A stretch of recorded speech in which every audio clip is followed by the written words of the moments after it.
hello, fellow Democrats. For the final season of the convention, I am more than pleased to pass the gavel to co-chair Representative Veronica Escobar.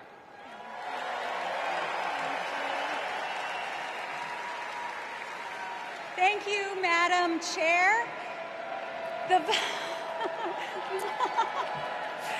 The fourth season of the 49th Quadrennial National Convention of the Democratic Party will now come to order.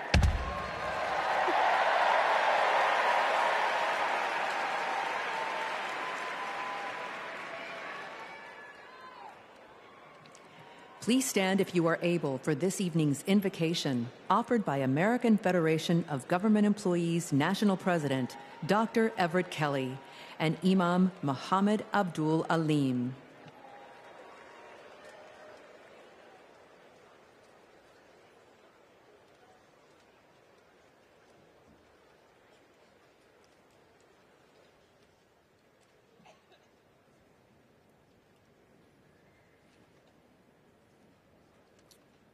Let us pray. Eternal God, our Father, creator of the universe, help us to rise together in unity and love. The work ahead is monumental. We must heed our call to feed the hungry, heal the sick, and comfort all who suffer. We must conquer fear, injustice, and despair. Our great democracy's foundation is our knowledge that all are equal in God's eyes, that righteous truth, your gift of freedom and equality, are being questioned once again. They're what our forefathers and mothers fought and died for. They died on battlefields, in factories, on farms and picket lines. They died in chains. They died for a better world. Beloved Creator, all this tonight, our democracy is now on the line. In the months that remain, guide Vice President Harris and Governor Walz with your wisdom and your thoughts. Eternal One, hear our prayer. Set our hearts afire that we may never weary in doing with your will in the pursuit of justice. In your Son's name, amen.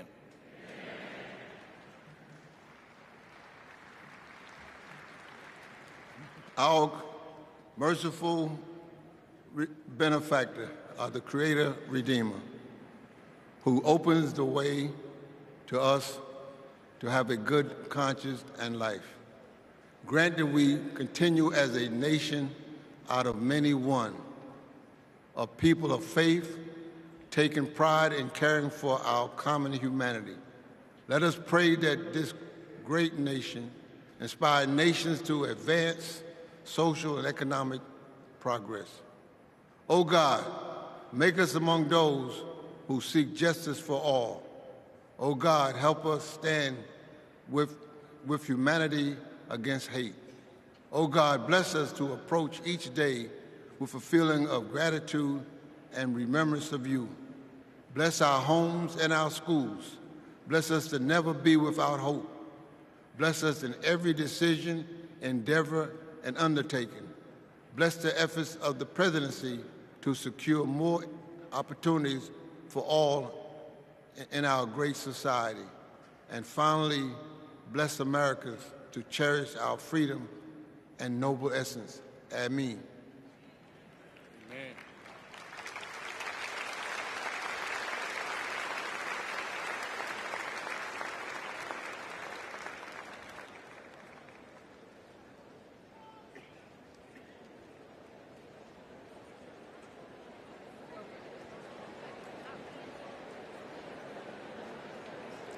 Please remain standing for the presentation of colors by the Illinois State Police Honor Guard.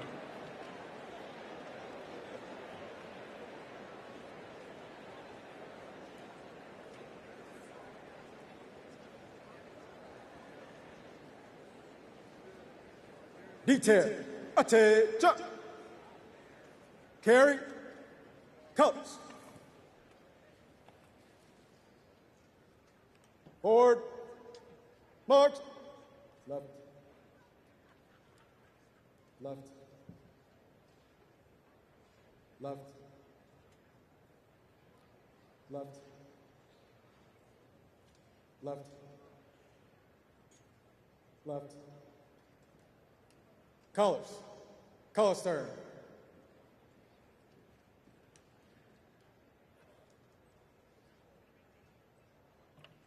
Please remain standing for the Pledge of Allegiance, led by Luna Mehring, sixth grader from Oakland, California.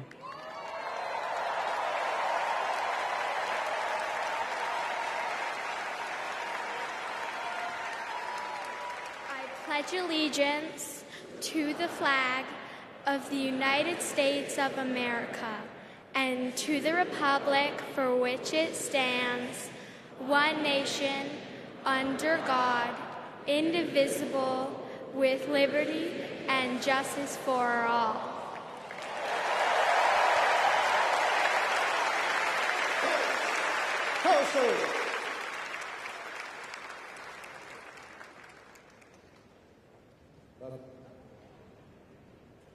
Left. Left. Left. Left. Left.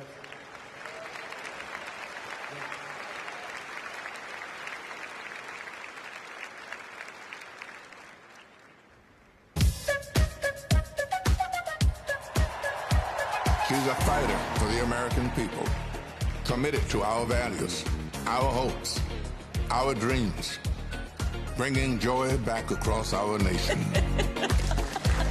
It's about damn time. Turn up the music. Turn down the lights. Where did this strength and passion come from in this daughter of middle-class Oakland?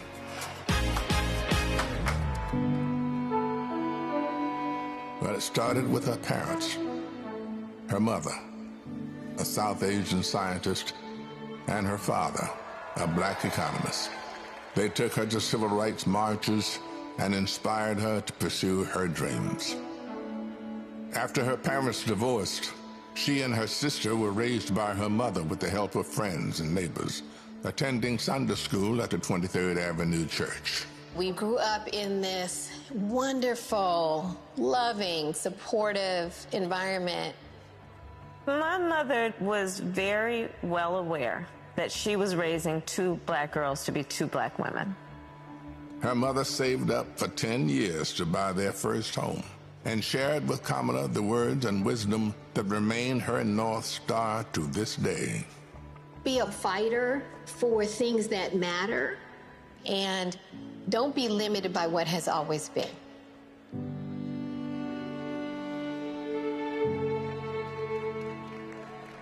And then came a moment that changed Kamala Harris's destiny, that lit the fire within. When I was in high school, I had a best friend who I learned was being molested by her father. This particular day, she was like, hey, you really, really are not yourself. There's something going on. I said to her as soon as she told me, well, you have to come stay with us. As you get older, you really, really reflect on how pivotal that intervention was at that crucial point in my life. A big part of the reason I wanted to be a prosecutor was to protect people like her.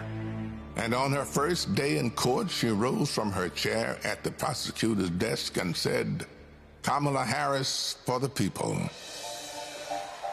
As a prosecutor, she put violent criminals and sexual predators in prison, leading to the highest conviction rate for serious and violent crime in 15 years, and created Back on Track, a program for first-time low-level drug offenders that became a national model. About, yeah, you did commit a crime, accept it, own up to it, and then let's talk about what we can do to change the circumstances going forward. Lowering recidivism rates for nonviolent offenders from 54% to 10%, giving people the training they needed to find a job after their sentence. I remember being so struck by having a district attorney who cared both about justice, about safety and accountability, but figuring out how to stop that crime from happening again. As California's Attorney General, she targeted transnational gangs and drug cartels, seized 10,000 kilos of cocaine and 12,000 pounds of methamphetamine, went after drug traffickers, and took 12,000 illegal guns off the streets. The new foreclosure crisis threatens to freeze up. She took on the nation's 5 largest mortgage banks that were stealing from homeowners. Prosecutors claim they've duped desperate homeowners into paying thousands of dollars to get them out of foreclosure. She played hardball and delivered a landmark $20 billion settlement. This represents one of the largest dollar amounts to come to California. And in 2016, the people of California sent her to represent them in Washington, D.C. In the Senate, she earned a reputation for taking on the tough fights on the Judiciary and Intelligence Committees. Kamala hit the ground running. She came in with confidence. She was always respectful, but she would not let a witness off easily. I wouldn't. Yes or no?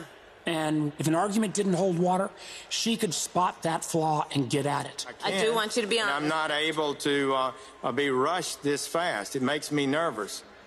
And when Joe Biden went looking for his vice president, I wanted someone who was strong and who was ready to be president on day one.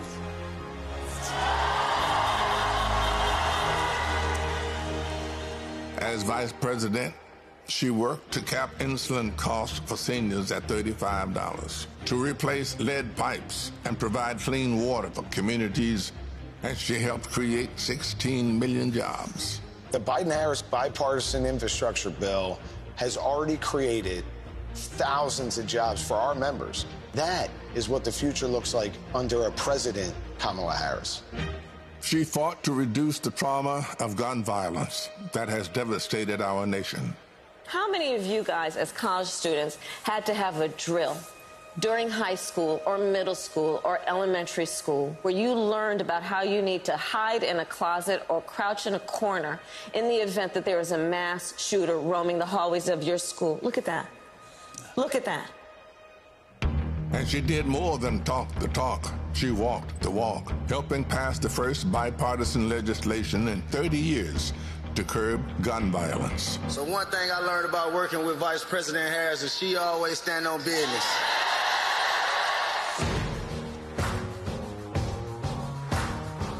She has traveled the world to strengthen our national security and restore our global leadership, meeting with more than 150 heads of state. She stood shoulder to shoulder with our allies and stood up to dictators, helping to unite NATO behind Ukraine and impose punishing costs on Russia. She's led the fight for reproductive freedom.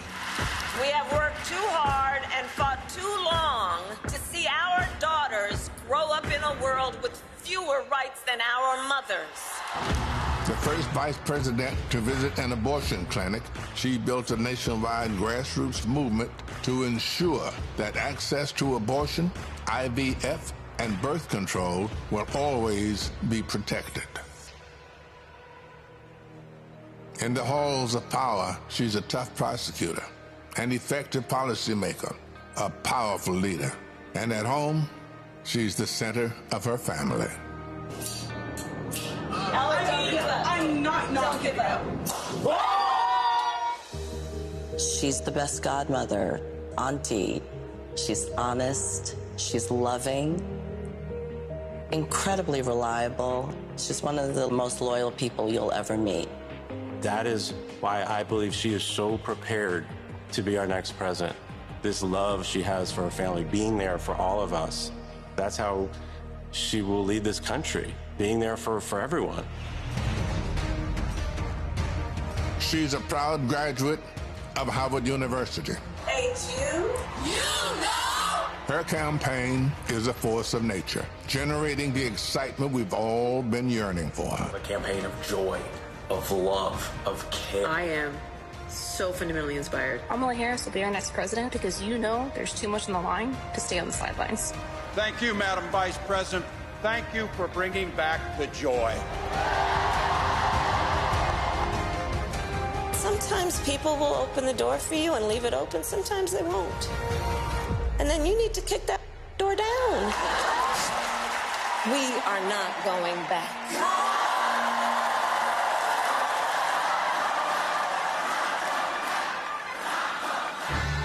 She's a protector, a strong voice for common sense, a leader for tomorrow, committed to healing our country, dedicated to doing the hard work to make us stronger.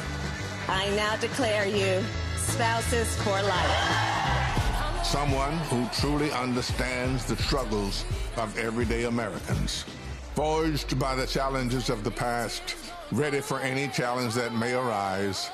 Now is the time, America. The joy is back, the pride is back, the hope is back. She's doing the work. She's fighting for us. She's the new way forward, our way forward. She is the next president of the United States of America, Kamala Harris.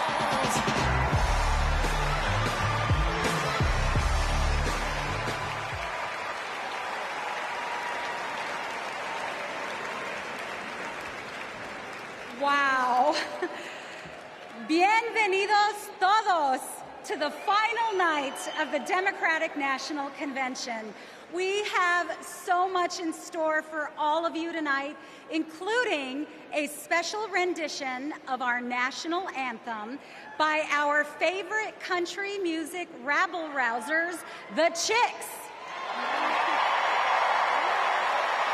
And I just want to say, this week, our energy, hope, and joy have inspired the nation. Meanwhile, Donald Trump has been a small man, speaking in small venues, talking about small ideas. Our ideas, our vision for America brings us together.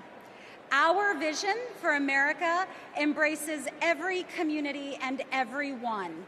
Kamala Harris and Tim Walz are working hard because they know our country is great.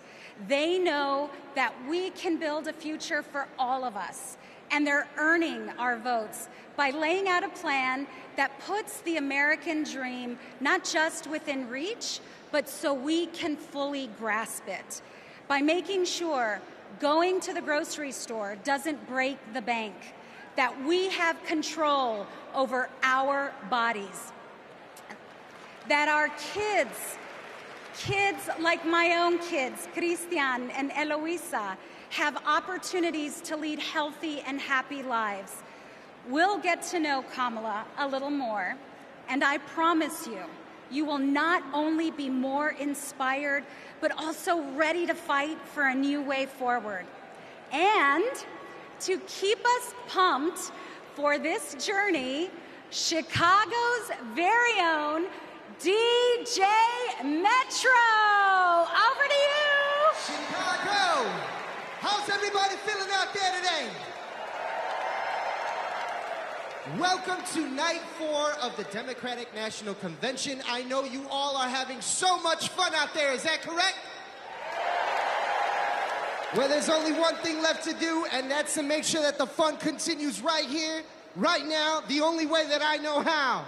The Chicago way, baby. Y'all ready? Let's go. Thank you. You my little boo thing, so I'll give a hoot what you do say, girl. I know you're a little too tame. I'll be shooting that shot like too girl. No, tell 'em I'm next. Tell 'em you find a little something fresh. No, tell 'em I'm next. Tell 'em you find a little something fresh. I know. Put a little gold in the teeth and the fit good, so I took the doors up deep. Okay, I see a brother holding you put it no beef, but I'm trying to get to know you at least. Don't take my talking to your own. I can keep it chill like the Soviet blonde. I'ma keep it real when your man long gone. If you're looking for a friend, everybody hands up, hands up. What's good? What's with ya? If you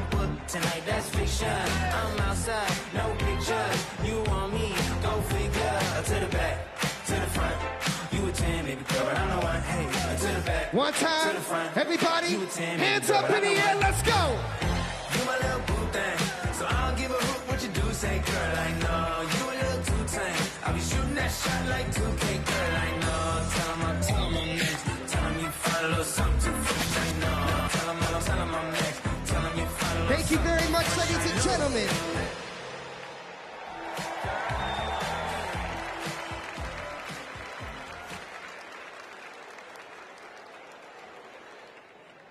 Please welcome National Education Association President Becky Pringle and American Federation of Teachers President Randy Weingarten.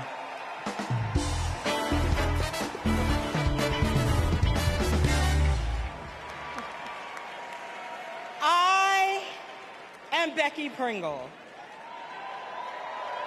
President of the largest labor union in this country, the National Education Association.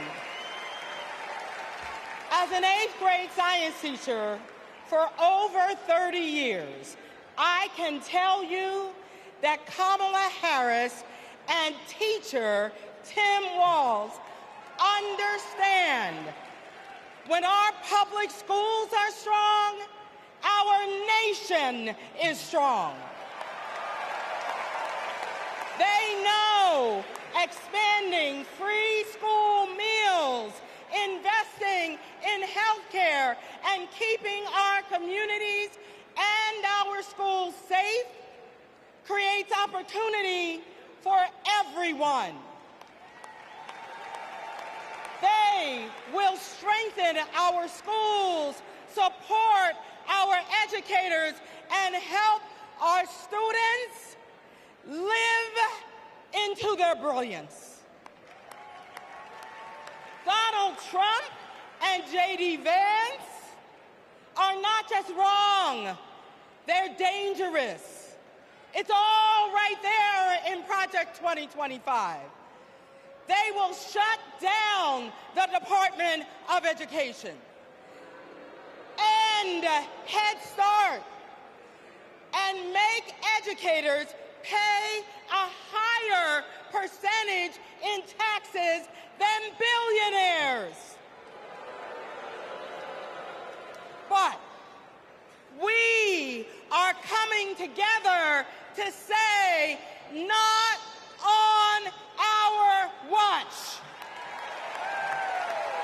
Not on our watch. So we will organize, and we will mobilize, and we will win all the things. So come this January, we will have a president who sees us, who believes in us, and who knows the beauty and the power of this diverse democracy. And her name is Kamala Harris.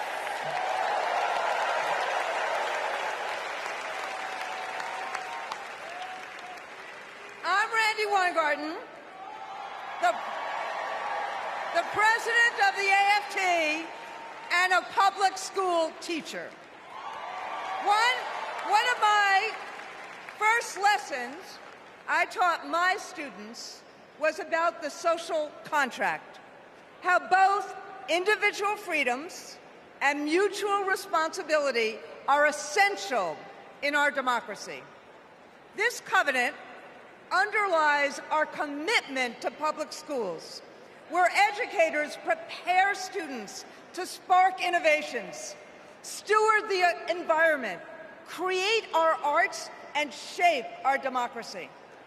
Now, one of the first lessons my students taught me was, you gotta walk the walk. That means Donald Trump and J.D. Vance can't claim they're pro-child while gutting funding for public schools. That means that being pro-family means we support access to good union jobs, affordable housing, health care, and higher education. That's what Kamala Harris and Tim Walz are fighting for, and we are all in. They've spent their lives making the promise of America real in the classroom and the courtroom. America, with Kamala Harris as our president, our best days are ahead.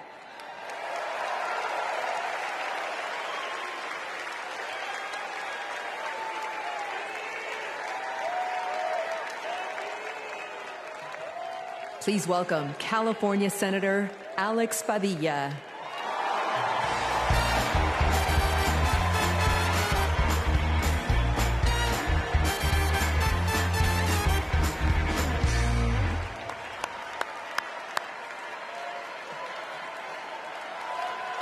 Good evening, Democrats. Buenas noches, demócratas. My name is Alex Padilla, and I am so proud to represent the great state of California in the United States Senate.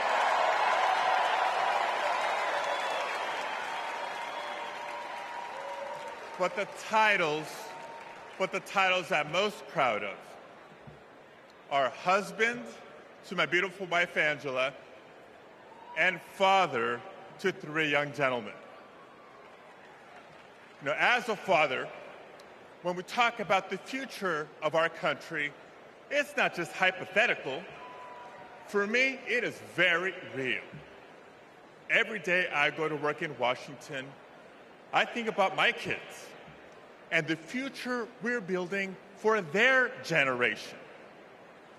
And to show you how Kamala Harris will treat America's kids as president, I'll tell you how she treats mine. Because whenever she sees Roman, Alejandro, and Diego, she greets them with kindness and respect, literally meeting them on their level, to speak to them and to listen. And every fight that Kamala and I have taken on together has been about making life better for this generation and the next. As a state senator, I stood with then Attorney General Harris as she took on the big banks to keep kids and their families in their homes. As California's Secretary of State, I knew her as a fearless United States Senator and my partner in defending our sacred right to vote. That's right. And when Kamala became vice president, I was honored to fill her seat. But I knew that I had some big Chuck Taylors to fill. But I was proud to carry on legislation that she championed to protect workers, to safeguard public lands, to provide kids with more access to quality education. You see, Kamala and I believe that all of our kids deserve a shot at the American dream. It's the American dream, after all, that brought my parents to the United States decades ago. Es cierto. Mis padres, Santos y Guadalupe Padilla, vinieron a los Estados Unidos en busca del sueño americano. But today, we know that the dream is out of reach for far too many families. So my question for all of you tonight is this. This November, who's ready to defend the dream? ¿Quién está listo a defender el sueño americano? Tim Walz is ready to defend the dream. Kamala Harris will defend the dream. And between now and Election Day, each of us must defend the dream too by working to elect them as Vice President and President of the United States of America.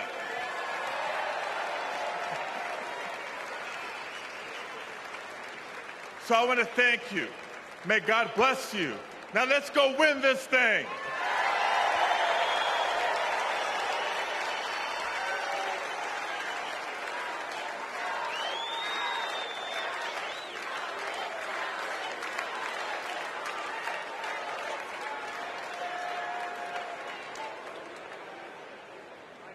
For families across our nation, the American dream starts at the same place, the place we call home. A home is more than four walls and a roof. It's the foundation of everything we hope for, the bedrock from which we build our own American dreams and write our own American stories. To share Kamala's vision to give more Americans a place to call home, please welcome former Secretary of Housing and Urban Development, Marcia Fudge.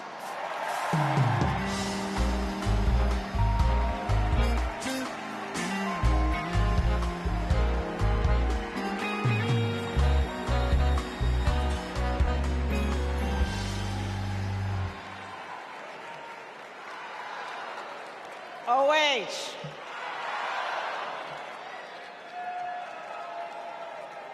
Kamala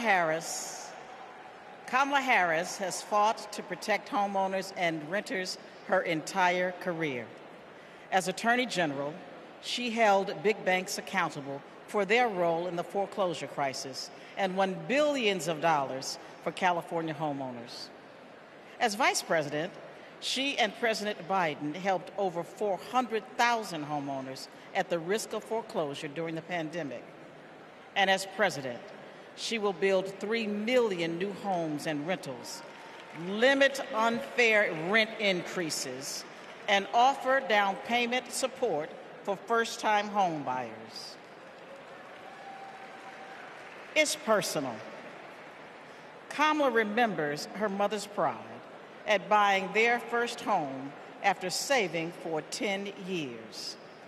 She knows housing is a human right and a pathway to the middle class. Where you live determines what schools your children go to, what health care you receive, and whether you can get a good job without spending hours commuting. Where you live, too often, determines how you live. Donald Trump has no idea how housing works for everyday Americans. He doesn't care. He started his career being sued for denying housing to black families. As president, he sat by while the cost of housing skyrocketed. Now, we can hand the keys to our housing policy back to a negligent landlord, or we can elect a president who believes in safe, affordable housing for all.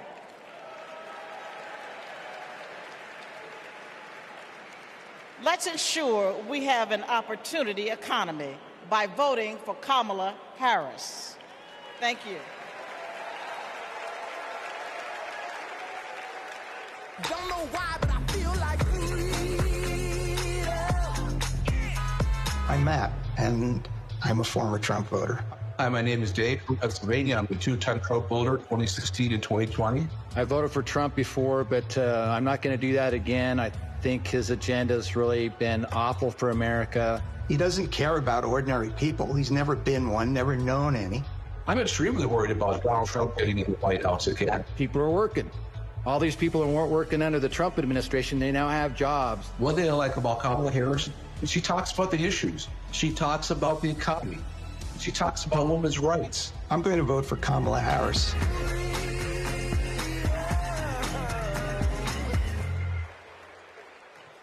Please welcome California Representative Ted Lieu.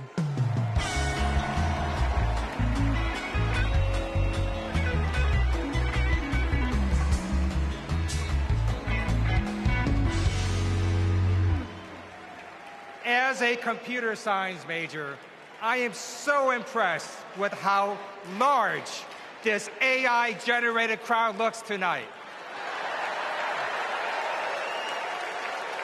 I first got to know Kamala Harris during the Great Recession when I was a California state legislator. Millions of hardworking families were facing foreclosure. My constituents told me stories about predatory and unfair loan terms and about how hard they were fighting to keep the homes that they loved. Thankfully, they had someone fighting just as hard for them, Attorney General Kamala Harris. She led an investigation of the mortgage industry to root out fraud. She helped pass the Homeowners Bill of Rights, and she held the big banks accountable, bringing back $20 billion to homeowners. Since those days, I've seen her continue to fight for affordable housing as vice president, and as president, she's going to cut red tape so we can build more houses, help new homeowners afford a down payment, and take on corporations that unfairly hike up rent. Kamala Harris fights for affordable housing because she gets it. You know, when her mom was raising 2 girls, she did what so many parents do: work early hours and work late nights, pay the bills, and put on a brave face so her girls did not know how hard it really was. It shouldn't be this hard in America, and President Kamala Harris will make sure it's not. She'll fight to lower housing costs so that everyone, everywhere, can find a place to call home.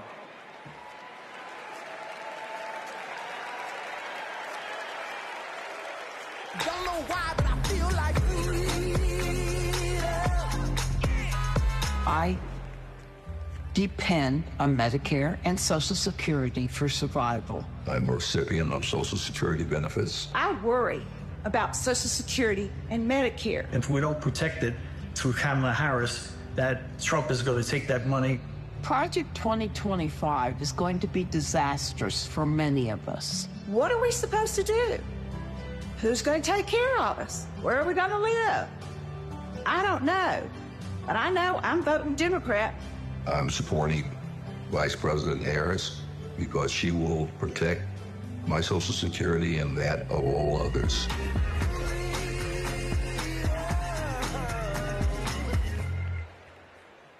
Please welcome Wisconsin Senator Tammy Baldwin.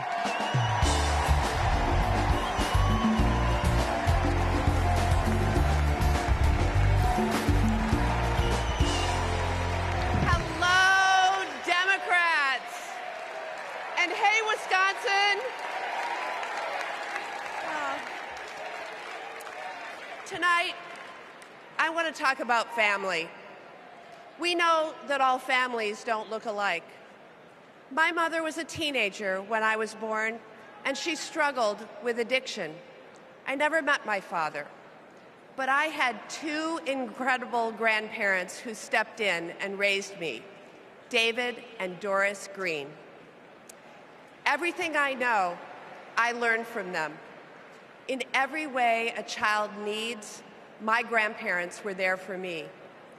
And as they grew older, it was my privilege to be there for them.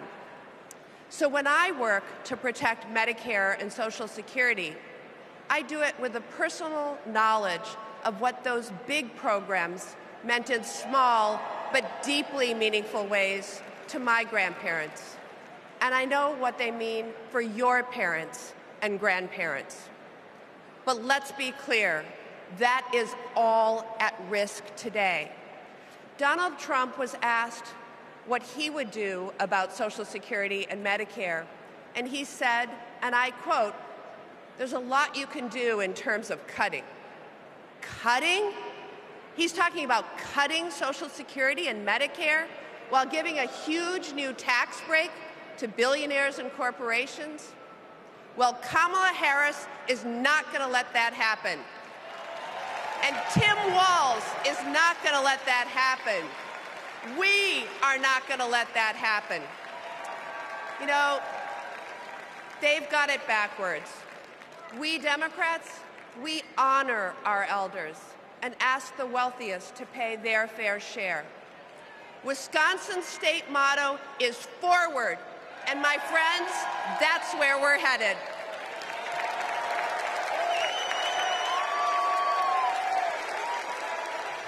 Please welcome Massachusetts Representative Catherine Clark.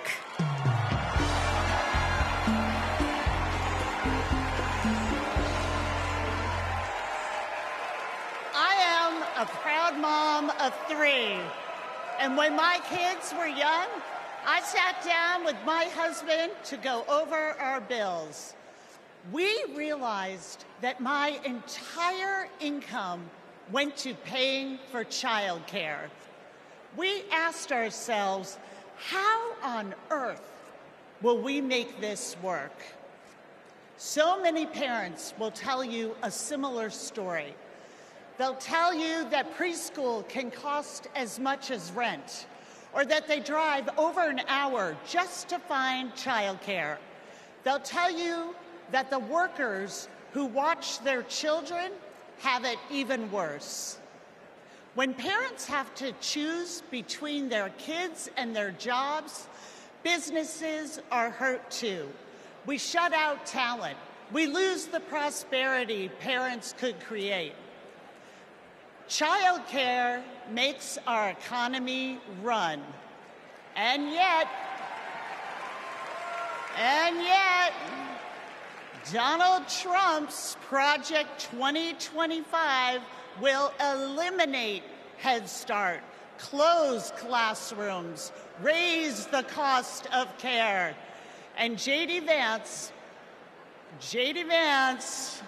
says affordable childcare is class war against normal people. You know what normal people want? A president who understands this shouldn't be so damn hard. That's Kamala Harris. She's seen this firsthand. You've all heard Kamala talk about her mother. She was both a brilliant scientist and a devoted mom. She had to fight to make it all work, to raise her daughters, to pay the bills, to keep the career she loved. Kamala and Tim know that when everyone can find and afford childcare, our kids and our communities will thrive. Our middle class will grow. So let's put childcare at the top of the agenda. Let's build a future worthy of our children.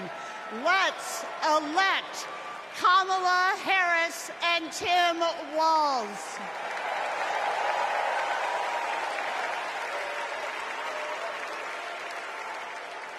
Please welcome Colorado Representative Joe Neguse.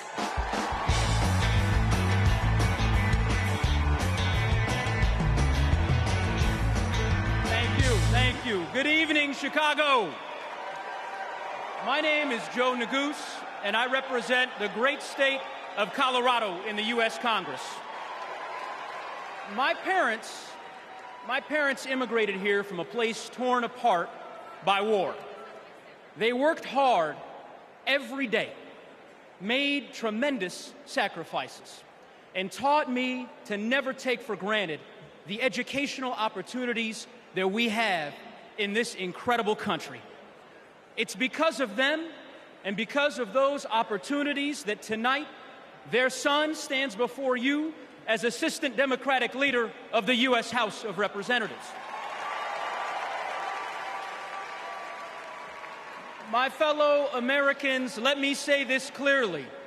Don't let anyone tell you that the American dream is dead. It is alive and well, and it will grow even stronger with Kamala Harris as the next president of the United States. How do we know that? How do I know that? Well, it's because Kamala Harris believes that college can be a ticket to the middle class, and she has fought to make it more affordable her entire career. As California Attorney General, she took down one of the biggest for-profit colleges, securing $1 billion for students who were defrauded. Alongside President Biden, She expanded Pell Grants and secured record funding for HBCUs. And Kamala Harris made public service loan relief a reality for teachers and first responders and firefighters and nurses and countless others across our land. Vice President Harris delivered before, and she will do it again.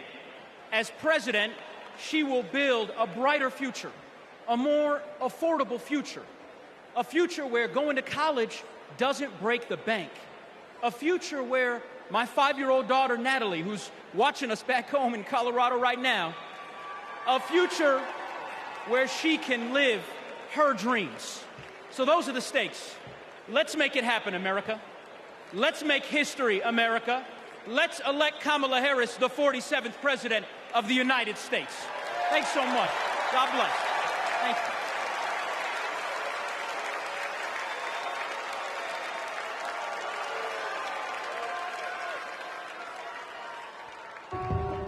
I basically worked in public service my entire adulthood, over 27 years.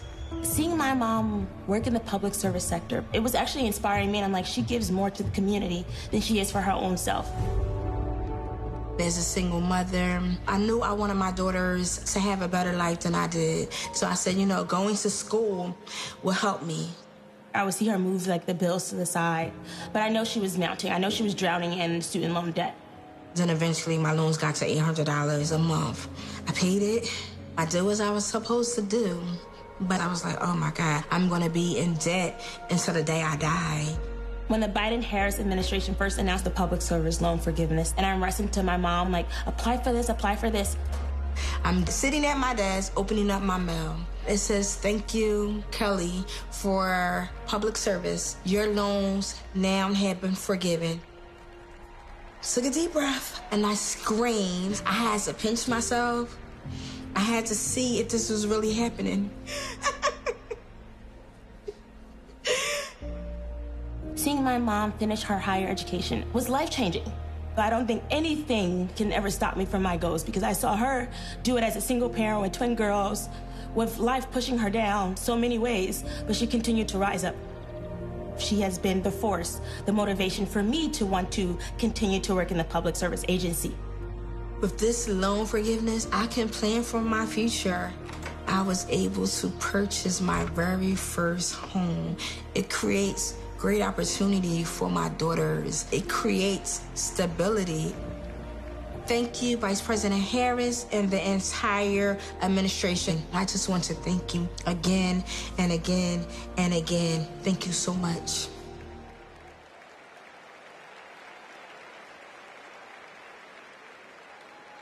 Our party's not over, Chicago! Let me see you just rock with me once. This shit, that ice cold, Michelle fight for that white gold. This one for them hood girls, them good girls, straight nasty. Stylin', wildin', living it up in the city. Got Chuck's on with Saint Laurent, gotta kiss myself, I'm so pretty. I'm too what? I'm too hot. Call the police and the fireman, I'm too hot. Make a dragon wanna retire, man, I'm too hot. Say my name, you know who I am, I'm too hot. And my band bought that. Everybody just clap. Girls hit you, hallelujah. Girls hit you, hallelujah. Girls hit you, hallelujah. Cause Uptown Funk don't give it to you. Cause Uptown Funk don't give it to you. Cause Uptown All right, Chicago, let me see you just, let me see you just. Don't believe it, just rock. Come on.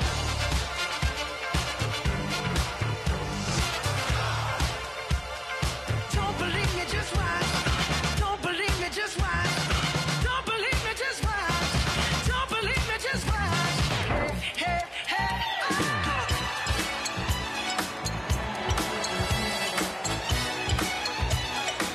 Anybody here ready to have a great time with me tonight? Let me hear you make some noise. I'm DJ Metro from Chicago. Let's go.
DJ Metro, I'll be back for more later.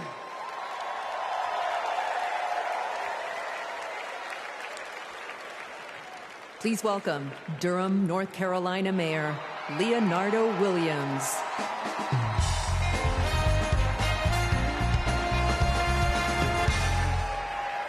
Hailing from the Tar Heel State,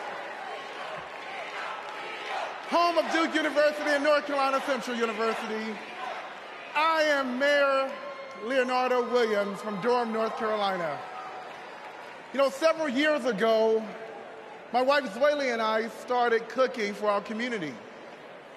We drove to schools, doctors' offices, just to give out a few samples. And eventually our friends asked, "Where's the restaurant, y'all?" But you know, it takes capital. It takes capital to chase a dream. And during the Trump administration, they did not make it easy. Not for folks like us. So what I thought was, I guess not everybody can have a multi-million-dollar loan from their father. So I'll tell you what we did.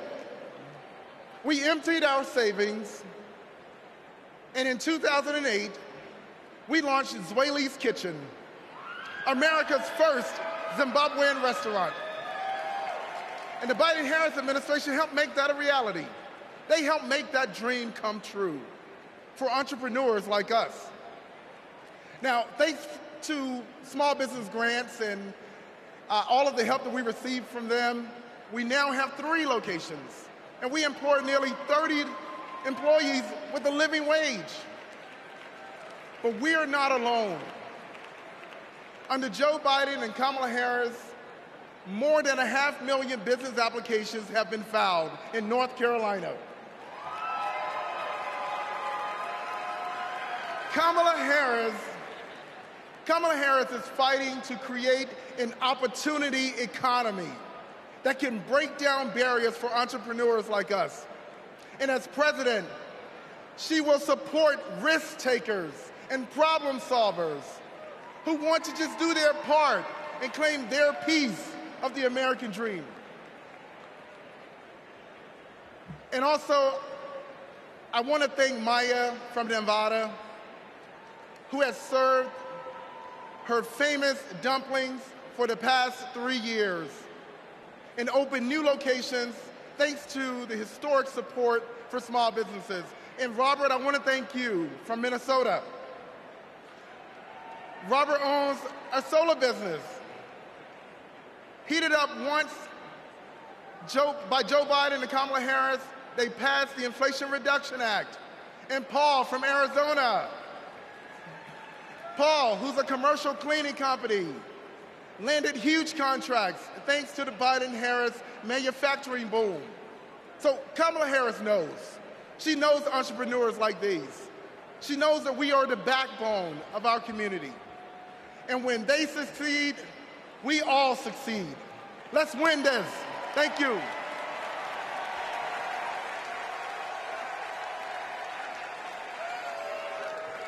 Please welcome Illinois Representative Raja Krishnamurthy.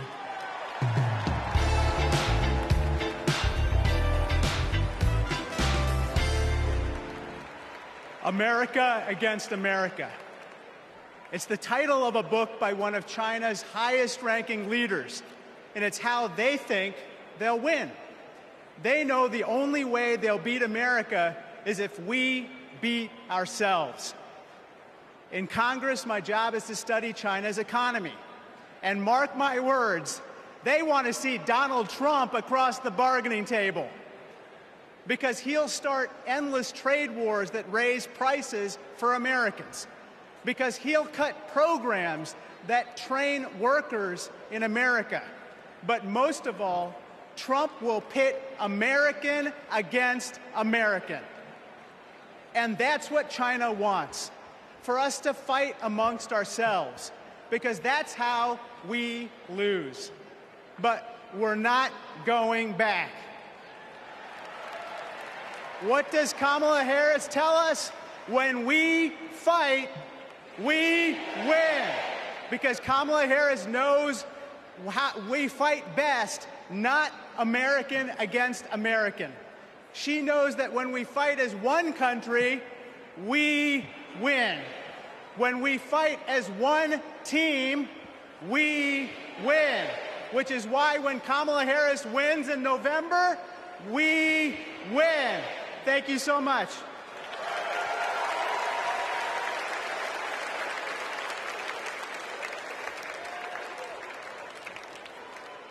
We believe in a future where every person has the opportunity to build a business, to own a home, to build intergenerational wealth, a future with affordable health care, affordable child care, paid leave. And all of this is to say, building up the middle class will be a defining goal of my presidency.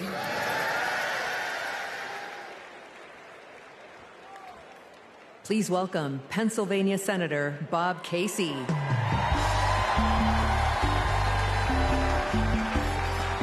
Pennsylvania. Here's a real question. Moms asked me in Pennsylvania, what am I supposed to do if I can't afford diapers? In just 6 months, a box of diapers went up $15. The corporations say your prices are up only because their costs are up. They're selling you a lie. It's in the bag with the diapers. Prices are up because these corporations are scheming to drive them up. Most companies are good companies. It's the food conglomerates that sit behind the supermarkets, the faceless wholesalers. They're the ones who are extorting families at the checkout counter. This is greedflation. I've been fighting it a long time. So has Kamala Harris. And finally, we're starting to win. When Big Pharma jacked up the cost of insulin, we passed a bill to stop them. Now, for millions of Americans, it's capped at $35 a month. So that's one. I've been fighting to ban price gouging on food. And next year, when she's president, Kamala Harris will sign a bill to do just that. So that's another. And when corporations take advantage of a crisis, like toilet paper during the pandemic, we'll hit them with harsher fines when Kamala Harris is president. Now, Americans don't expect stuff to be free, but we do expect it to be fair. The people I'm talking to, from Allentown to Erie, they don't tolerate being ripped off. Americans are hardworking, honest people. And that's what we've been fighting for. We're fighting for honesty. I'm fighting for it. Kamala Harris is fighting for it. Will you fight for it? All right, let's go out and win this thing. Thank you.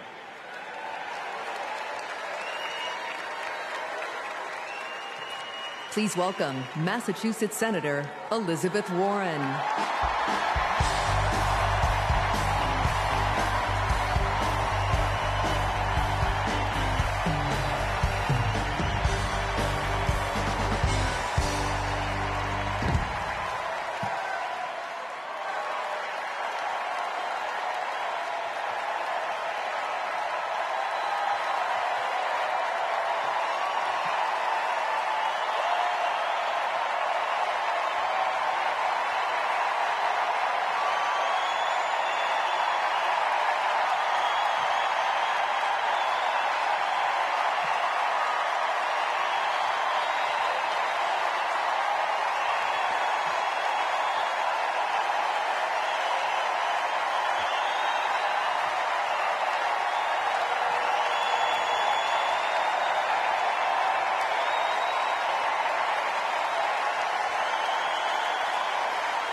You know what I love best about Kamala Harris? Kamala Harris can't be bought, and she can't be bossed around. Now, I first met Kamala in the aftermath of the 2008 financial crash. The banks had flat out broken laws, cheated people, and stolen homes. Millions of Americans had lost their jobs, their savings, their homes.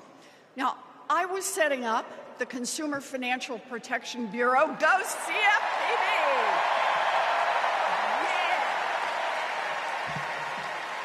Kamala was protecting families as California's Attorney General. You bet. And Donald was scamming students at Trump University and trying to make money off people losing their homes. Kamala Harris stepped up. She enforced the law. She fought the giant banks, and she delivered billions of dollars of help for families.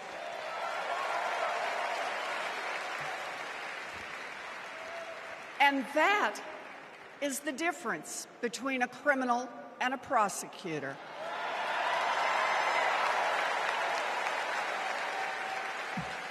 You know what else I love about Kamala? She gets it. We need to make life more affordable for working people. Yeah. Donald Trump, the felon, has no plans to lower costs for families. He doesn't know how, and basically, he doesn't really care. When did he ever fill up a gas tank or worry about a grocery bill? The only bills he worries about are from his criminal defense lawyers.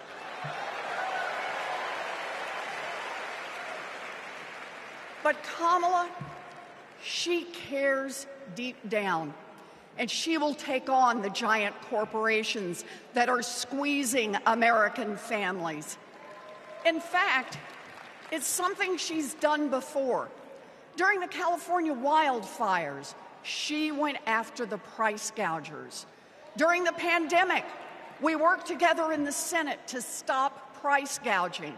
And as president, she will lower costs for your family. She'll take on the Wall Street firms that buy up millions of houses and apartments and then jack up the rent. She'll take on drug companies that charge an arm and a leg for prescriptions. She'll take on corporate monopolies that rip off consumers and billionaires who don't pay taxes.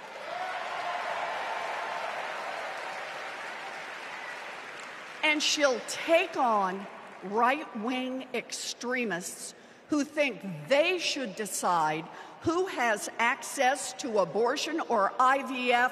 Kamala will protect abortion rights nationwide. Yeah. And there it is. Groceries, gas, housing, healthcare, taxes, abortion. Trust Donald Trump and J.D. Vance to look out for your family? Shoot, I wouldn't let those guys, I wouldn't trust them to move my couch.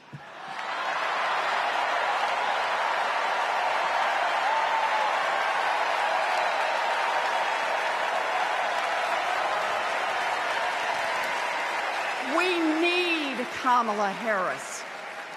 This election is about your family and your future. I've seen Kamala Harris fight. I've seen her win. And when it comes to our families and our futures, Kamala Harris is someone we can trust. So here it is, with joy in our hearts. Let's elect Kamala Harris, the next president of the United States.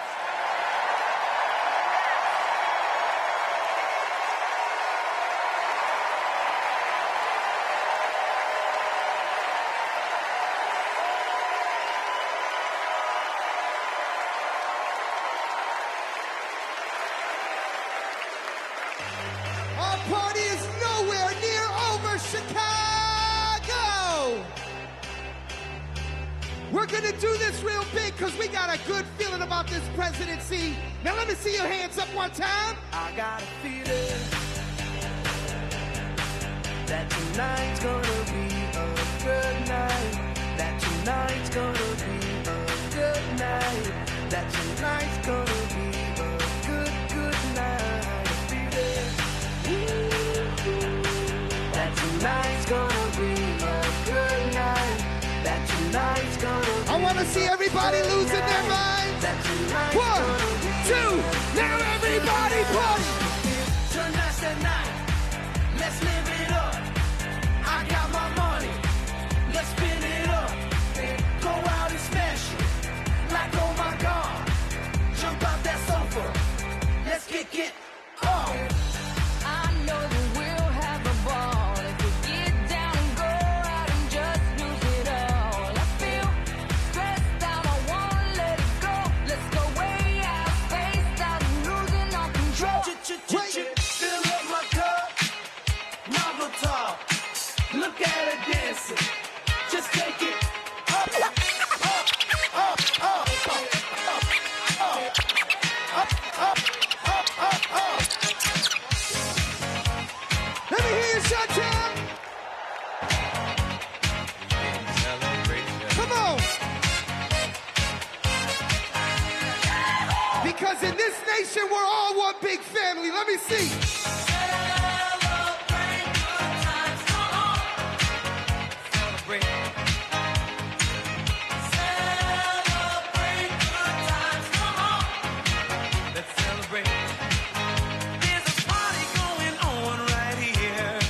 A celebration to last throughout the years.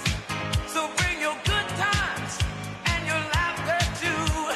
We gon' celebrate your party with you. Come on now. Celebration. Let's all celebrate and have a good time. Celebration. We gon' celebrate and have a good time. It's time to come together. It's up to you. What's your pleasure? Everyone around the world, come on. Ladies and gentlemen, I'll see you guys in just a little while. Thank you.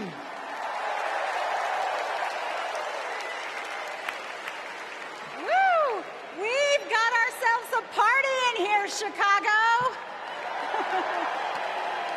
All right, Democrats, we know that a secure future depends on strong global leadership.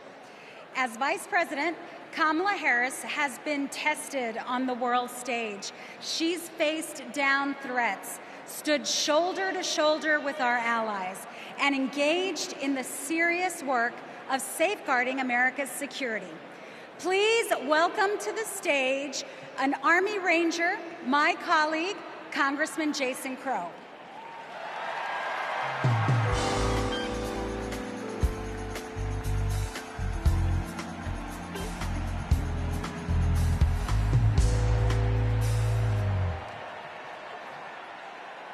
Before serving in Congress, I was a paratrooper and an Army Ranger. Over 100 combat missions in Iraq and Afghanistan taught me what really makes America strong and secure. You see, it's not tough talk, it's not chest thumping, because in war, talk is cheap. And trust me, I know a couch commando when I see one.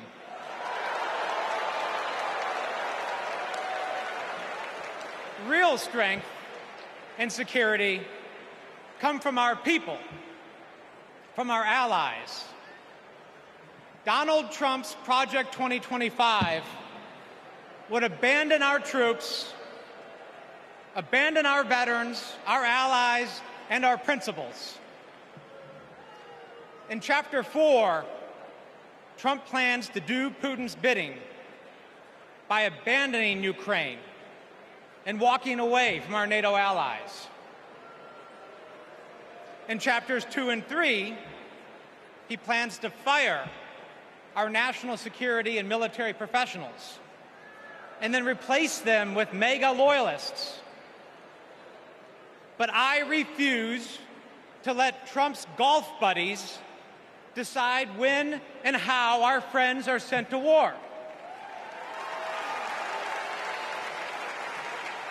When we join the military, we raise our right hand and we take the oath. We know that it comes with sacrifice, but we also know that it comes with a promise that America will have our back. Trump will break that promise. In fact, in Chapter 20 of Project 2025, he plans to slash veterans' benefits and then privatize VA health care. As a paratrooper, we learned that the leader of the unit jumps first, and then the others follow. Leaders always go first. But Trump, he would push your son or daughter out of the plane and then abandon them when they come home. Our troops deserve a commander-in-chief who will always have their back. That leader is Kamala Harris. And together, we will make Kamala Harris our next commander-in-chief.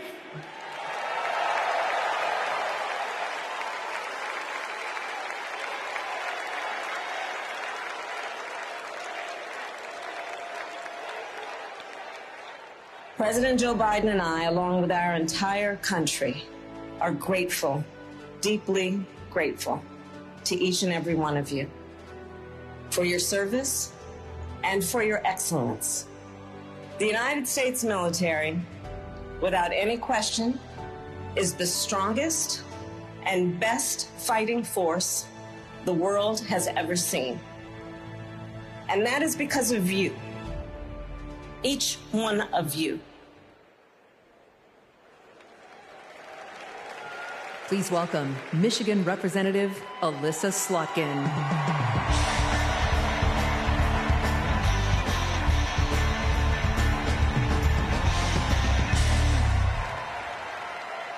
Good evening. I'm Alyssa Slotkin. I am honored to be your U.S. Senate nominee from the great state of Michigan. Go blue, go green, my peeps from Michigan.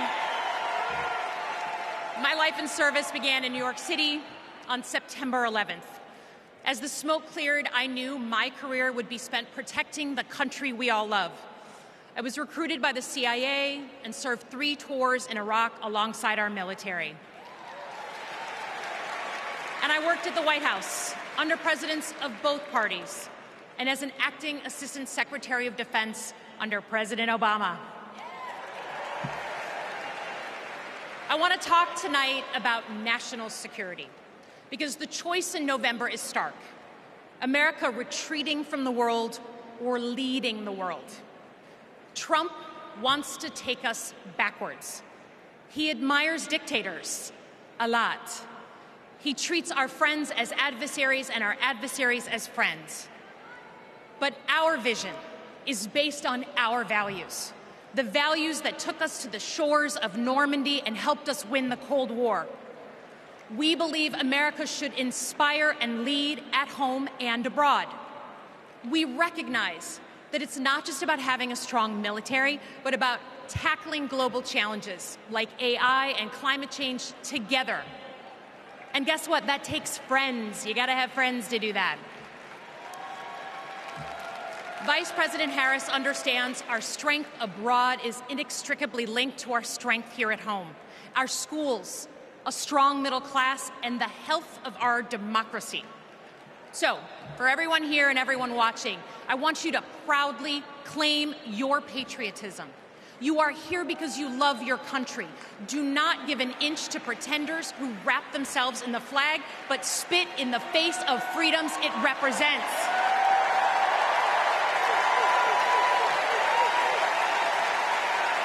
this November, let's elect a president who will lean forward to embrace the future. Because America doesn't follow. We do not retreat. We are the damn United States of America. We lead.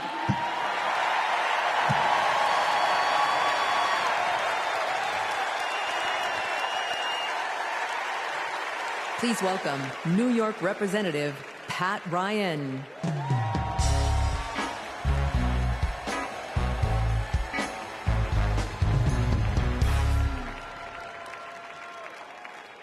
Among the Americans I proudly represent in Congress are the 4,400 cadets at West Point, my alma mater.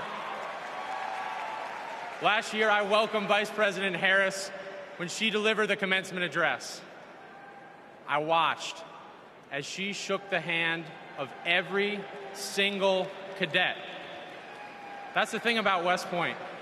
The day you take the oath to defend our country, you get to look the person in the eye who may one day, God forbid, send you to war and take their measure. And every time, Kamala Harris looked back with respect, with reverence. That day, I saw our next commander-in-chief. At West Point, you learn the honor code. A cadet will not lie, cheat, steal, or tolerate those who do. Well, there's a candidate who has violated every word in that code. A serial liar, cheater, thief, who looked soldiers in the eye, then turned around and called fallen heroes suckers and losers, who insulted Medal of Honor recipients just last week. I tell you what I think of Donald Trump. They told me I can't say that word on TV. I'm going to use an Army term, FUBAR. If you don't know FUBAR, Google it. These last few weeks have felt like a new day in America, when we are waking up, rising up as patriots to demand our next president be someone who not only treats our veterans with respect, but everyone with respect, with dignity, with decency, with the truth. Someone like Kamala Harris, our next commander-in-chief.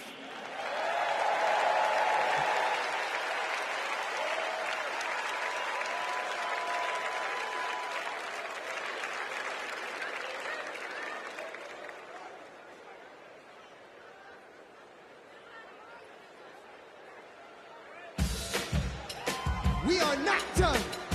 I'm trying to tell you guys that I want to see you up off your seats, dancing and moving around. Get excited with me and say, I say I'm too late. Got nothing in my brain. That's what people say. That's what people say. I go on too many dates, but I can't make them stay. At least that's what people say. That's what people say. But I keep cruising. Can't stop, won't stop moving. It's like I got this music in my mind saying it's gonna be alright. 'Cause the players gonna play. And the haters gonna hate. Baby, I'm just gonna shake. Shake it off, shake it off. Heartbreakers gonna break. And the fakers gonna fake. Baby, I'm just gonna shake. Wait. Shake it off. Hold on. Come and move that in my direction. So thankful for that. Representando para mi latino aquí conmigo esta noche. Oh, you are my sunrise on the darkest day. Got me feeling some kind of way. Make me wanna savor every moment slowly. Slowly. Despacito. Quiero respirar tu cuello despacito. Deja que te diga cosas al oído. Para que te acuerdes si no estás conmigo. Despacito. Quiero desnudarte a besos despacito. Firmo en las paredes de tu laberinto. Y hacer de tu cuerpo todo un manuscrito. Quiero ver bailar tu pelo, quiero ser tu ritmo. Que le enseñes a mi boca tus lugares favoritos. Ladies and gentlemen, one more time, I'm DJ Metro, and I'll be back.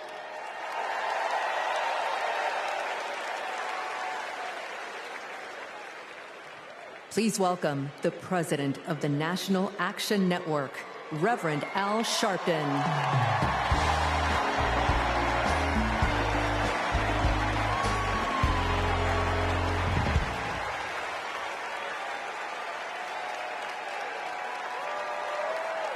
Thank you. Thank you. Thank you. Good evening. I stand before you as the president of National Action Network. We do not endorse candidates, but we report where candidates stand on criminal justice, economic empowerment, health equity, and other issues. On one side of this race is Donald Trump, a fellow New Yorker I've known for 40 years. Only once in that time, did he take a position on racial issues. He spent a small fortune on full-page ads calling for the execution of 5 innocent young teenagers. Well, I'm gonna bring them out in a minute, and you'll hear from them tonight. Because they were not executed, they're here to continue to fight.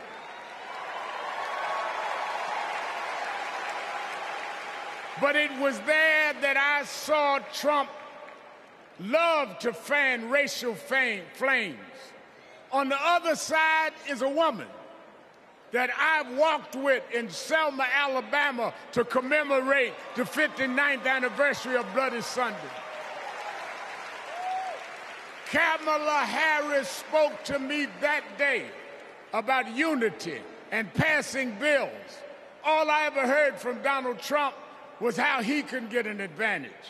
I see one candidate who wants to protect the right to vote, while the other has tried to cook up 11,000 votes in Georgia.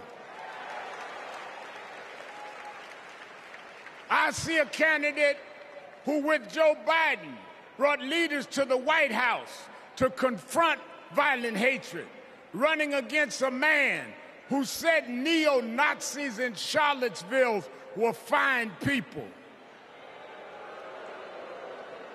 I see a candidate who has sought to reform and uphold the law, and a man who wrongly assumes his mugshot appeals to black Americans. I worked with Kamala Harris. In every job she's had, she has consistently committed to making government work for those of us who've been disadvantaged. All Donald Trump has been consistent about is making himself richer and sowing division to get that done.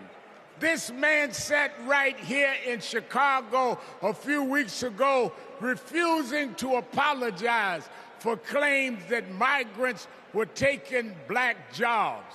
Well, in November, we're going to show him when blacks do their job.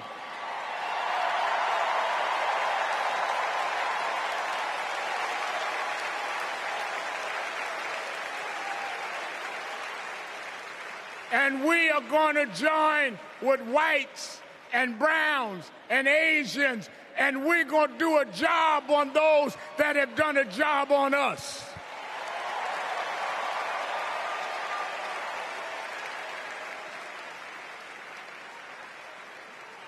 Tonight, we are going to realize Shirley Chisholm's dream.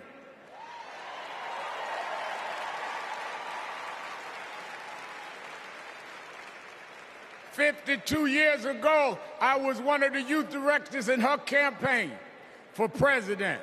And 52 years after she was told to sit down, I know she's watching us tonight as a black woman stands up to accept the nomination for President of the United States.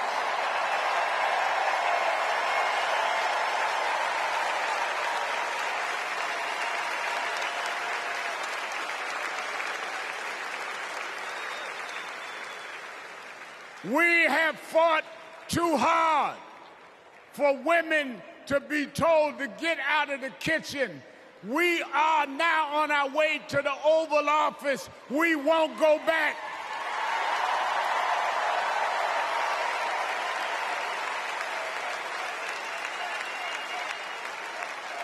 We fought hard. We fought hard for LGBTQ loved ones to get out the closet. We won't go back.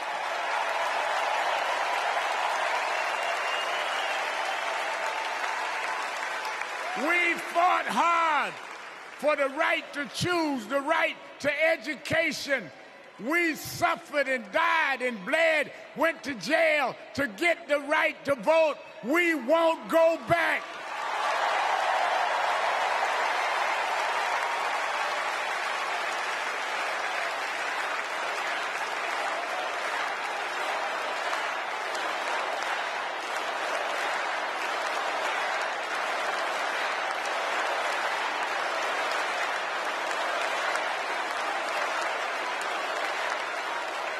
So we must be committed, no matter how the Supreme Court tries to roll back on civil rights, no matter what the amount of money they have. We are here because others fought and suffered for us, and we vowed tonight we won't go back.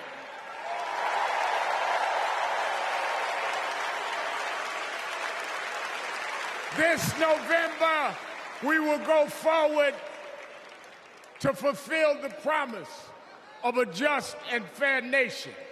And let me say, as we transition, I'm a preacher.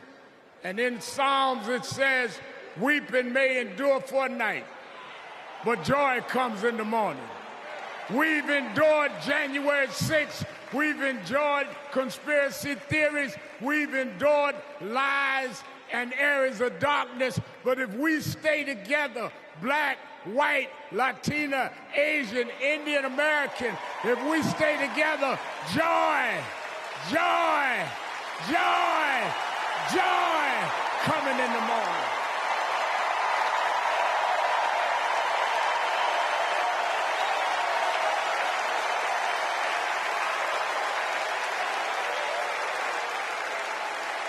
I want to now, since I was a teenager, I was mentored by Reverend Jesse Jackson. And Reverend Jackson taught us to fight for what's right. And now I want to bring out some young men that I fought for.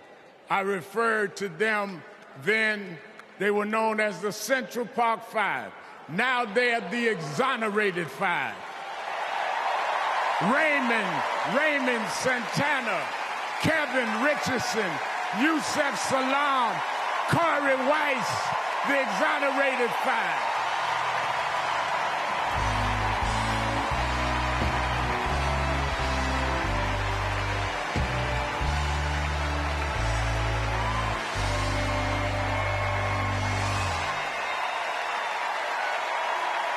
We won't go back.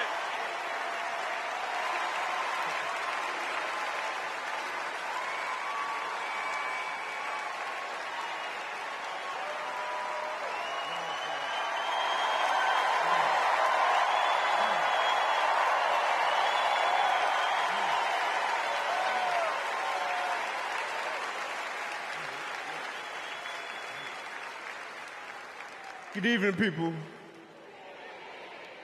My name is Corey Wise. 35 years ago, my friends and I were in prison for a crime we did not commit.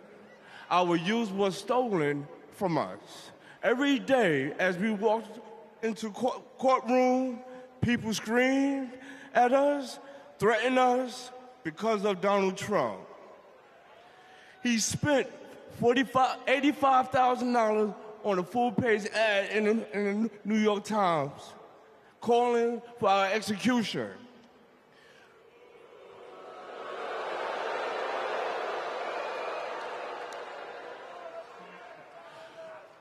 We were innocent kids, but we served a total of 41 years in prison. Reverend Al Sharpton stood with us. Now, I'm proud to stand with him today.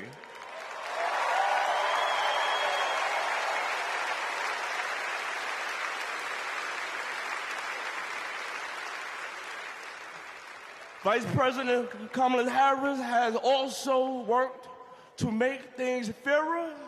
I know she will do the same as president. Now, approve that message.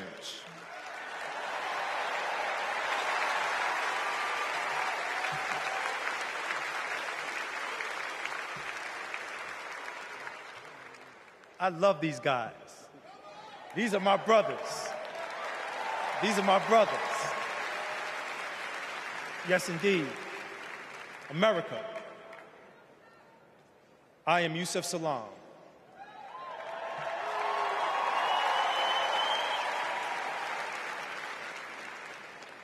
A New York City councilman representing my hometown of Harlem. That's right.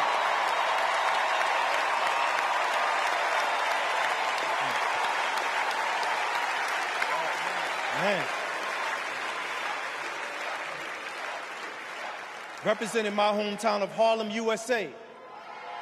And listen, as my friend Corey Wise just said, 45 wanted us unalive.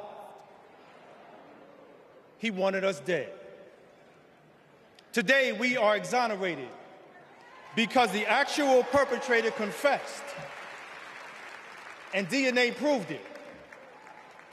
That guy says he still stands by the original guilty verdict. He dismisses the scientific evidence rather than admit he was wrong. He has never changed, and he never will.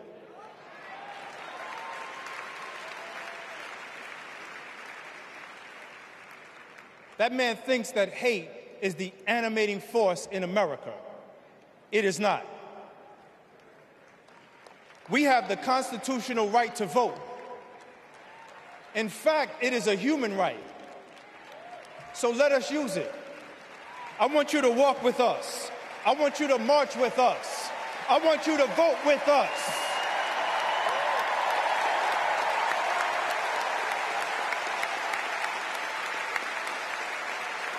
And together, and let me tell you, this is going to be so beautiful.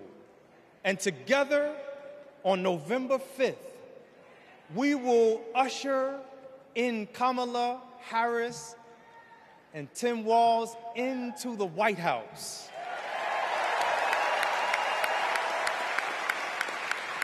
So I want to do this. When I say when they, I want you to say, see us. When they, see us. When they, see us. When they see us, America will finally say goodbye to that hateful man.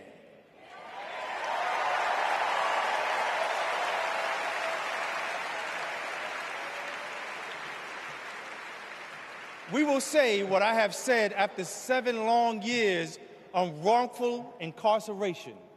Free at last. Free at last. Free at last. Thank God Almighty, we are free at last. God bless you, and God bless the United States of America.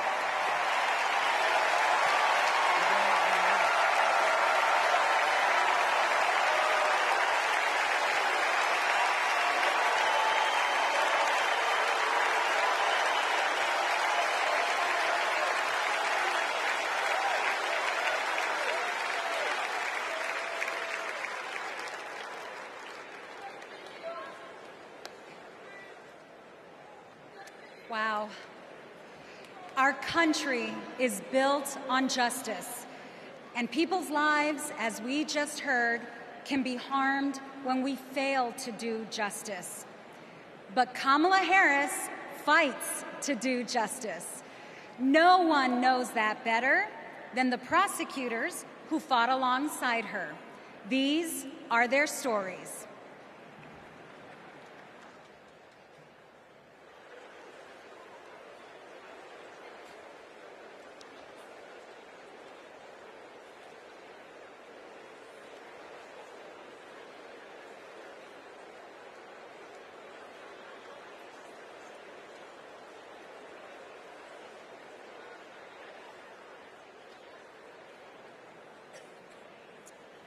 I'm Amy Resner. I was a colleague in the courtroom when my friend Kamala tried one of her first cases and made the prosecutor's promise for the people. For Kamala, practicing law was always about protecting the vulnerable and giving the victims a voice. Women who were sexually assaulted, children who were mistreated and sexually abused. She helped them navigate their nightmares and demand justice for their injuries. And she did it all with grit and grace, intelligence and heart. She was a remarkable prosecutor, and she will be a remarkable president. Survivors of sexual assault struggle to be heard over the cacophony of voices demeaning, discrediting, and vilifying them. When powerful offenders are allowed to manipulate public opinion by attacking their victims' credibility, all victims suffer. Those words are from the 2021 amicus brief filed by RAINN, the nation's largest anti-sexual violence organization, in the case of E. Jean Carroll versus Donald J. Trump. As a legislator and lifelong advocate against sexual violence, I urge all of us to stand together to support survivors, believe them, and hold perpetrators accountable.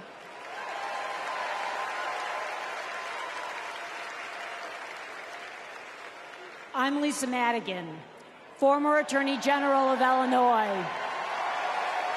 I worked with Kamala Harris during the Great Recession to protect homeowners from foreclosure.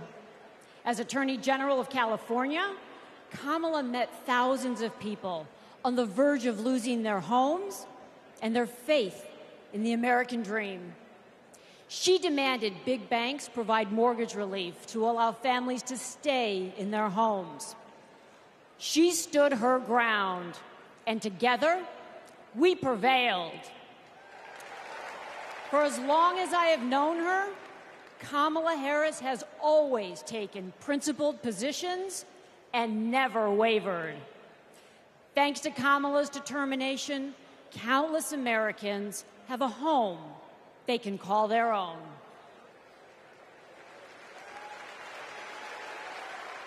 And I'm Mark Morial, civil rights leader and former mayor of New Orleans. In the 1970s, Donald Trump was sued for refusing to rent his apartments to African Americans. His employees were told, put those applications in a drawer and leave them there. It was straight up housing discrimination. It was racism, and civil rights advocacy put an end to it. Kamala Harris has a plan to build more housing, keep rent prices fair, and help more people own homes. Donald Trump, you denied black people the American dream, and Kamala Harris is creating a future where every family, yes, every family, has a place to call home. I'm Nathan Horns. In 2010, I went to college in California to pursue my dreams, but ended up with a nightmare. Corinthian Colleges was a predatory for-profit chain. They defrauded more than 500,000 students and burdened us with loans we could never repay. Then Kamala Harris stepped in. As Attorney General of California, she stuck up for students. She prosecuted Corinthian, and as Vice President, she stuck with us. As we fought and we organized for debt relief, the Biden-Harris administration came in, canceled all Corinthian student debt, and gave us back our futures. My name is Tristan Snell, and I prosecuted Trump University.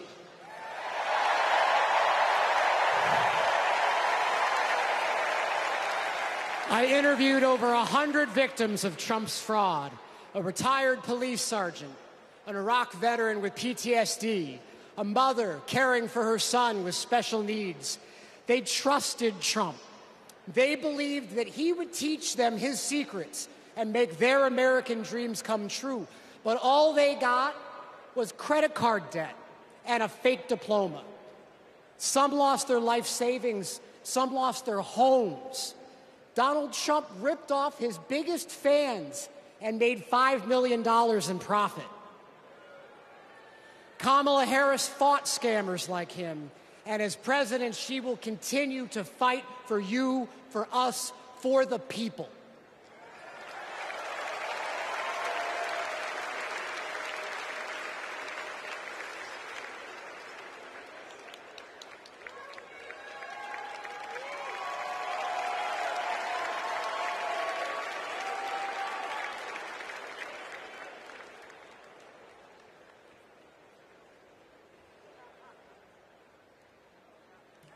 Please welcome Massachusetts Governor Maura Healey.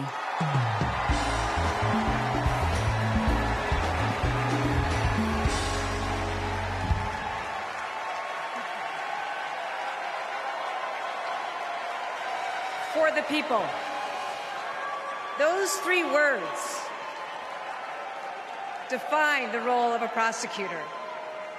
To serve not only our clients in the courtroom, but our community and our country. To give people a sense of security and safeguard the principles that hold our nation together. To stand up to abusers and bullies, and stand up for the voiceless and the vulnerable. In other words, exactly what Kamala Harris has done her whole life. When she was DA, mothers of children who'd been murdered, whose cases had gone cold, would come to her office saying, "I'll only speak to Kamala," because they knew she would listen, because they knew she would help them find justice. And she did. That's the Kamala Harris I know. A few weeks ago in Massachusetts, I watched a little girl meet the vice president. Her eyes were so wide, as open as the future. Kamala asked her about the summer, her basketball camp, and what position she likes to play. The little girl said to her, "Anything but defense." Kamala put her hand on her shoulder and replied, "Me too. I love offense." That's what it means to be for the people. Kamala Harris fights for all Americans. She stays on offense and she wins. And I know that she'll fight with the same passion, the same determination as President of the United States. I can't wait to see her prosecute the case against Donald Trump on the debate stage in September. We face a stark choice in this election: a felon and con man or a dedicated prosecutor. The contrast between Donald Trump and Kamala Harris is clear. He obstructs justice. She upholds it. He swindles people. She serves them. He thinks he's above the law. She actually understands the law.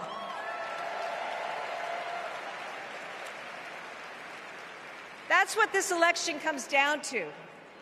One candidate who's out for himself, or Kamala Harris for the people. It's a battle for the future of our nation. And tonight, we will prove beyond a reasonable doubt that Kamala Harris should be, she must be, the next President of the United States. Thank you.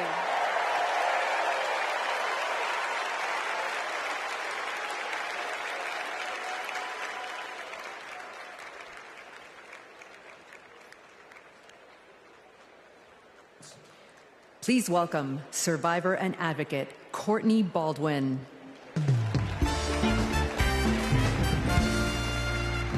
Good evening, Chicago. I'm Courtney Baldwin. In 2013, I was sold for sex in cities across California by a trafficker who controlled every aspect of my life. During those dark moments, I held on to hope that one day I'd be seen as more than a victim, that I could pursue my dreams, and that my trafficker will be held justice. I didn't know it yet, but waiting for me on the other side were people who were fighting for survivors. One of them was Kamala Harris. As California's Attorney General, she fought Backpage.com, the website that let me and thousands of others be bought and sold.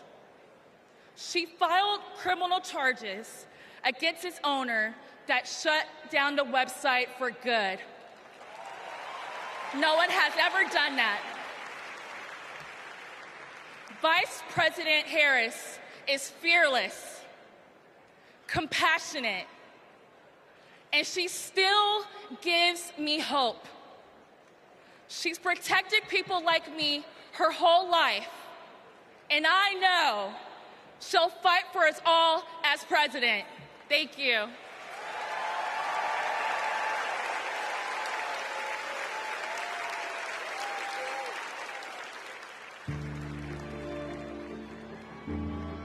We have to wake up at 2 a.m. in the morning. It's the only way to beat the Phoenix heat. It's just like opening an oven. I work on the light rail.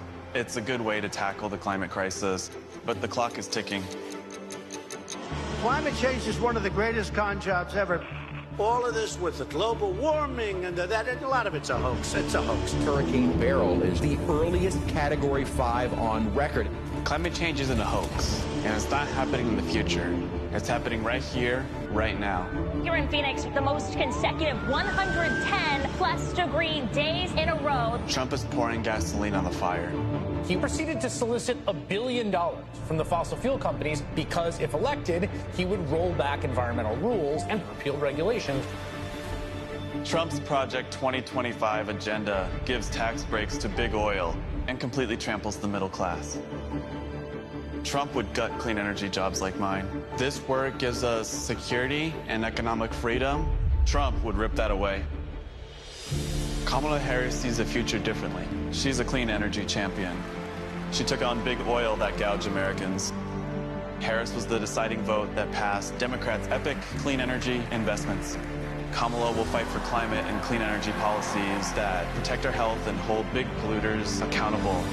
The clock is not just ticking, it is banging. And that is why President Biden and I made the largest climate investment in America's history. We are not going back. I was raised to care for my community. That means jobs for my guys and a clean energy future.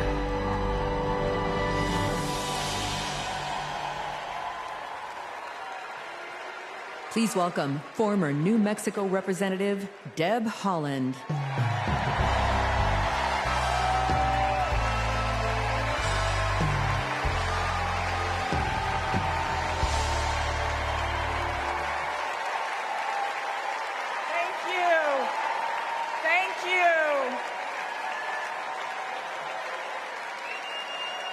Thank you.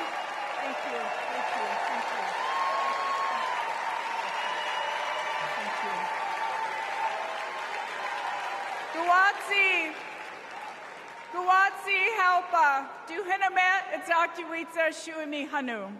In my Karis language, greetings, friends and family. My name is Kresh Turquoise, and I'm from the Turquoise clan. 35 generations ago, my ancestors built lives in the high desert of New Mexico.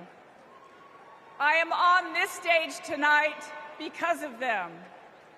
While fishing with my dad and running through the desert with my cousins, I learned that we have a responsibility to take care of our planet. Donald Trump never learned that lesson. He called the climate crisis a hoax. He made it easier for big companies to poison our air and water. An American president must lead the world in tackling climate change. We need a president who understands that assignment. That's Kamala Harris.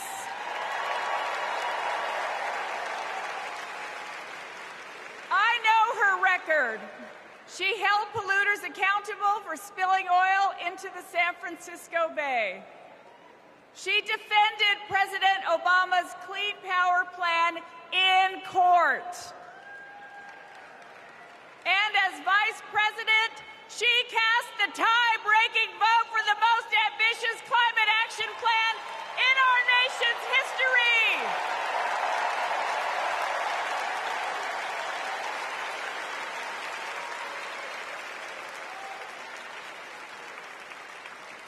Kamala Harris and Tim Walz will fight for a future where we all have clean air, clean water, and healthy communities. Let me go back to the lesson I learned in the desert Southwest. We all have a role in protecting our Earth for future generations. So let's all be fierce, and let's make Kamala Harris the next president of the United States. Thank you all so much. Thank you. Thank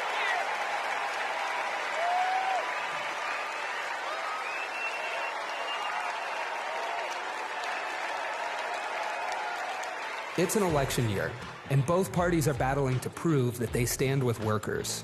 But sometimes, workers don't get the invite. Do you know where the auto workers are? I haven't seen anybody from the UAW. Nobody from the UAW? After we struggled to find any auto workers at Trump's Rally for Auto Workers, we hit the road to find out what Democrats have been up to. The Inflation Reduction Act is helping to fuel a boom in clean energy, creating 9 million new clean energy jobs over the next 10 years, once-in-a-generation investment. I thought that American manufacturing was supposed to be dead. Here I am looking at one of the biggest auto mega plants being built. We talked to workers in rural Tennessee who joined a union for the first time to build one of the largest battery plants in the country. We have 20-year-old people thinking about their future. We never did that. I got things now that I never thought I could have. Generational wealth, I'm working on that. Medical, dental, vision, pension, something to fall back on when it's all over with. We went to Vegas, where union workers are building America's first high-speed rail. To Lordstown, Ohio, where auto workers who lost their jobs under Trump returned to work at a new battery plant. This could be the future. This could bring industry back to Lordstown. We saw it in its heyday, and here we are. We have the opportunity to make the battery. And Milwaukee, where workers are replacing every lead pipe in the city. It helps with the struggle. You don't have to struggle with 2, 3 jobs. You know, you can maintain with one job. This is my own neighborhood. This is your own neighborhood? Yes. Makes me feel good because I'm giving back something. It's easy for stories like these to get drowned out by fake worker rallies at non-union plants. Does anybody know that there's a Donald Trump event just an hour away from here? Yes? No? No. Was anybody invited to it? But over the last 4 years, only one party has invested trillions in clean energy, bringing back manufacturing and rebuilding infrastructure, putting workers at the center of it all. And this is just the start. Please welcome John Russell.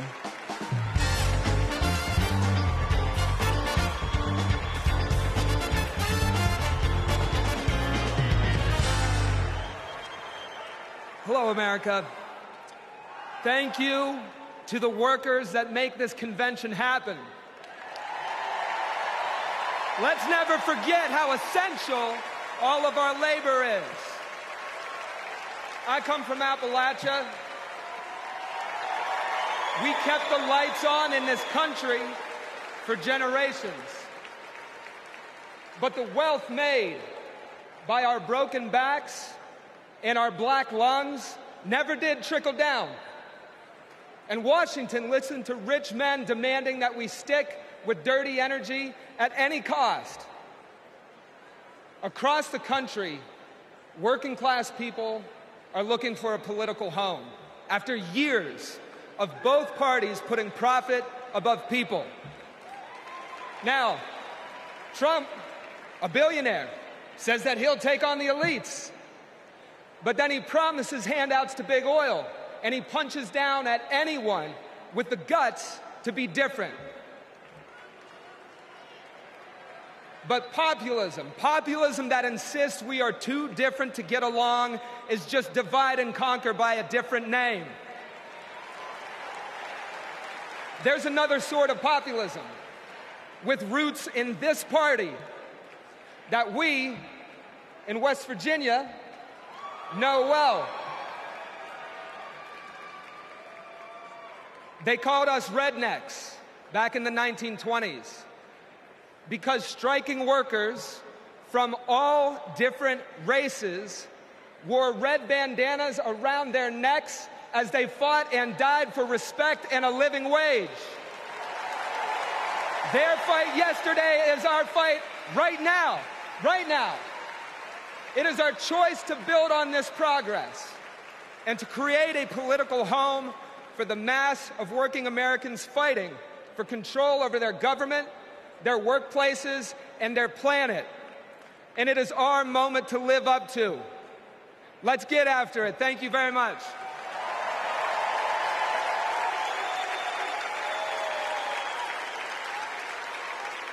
Don't know why, but I feel like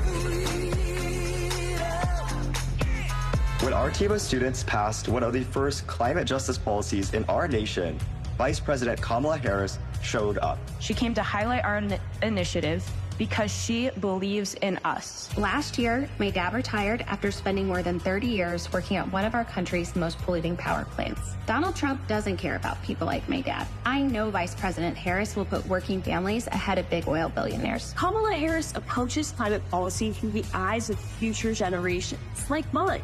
As new voters and as new leaders, I'm excited to join Harris in the fight for our future.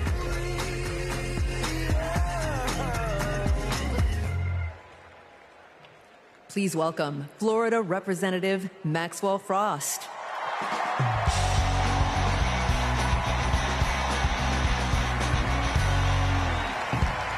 I'm Maxwell Alejandro Frost, and I'm proud to be the first member of my generation in Congress. I'm also proud to represent Central Florida. You might expect me to talk about how climate change will impact our future. But as a Floridian, as a Florida man, I'm here to tell you that the climate crisis isn't some far-off threat. It is here. Donald Trump and J.D. Vance think they can divide us by saying this crisis is some type of hoax. But I've walked the streets of communities that have been forced to rebuild after hurricane flooding destroyed their homes. I've heard the stories of immigrant farm workers made to work in horrid conditions exacerbated by this crisis. And I felt the scorching record heat and know that climate change can sometimes feel like an unstoppable force. But with our movement and with organizing and an administration that cares, we are making progress. Kamala Harris and Joe Biden have proven that tackling this crisis creates jobs, that investing in clean energy protects our health, and that investing in mass public transit builds strong communities. And we must always remember that peace is essential to our climate and war destroys our environment. This election is about every drop of water that we consume and every breath we breathe. Fighting the climate crisis is patriotic. And unlike Donald Trump, our patriotism is more than some damn slogan on a hat. It's about actually giving a damn about the people who live in this country. Because when you love somebody, you want them to have clean air. When you love somebody, you want them to have safe drinking water. And when you love somebody, you want them to have a dignified job. And so, America, it's simple. Let's get to work and elect Kamala Harris and Tim Walz for our planet, for our future, for our present, and for our people. God bless.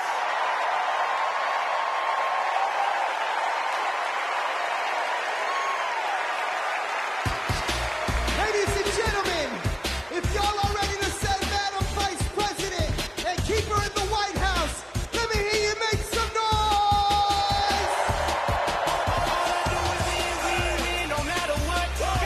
Say, and every time I hit the everybody's hands go. Let me see. And they stay there, and they stay there, and they stay there, and they stay there, and they stay there,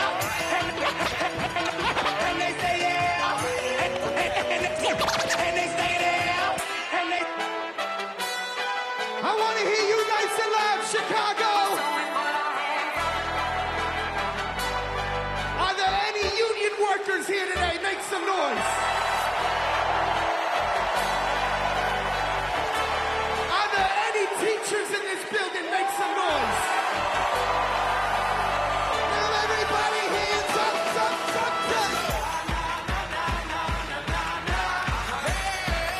Whoa. Thank you, ladies and gentlemen. I'm DJ Metro. We'll be back for more.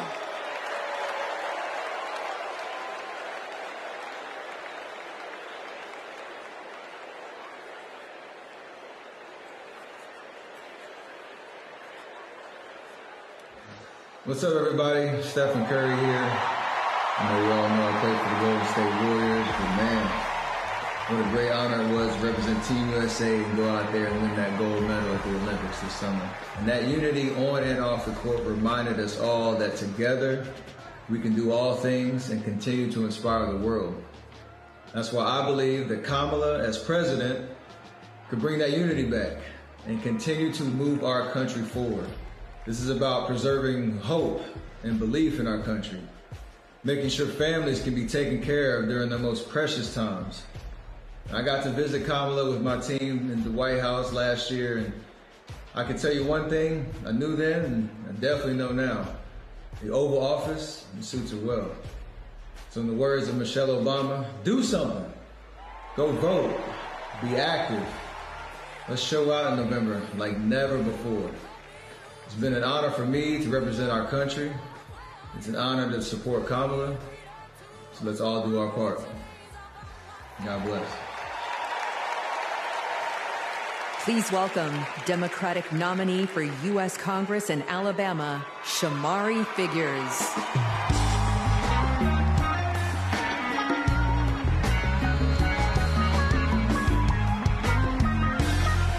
Good evening, America. And hello, sweet home Alabama. I am running for Alabama's 2nd Congressional District. This is the district that gave America the Tuskegee Airmen, Rosa Parks, Fred Gray, and it is the birthplace of the civil rights movement in Montgomery, Alabama. And of course, this district is home to Mr. Good Trouble himself, Congressman John Lewis. Look, my pathway to this stage was paved by a legacy of fighters. Fighters that include my mother, Alabama State Senator Vivian Davis Figures, who is here at her 11th DNC. And it also includes my father, my late father, Michael Figures, who was also a state senator and civil rights lawyer who sued the Klan into bankruptcy. Listen, all of America, all of us owe a debt to courageous freedom fighters, both known and unknown, a debt that can never be repaid. But what we can do is ensure that the work of those fighters who came before us continues, and that our sacred right to vote is always protected. Kamala Harris gets this. She's working to protect our freedoms every single day. And that's why she will sign into law the John Robert Lewis Voting Rights Act once it is introduced again by Congresswoman Terry Sewell.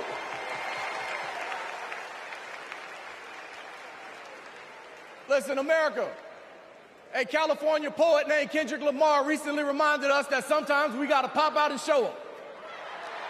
Well, America, it's time we pop out and vote. It's time we pop out from California to Alabama and all across America, and we show them that we are not going back.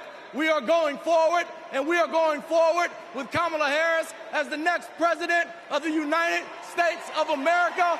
Thank you. God bless you. Roll Tide. Let's go win this thing.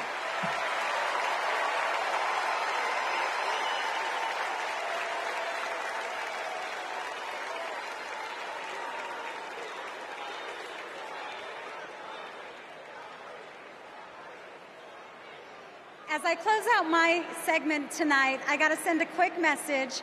Madrecita querida, I love you. Kamala Harris and Tim Walz understand what everyday Americans are going through because, unlike Donald Trump, they actually grew up in families where every dollar mattered, where everything was earned and nothing was handed to them. Our next speaker knows something about that too. Please welcome my dear friend, our fellow Texan, our next senator, Representative Colin Allred.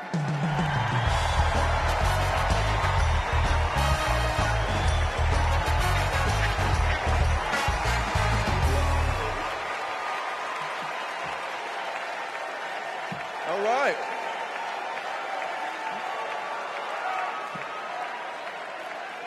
Hey, everybody.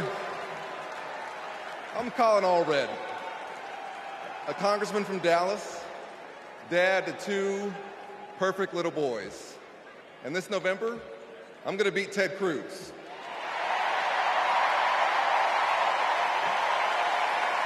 And I'm so proud to be here to support our next president, Kamala Harris.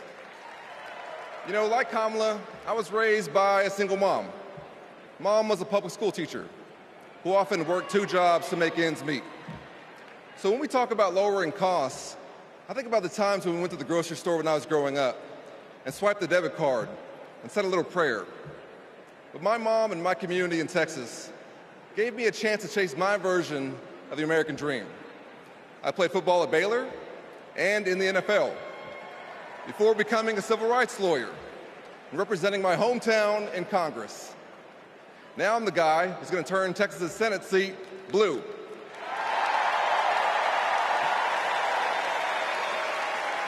You know, in the NFL, we had a term for guys like Donald Trump and my opponent Ted Cruz. Me guys. You know the type. Talk a big game, only care about themselves, but you don't want to be stuck with them at a barbecue. The truth is, America has never been about me. As President Obama said, the single most powerful word in our democracy is the word we. We the people. We shall overcome. Yes, we can. And we've got a message for the me guys. We is more powerful than me. We will protect and restore reproductive freedom. We will secure the border. We'll protect Medicare and Social Security. And we'll turn the page and write a new chapter for this country and elect Kamala Harris to be the next president and beat Ted Cruz. Thank you all so much. God bless you, and may God bless Texas.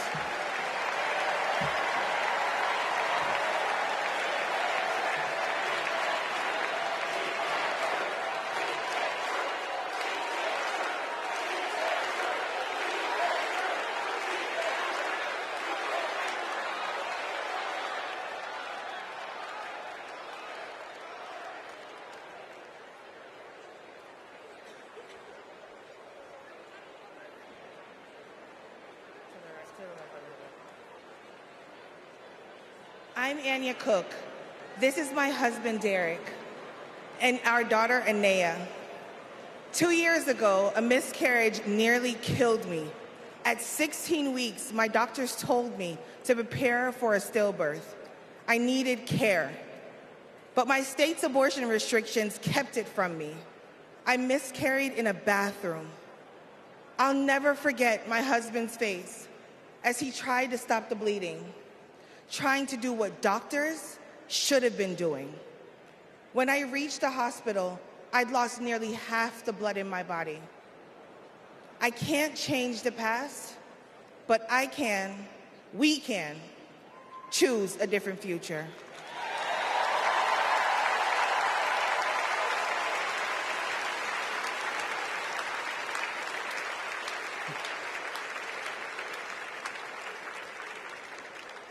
I'm Craig Sicknick, and this is my mother, Gladys. My brother was a U.S. Capitol Police officer, Brian Sicknick, a hero who died after defending our country on January 6th.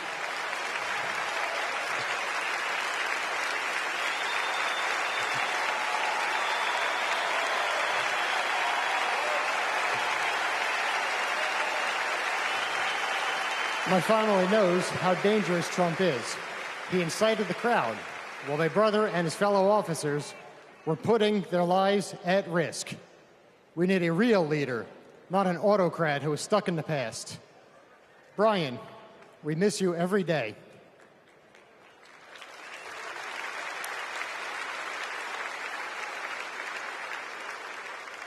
I'm Gail DeBoer. I've had type 1 diabetes since I was 11. Stressing about insulin cost has been a constant in my life. President Biden and Vice President Harris have moved mountains to help. Medicare can finally negotiate prescription drug prices.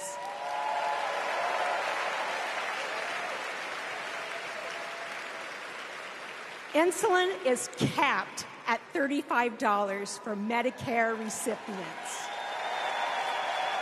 And when elected, Kamala Harris plans to extend that cap to the rest of us. That's the future I want. That's the future I am voting for.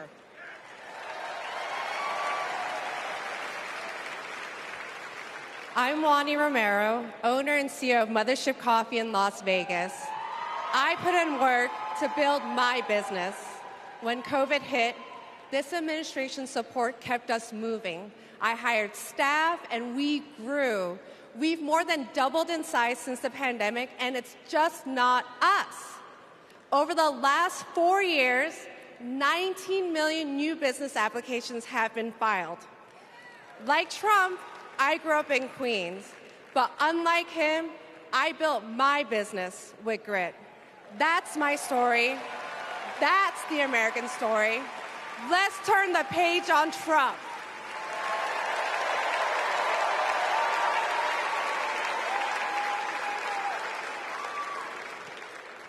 I'm Eric Fitz, and these are my sons, Christian and Carter.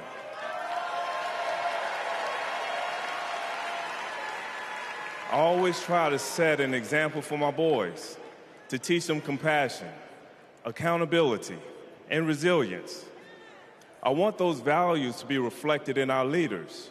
I don't want to have to turn off the TV because our president is lobbing insults or telling lies. I'm tired of all of the hate. It's time to move forward, together, and build a country our kids can be proud of.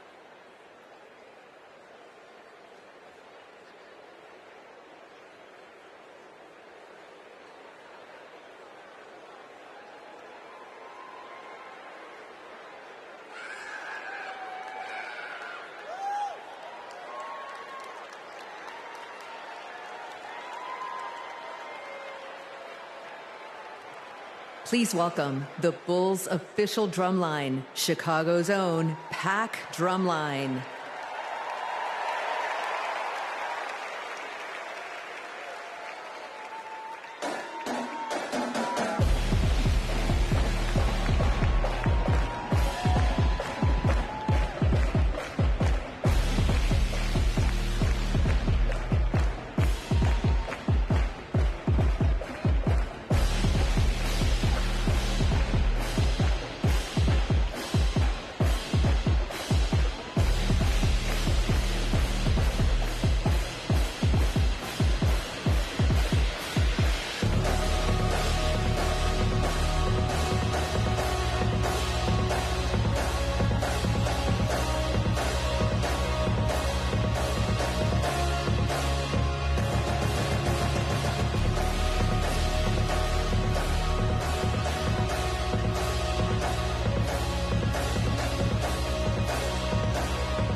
Party's not over, Chicago!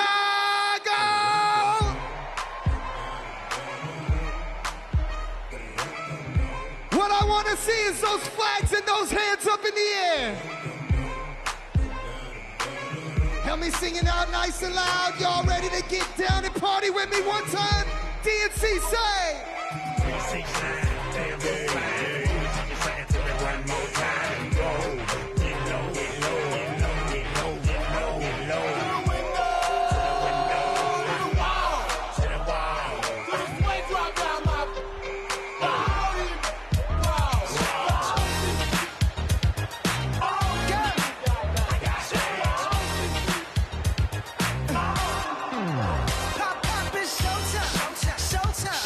Guess who's back again?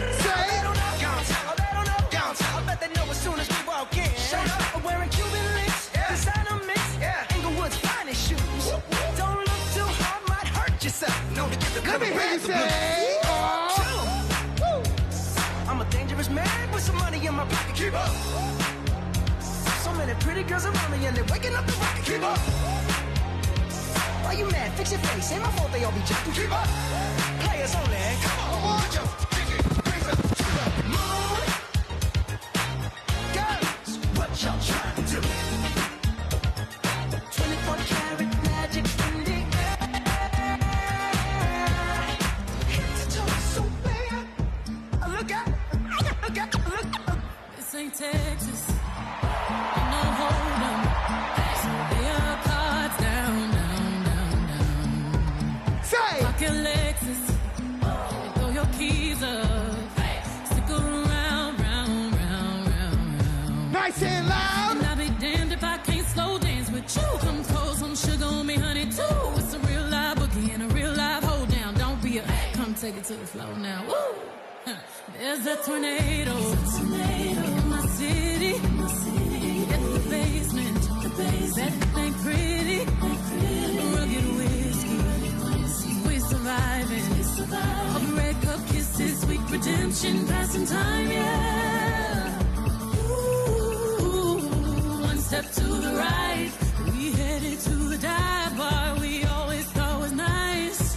Ooh, run me to the left and spin me in the middle, boy. I can't read your mind. This ain't Texas. Ain't no hold 'em. Lay your cards down, down, down, down. So pop your Lexus, throw your keys up. Stick around, round, round, round, round. One more time, nice and loud. And I'll be damned if I can't slow dance with you. Come pour some sugar on me, honey, too. It's a real live boogie and a real live hold down. Don't be a take it to the right.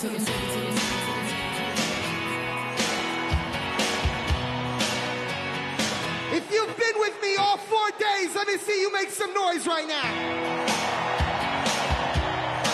And if this is your first convention, let me hear you make some noise. I was born in a small town,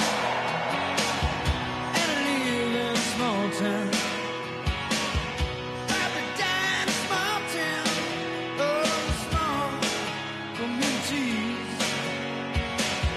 All my friends are from small town. My parents live in the same small town. My job is a small town, provides little opportunity.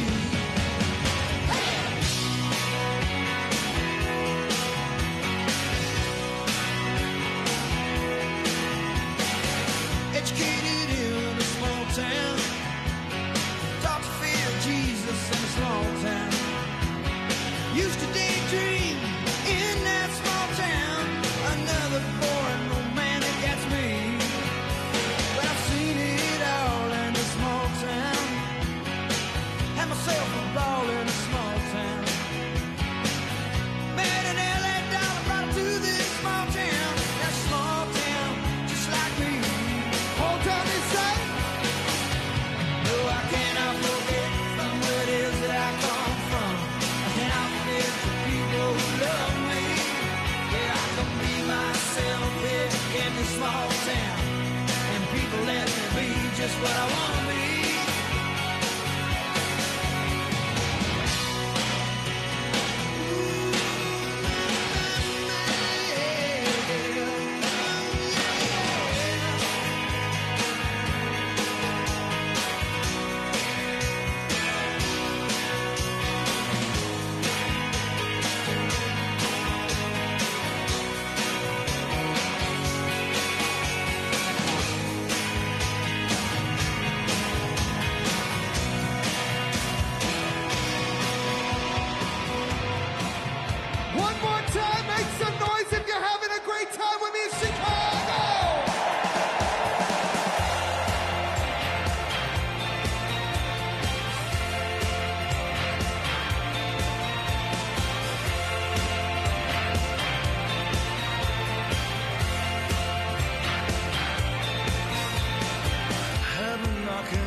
I've been stumbling on good hearts turn to stone.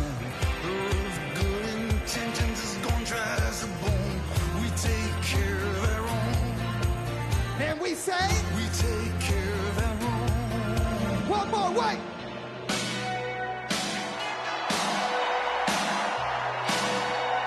Because if you're proud of your country and you're ready to send Madam VP and keep her in the White House, make some noise.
With me. My name is DJ Metro from Chicago. Thank you for having me.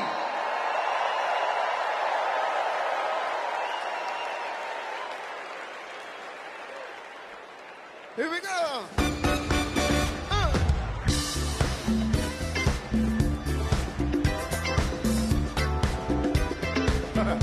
Knock me out.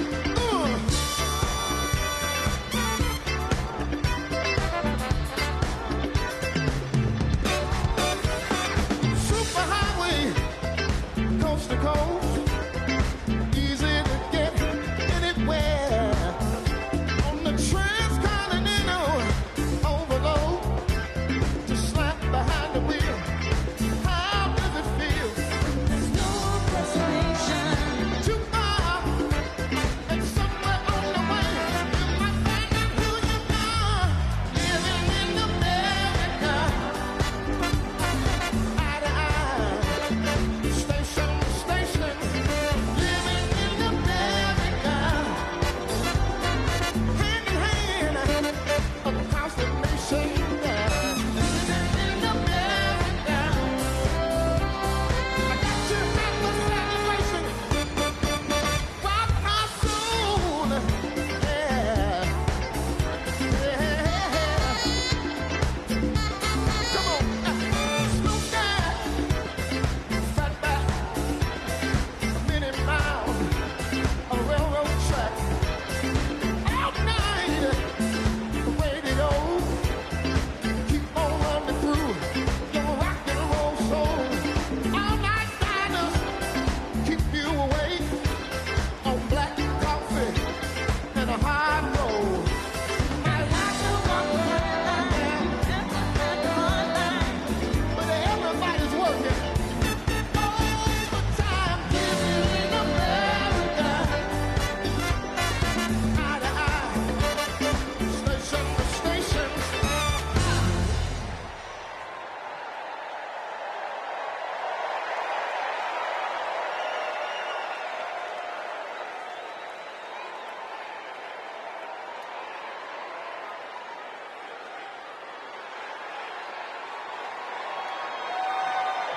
Please stand if you are able and welcome winners of 13 Grammy Awards and the biggest selling U.S. female group of all time, the Chicks.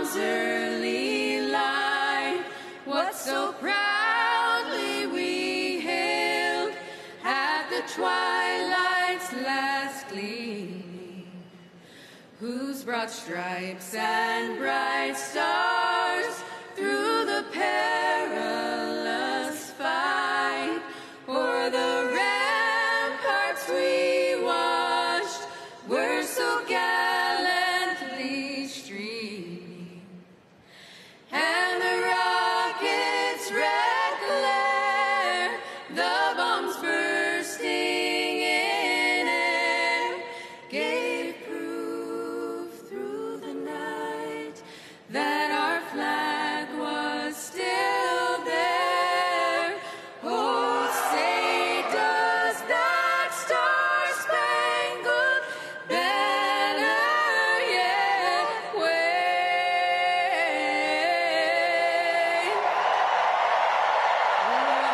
Land of the free and the home of the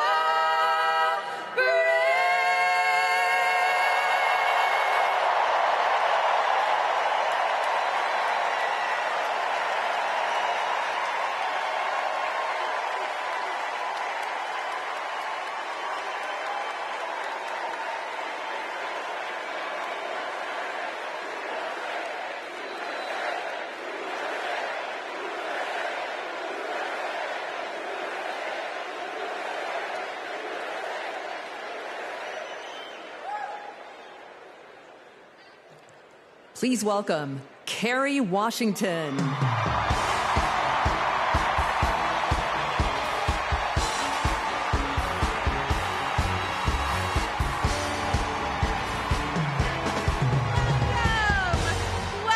to the final night of the Democratic National Convention.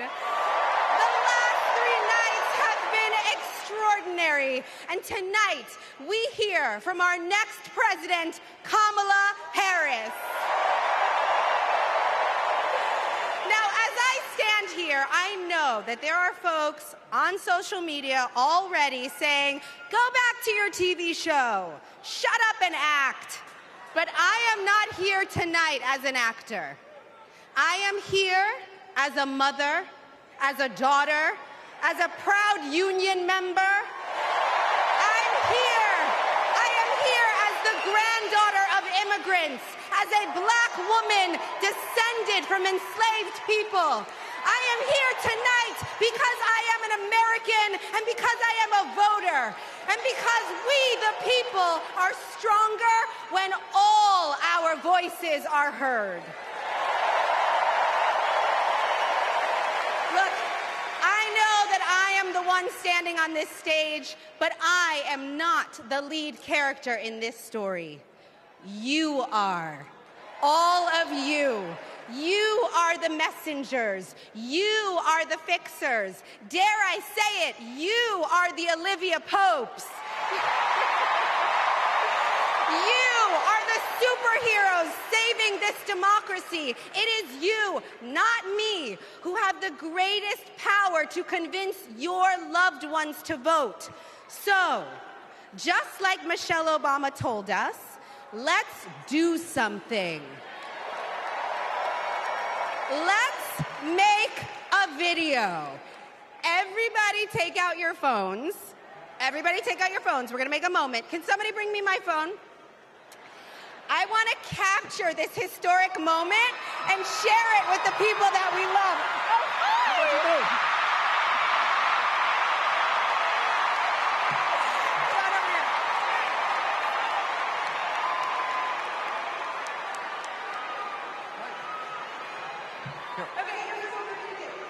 Take this video, guys. We're all going to take it together. We're going to post it to social media, text your friends, send this message out into the world. When I say when we fight, you're going to say?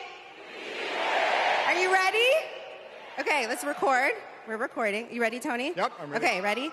When we fight, when we fight, when we fight, are you ready for Kamala Harris to win?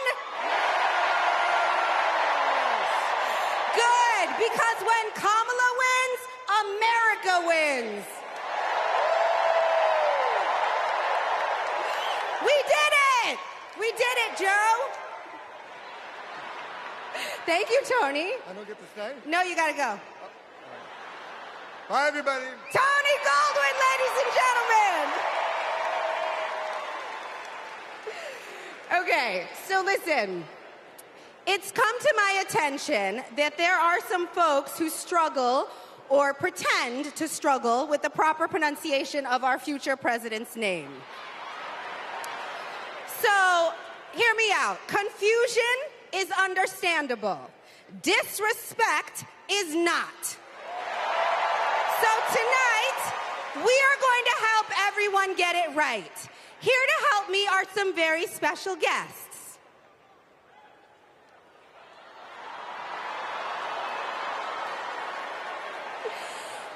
Thank you, ladies. Can you tell us your names? Hello, everybody. My name's Amara. And my name is Leela, her little sister. And what are you here to do? To teach you how to say your auntie's name. Okay. So how do you pronounce it? First you say comma like a comma in a sentence. Then you say la like la la la la la. Put it together and it's 1, 2, 3, Kamala. All right, so let's practice. Let's practice. Everybody over here say comma. Everybody over here say la. Together.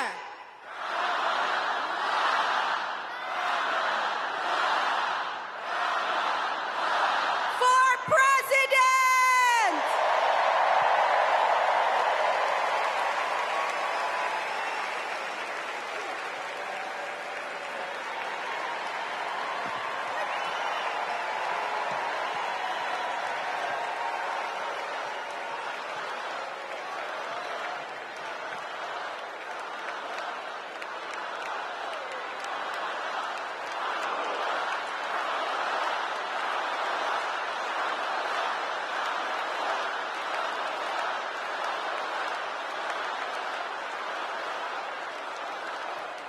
Please welcome Mina Harris, Ella Emhoff, and Helen Hudlin.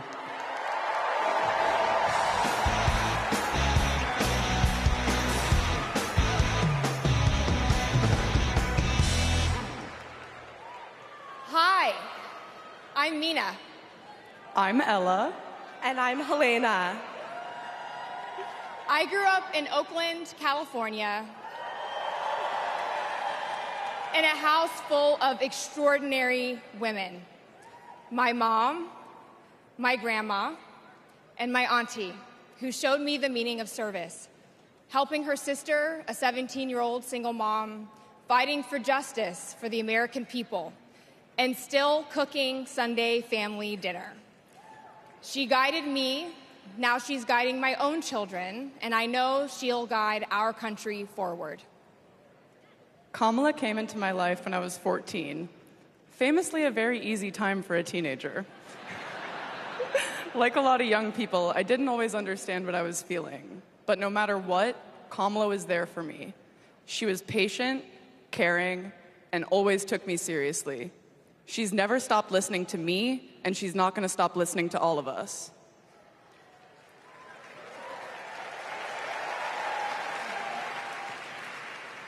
Kamala Harris is my godmother. To me, her advice means everything. Whether it's pursuing my passions, making an impact, or finding hope when the world doesn't feel so hopeful. She taught me that making a difference means giving your whole heart and taking action. She's fighting for economic opportunity, LGBTQ+ equality, and reproductive freedom, because we are not going back. She's fighting for social justice, health justice, environmental justice, and she isn't alone. We're all in this fight together. So let's keep up the fight, let's keep up the joy. And let's elect this extraordinary woman as our next president.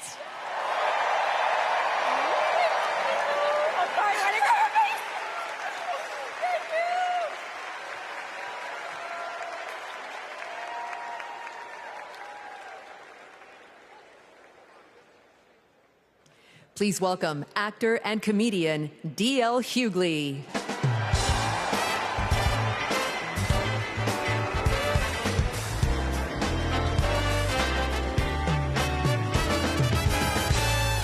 Hey now, hey Chicago, how y'all doing? What's happening, California? Now, wait, where those AKAs at? Where they at? You know what? In 3 months, ain't gonna be no living with y'all. I can tell you this, I don't blame Donald Trump for not wanting to debate Kamala.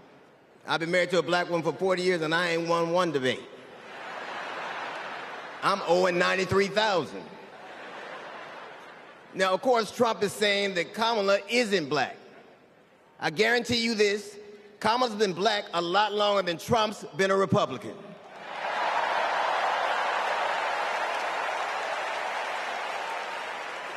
And if he keeps sliding in the polls the way he is, the only way he can keep Kamala out of the White House is if he buys it and refuses to rent it to her.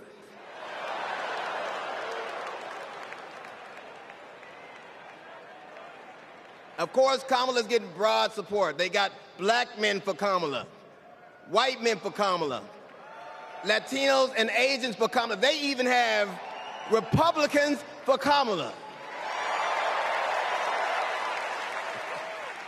Republicans for Kamala. I guess Donald Trump will finally know what it's like when you get left for a younger woman.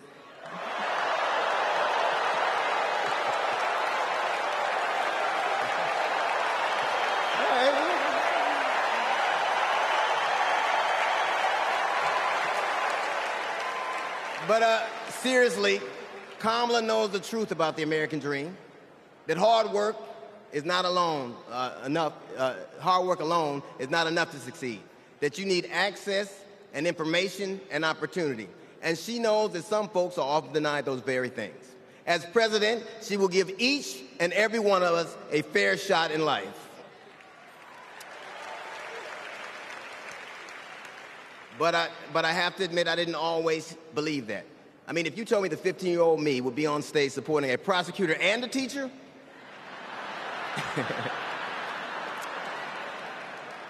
there is no way that I would have believed you. But because of that, I made assumptions about Kamala's record. And I often repeated them to a lot of people. Then one day, Kamala invited me to her house.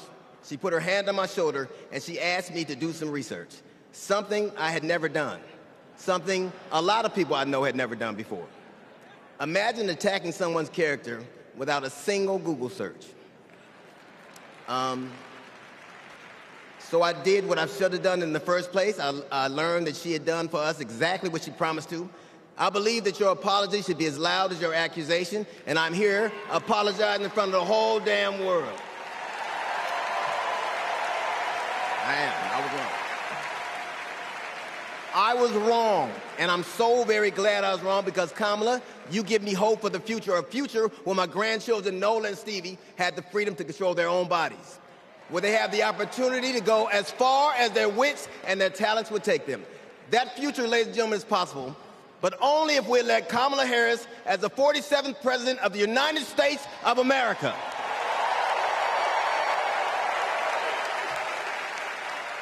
I will say this to you. The best piece of advice I've ever gotten in my entire life is you don't have to know what you will do, just know what you won't. And we won't go back.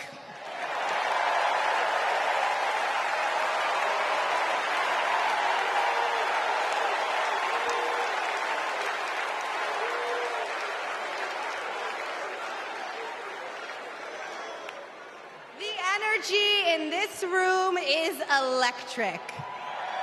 And you can feel it everywhere, all over the country. In the coming weeks, I want us to find ways to maintain this energy and this joy and this commitment, because there will be days when the work ahead seems impossible. And when that happens, I know what I do.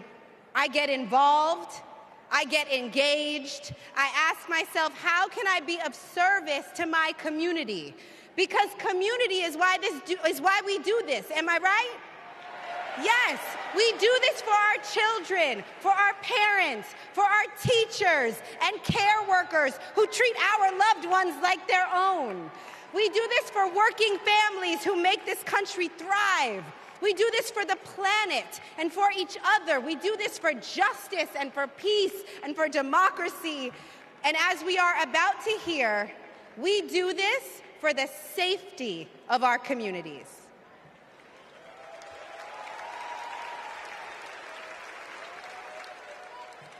Please welcome Genesee County, Michigan Sheriff Chris Swanson.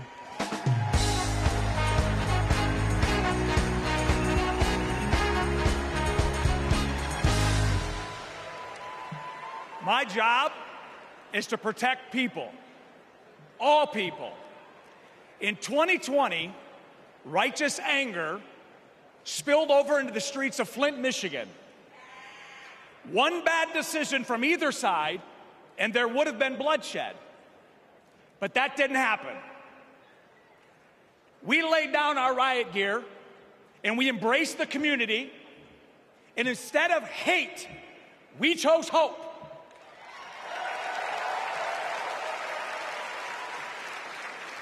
On January 6th, the opposite occurred. That day was paved with division, deceit, and denigration. Police officers were attacked that day. It could have been stopped. We need a leader who will embody what's affixed to all three sides of my sheriff patrol cars: protect, serve, and unify. Kamala Harris is that leader. As a prosecutor, Kamala Harris protected us by putting violent criminals and sex offenders behind bars. If I was in a courtroom, she's exactly the tough prosecutor that I'd want to see. As vice president, she served America by keeping us safer. And I can testify firsthand, where I come from, crime is down and police funding is up. As president, Kamala Harris will unify our country. She will bring us together because our country needs a leader who will go toe-to-toe with drug cartels and bullies.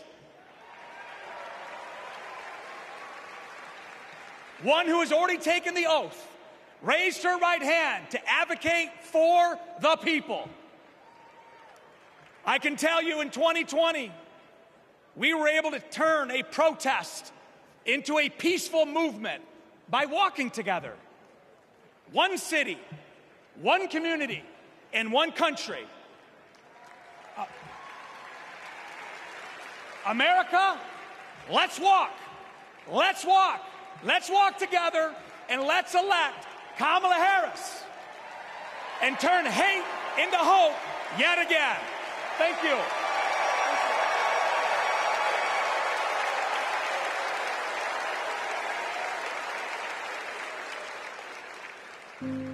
We were contemplating adopting, and then out of nowhere, I got pregnant.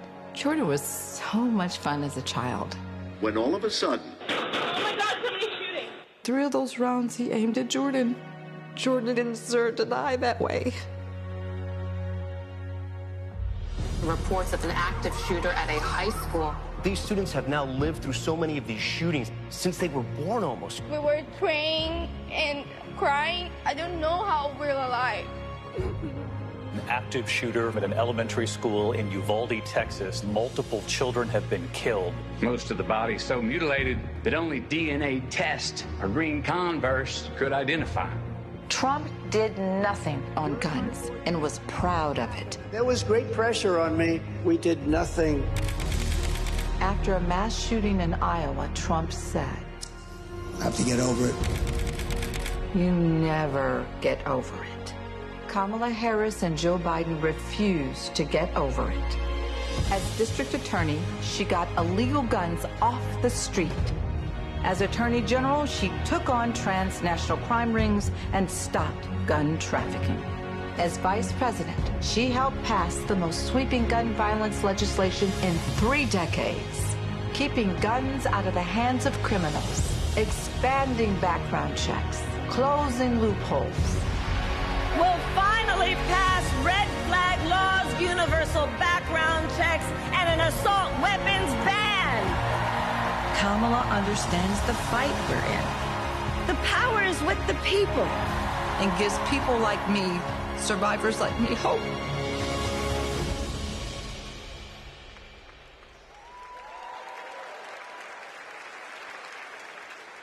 When I worked for Every Town Please for Gun welcome Safety. Georgia Representative Lucy McBath.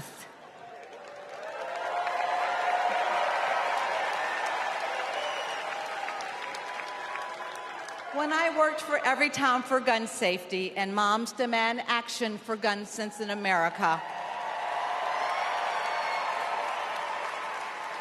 I saw firsthand the power of telling our stories. You've just heard mine, but there are many more to tell.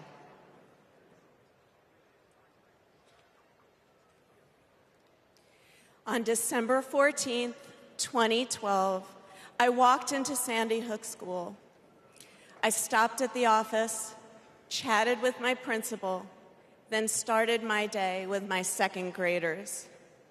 Suddenly, a loud crash, like metal folding chairs falling. 154 gunshots blaring. Hiding in the coats, trying to sing with my students, trying to read to them, trying to drown out the sounds. Terror, crying, running. I carry that horrific day with me. 20 beautiful first grade children and 6 of my beautiful colleagues were killed. They should still be here.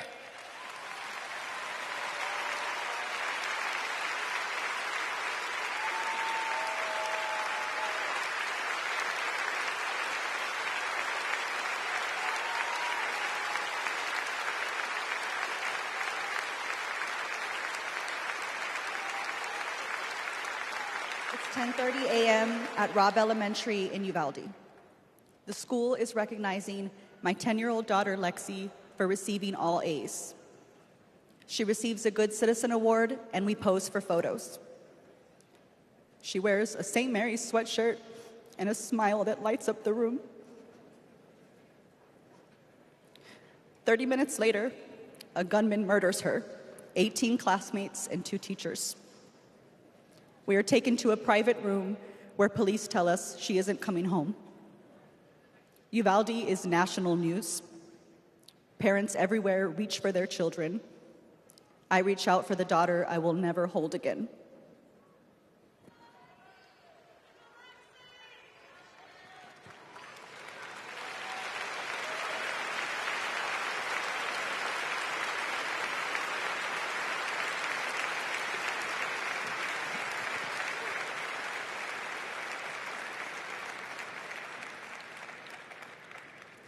My niece, Sandy Patrice, was 22. She drove to Myrtle Beach for sun and fun and motorcycle parades. Hours later, my phone rang. Shooting on the beach. No one can find Sandy. I stayed calm. You see, my mother, Patricia Ann, had been shot and killed by an abusive partner. I was calm then, too. I got to handling business. I called relatives, the police, hospitals, and I kept calling, voice steady, heartbeat pulsing. Then I was connected to the coroner. 10 years of waiting, and Sandy's murder is still unsolved.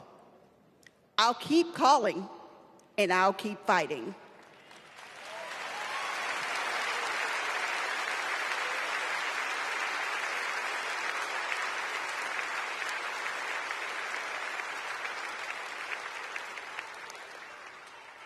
I was in high school when my classmate got shot.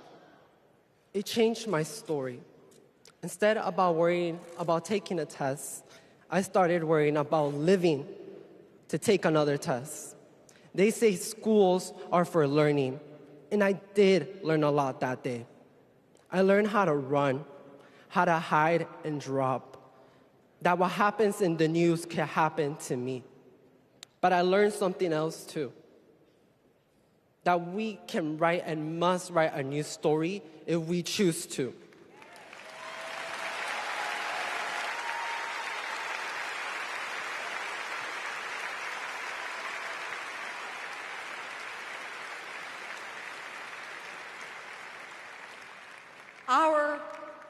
Are stories of loss.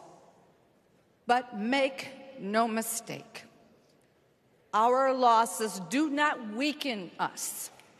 They strengthen our resolve. We will secure safer futures that we all deserve. We will organize. We will advocate.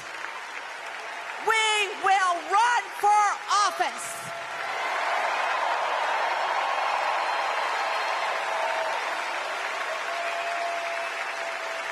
And we will join with Americans from small towns and big cities to keep our communities safe.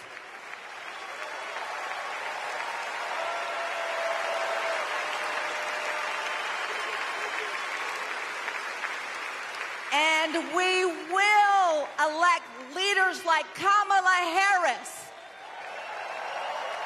who won't just empathize, but will act.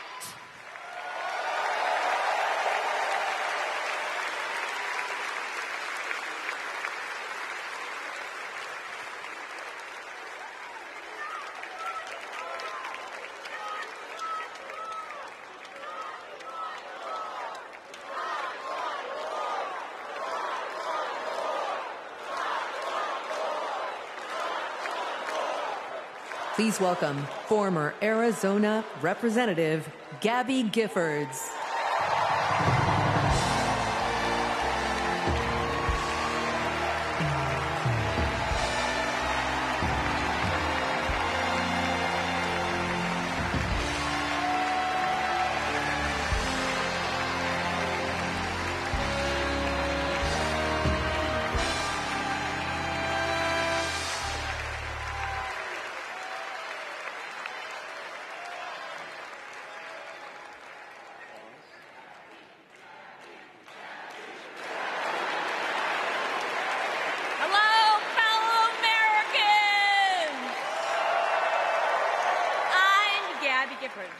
I was born in the great state of Arizona. I was born with grit. I grew up racing motorcycles, mucking stalls, and exploring the beautiful desert. I fell for an astronaut.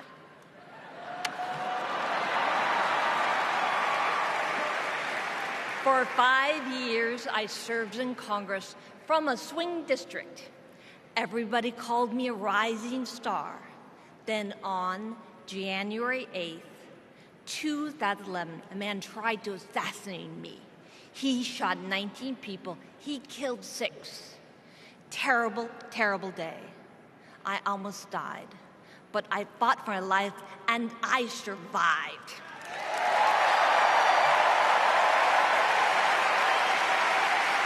I learned to walk again, one step at a time. I learned to talk again, one word at a time. So many people helped me as I worked hard to recover, including a decent man for Delaware who always checked in. He still does. Thank you, Joe Biden. Thank you for everything. Joe is a great president. My friend Kamala will be a great president. She is tough. She has grit. Kamala can beat the gun lobby. She can fight gun trafficking. Kamala stood up to Wall Street and the drug company. She will protect abortion access. She will defend our freedom. She saved lives. Join me in voting for Kamala Harris. Bravo! Thank you.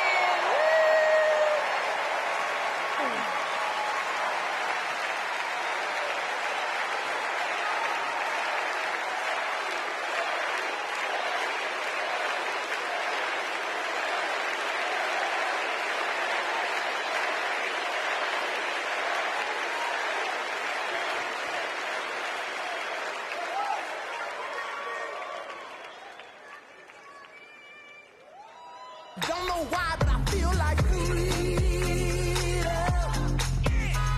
I had the honor of meeting Vice President Harris when I got to introduce her when she spoke at my high school about gun violence. Parkland happened, and all I could think about is that I wanted to keep my kids safe. On July 4th, 2022, I was next in line to walk in the Highland Park Independence Day Parade when gunshots erupted. 7 people were shot and killed, and 48 more were injured. Vice President Harris has been a gun sense champion since she was our California AG. We have 2 options in November. We have Kamala Harris, who has already proven her leadership in the Biden-Harris administration. They passed the first ever comprehensive gun reform in 30 years. Meanwhile, Donald Trump has cozied up to the NRA and the gun lobby. I have full confidence in Vice President Harris that she's dedicated to and committed to finding a solution to end gun violence.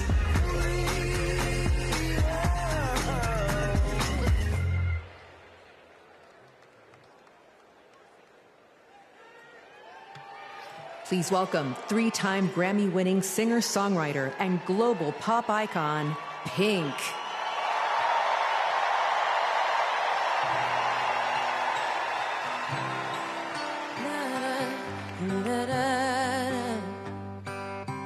We're searchlights, we can see in the dark. We're rockets pointed up at the stars. We are billions of beautiful hearts. You sold us down the river too far. What about us? What about all the times you said you had the answer? What about us?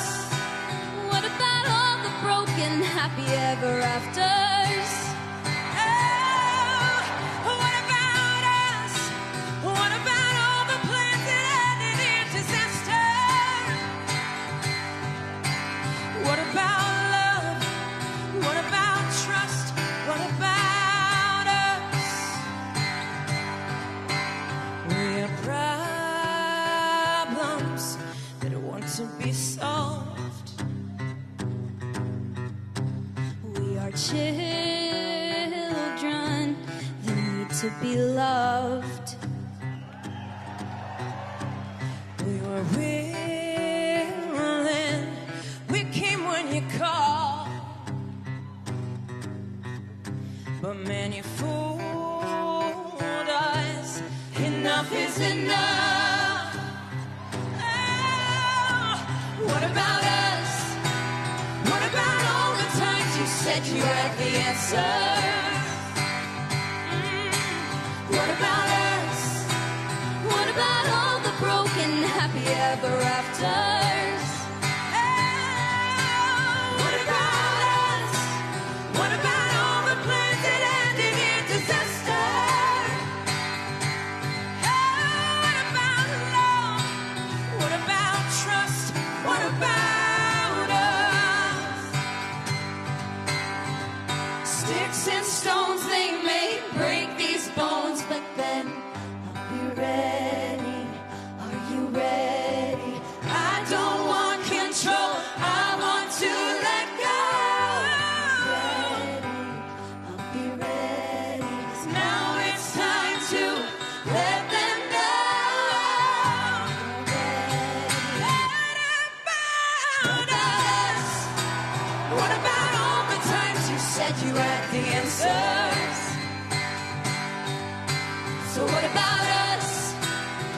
about all the broken happy ever afters? What about us? What about all the plans that ended in disaster? What about love? What about trust? What about us? What about us? What about us? What about us?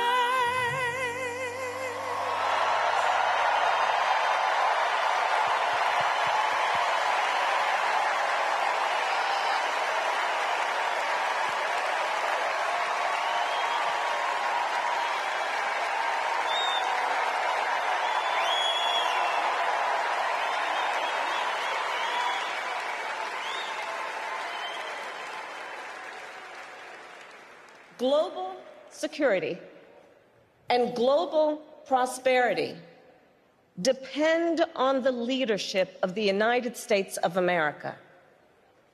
And a strong America remains indispensable to the world. Our democratic ideals of freedom and liberty inspire billions, and our military is the strongest in the world. Our military is a force that underwrites global stability and our national security.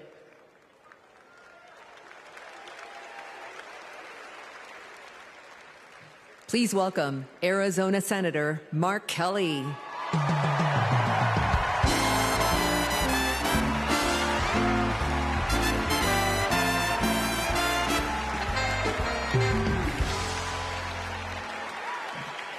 Hello, Chicago. Hello, Democrats.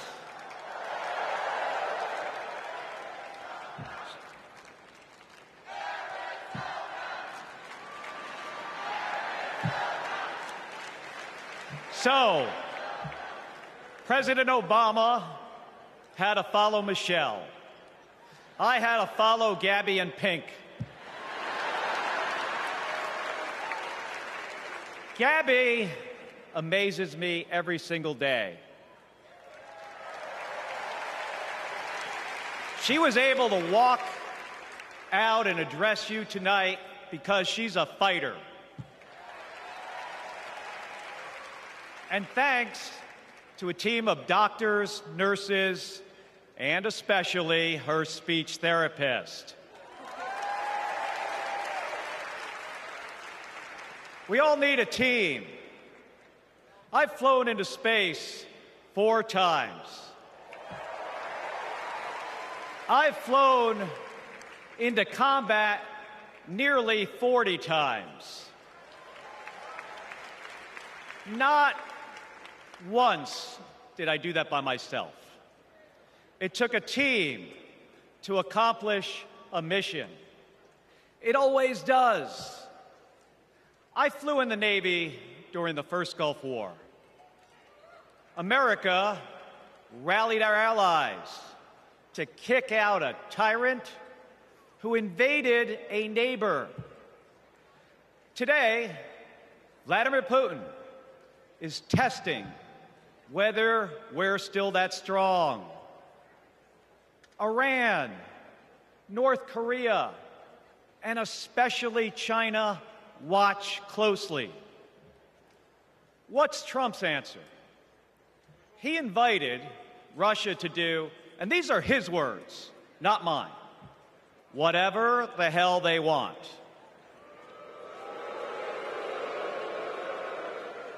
Vice President Harris has always championed America's support for NATO, for Ukraine, and for the Ukrainian people. On the Senate Intelligence Committee, she investigated Russian interference in our election. She defends free and fair elections everywhere. You already know how Trump feels about those. Donald Trump skipped his intelligence briefings. He was too busy sucking up to dictators and dreaming of becoming one himself. Trump thinks that Americans who have made the ultimate sacrifice are suckers and losers. If we fall for that again and make him the commander-in-chief, the only suckers would be us. Kamala Harris knows that standing with our allies means standing up for Americans. She'll keep modernizing our military to support our troops and to support our veterans like our next Vice President, Tim Walz.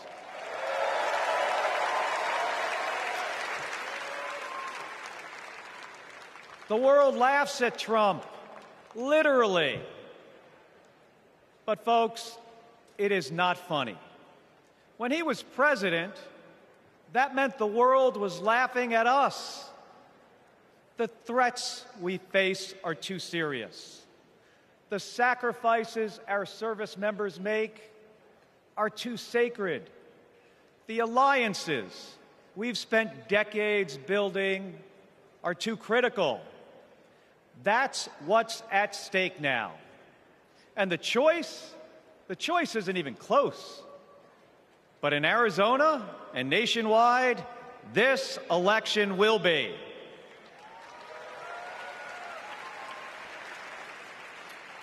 We'll win in the same way we launch rockets into space and land fighter jets on an aircraft carrier as one team on one mission. State by state, voter by voter, coming together. No country is better than ours at solving big problems. So, on November 5th, let's prove that America is still the leader the world needs today by electing the leader we need right now, Kamala Harris. Thank you, everybody. Thank you.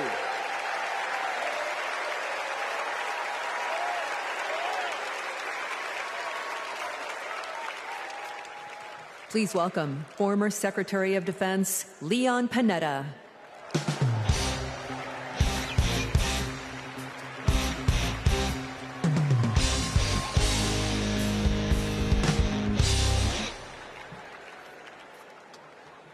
My fellow Americans, I'm proud to have served in the Army, the Congress, the White House, Chief of Staff, CIA Director, and Secretary of Defense.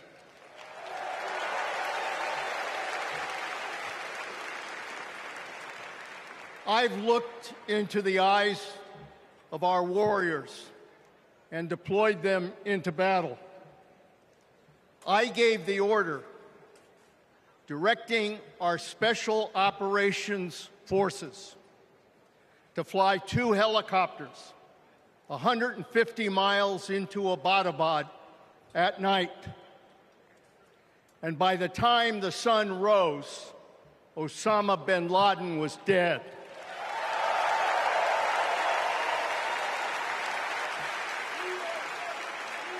Because nobody attacks our country and gets away with it. Nobody.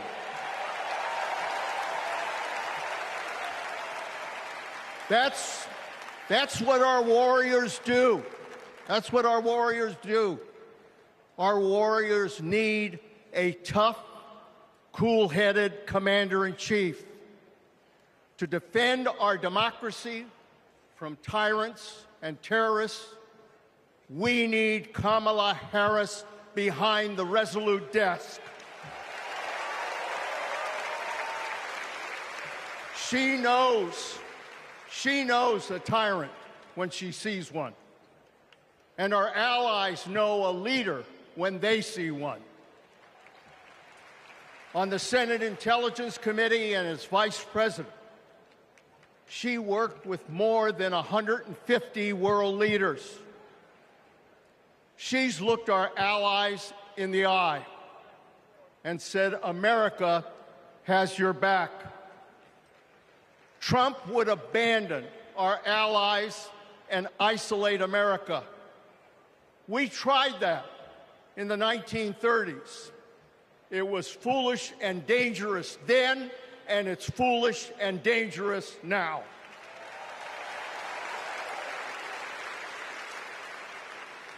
Listen to President Reagan. President Reagan. Isolationism never was and never will be an acceptable response to tyrannical governments. Never. Trump tells tyrants like Putin they can do whatever the hell they want. Kamala Harris tells tyrants, the hell you can, not on my watch. She's worked with President Zelensky to fight back against Russia. She knows that protecting their democracy protects our democracy as well. Look, Donald Trump does not understand the world, and he does not understand the service and sacrifice of our military. Our fallen veterans are not suckers. They are not losers. They are our heroes.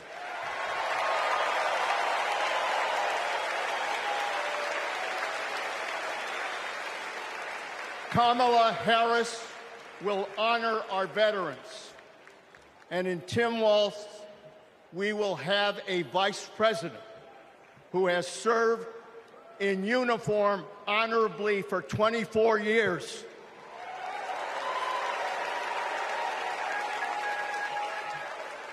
Kamala Harris understands this moment. It is a moment of danger and a moment of opportunity. She'll keep America's military the strongest in the world, the strongest ever known. And she understands what our military is for. The role of our military is to defend us from foreign enemies. It is not to threaten Americans, and it sure as hell isn't to put immigrants in camps.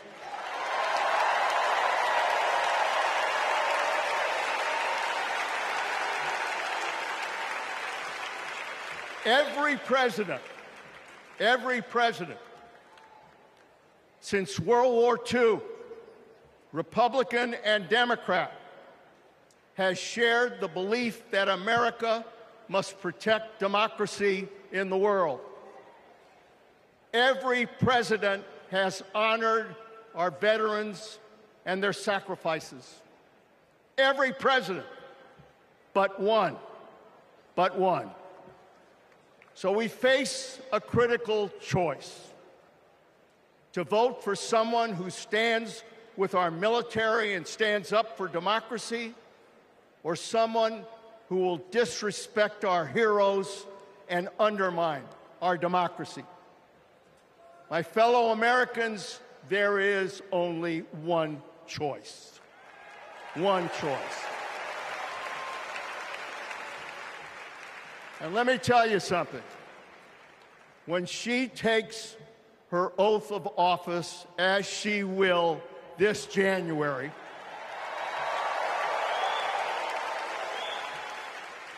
our allies will cheer, our enemies will fear, and we will have a commander-in-chief that we can trust. God bless our veterans, and God bless our country.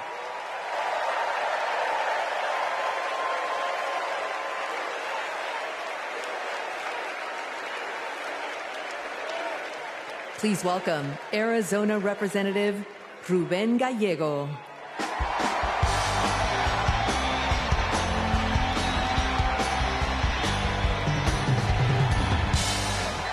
I'm a dad, husband, congressman, and the proudest Arizonan you'll ever meet. But I am even prouder to be a Marine. Rah!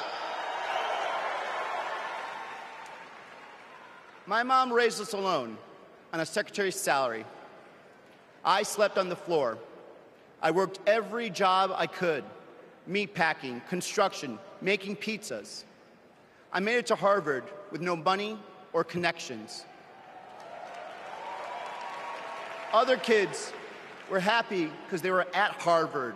I was happy because I finally had a mattress. Then I enlisted, fought alongside my brothers with Lima 325 in Iraq. They called us Lucky Lima, but our luck ran out. We saw some of the heaviest combat of the war. And when we got home, the government failed to help us readjust. We have a duty to care for our patriots who serve our nation.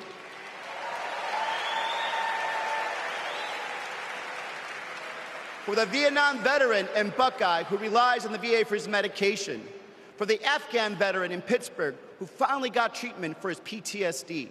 For the Marine in Milwaukee who relies on the benefits she earned.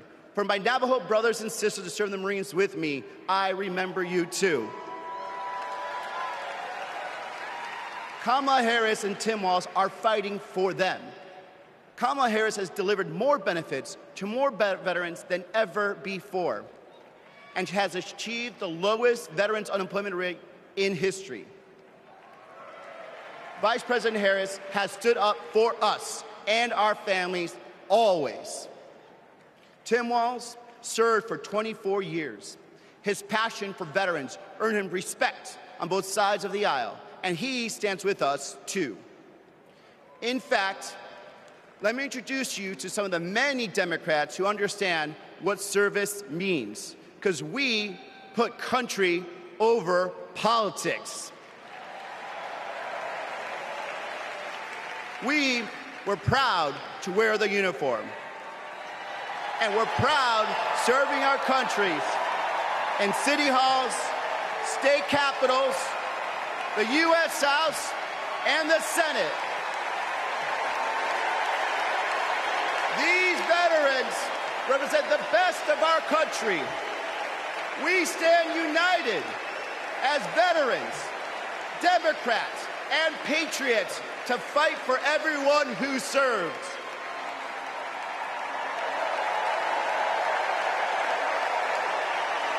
But politicians like Donald Trump, they don't stand with us. They call patriots like Senator McCain losers. John McCain was an American hero. Show some respect. Trump's Project 2025 will slash veteran benefits and force VA hospitals to close across the nation. Show some respect. So, for the 18-year-old who decides to enlist, for the families like mine who prayed every night that their loved one would come home, for our troops stationed thousands of miles away, for my Marines of Lima Company, let's elect Kamala Harris and Tim Walz, who don't just respect our service, but revere it. Because the veterans who defended this country aren't just the reason we can sleep at night. They're the reason we can dream. And together, we'll fight for our veterans and everyone who served our country. Thank you.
Please welcome Michigan Governor Gretchen Whitmer.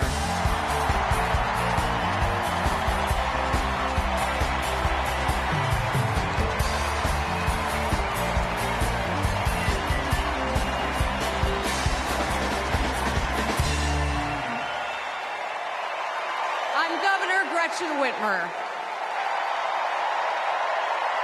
In Lansing, they call me Governor.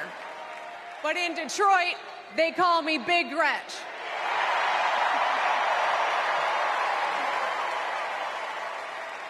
Donald Trump called me that woman from Michigan as an insult.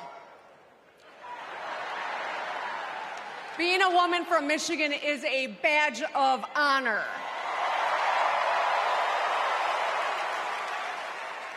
Like women across America, we just GSD. Get stuff done. At 29, I joined the sandwich generation. Sandwiched between working and raising my newborn and caring for my mom, who was dying from brain cancer. It was hard, but not extraordinary. It's life. Those nights reminded me who I was fighting for. People just trying to make it. Kamala Harris knows who she's fighting for, too. She took care of her mom, who also battled cancer. As president, she'll fight to lower the cost of health care and elder care for every family. She's lived a life like ours. She knows us. Donald Trump doesn't know you at all. You think he understands that when your car breaks down, you can't get to work? No. His first word was probably chauffeur. You think he's ever had to take items out of the cart before checking out? Hell, you think he's ever been to a grocery store? That's what the chauffeur is for. But Kamala Harris, she gets us. She sees us. She is us.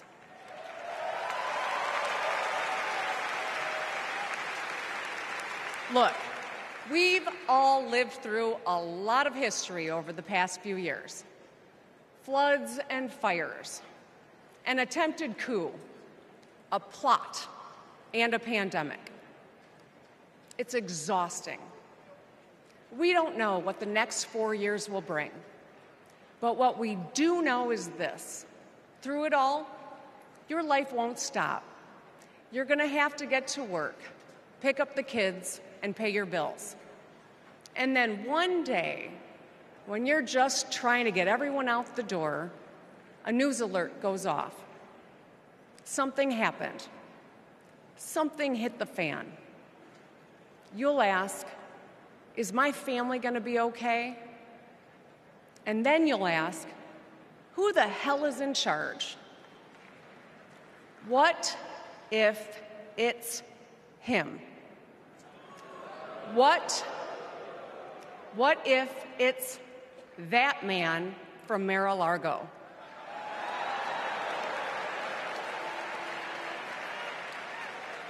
I know, in a crisis, we need someone strong enough to come up with a plan, to tell the truth, and to bring people together.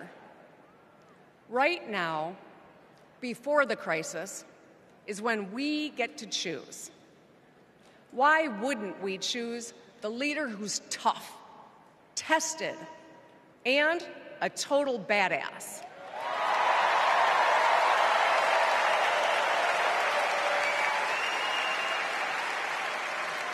I know who I want as our commander-in-chief. America, let's choose Kamala Harris.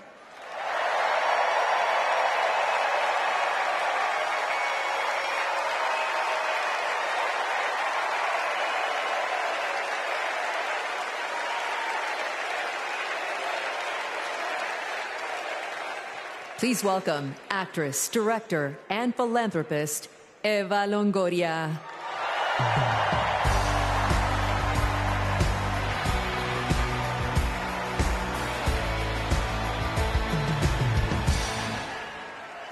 Hello, Chicago! Yes! I am so excited to be here tonight. What an honor to be part of this historic moment, and y'all are part of it. Look, I have known Kamala Harris for more than a decade, and she comes from a family a lot like mine, and I'm sure a lot like yours. We were both raised knowing that no one was going to hand us anything, especially as women. That we were going to have to touch every rung of the ladder to get ahead. We were going to have to work really hard. Now, she worked at McDonald's, but I worked at Wendy's. And look at us now. You see, Kamala and I were able to see beyond the horizon because our families supported our big dreams. Well, guess what? As Americans, we're all part of one big family. Somos familia. And as familia, we have to have each other's back. We have to support each other's dreams because Kamala's success is our success. And she supports us to dream big, too.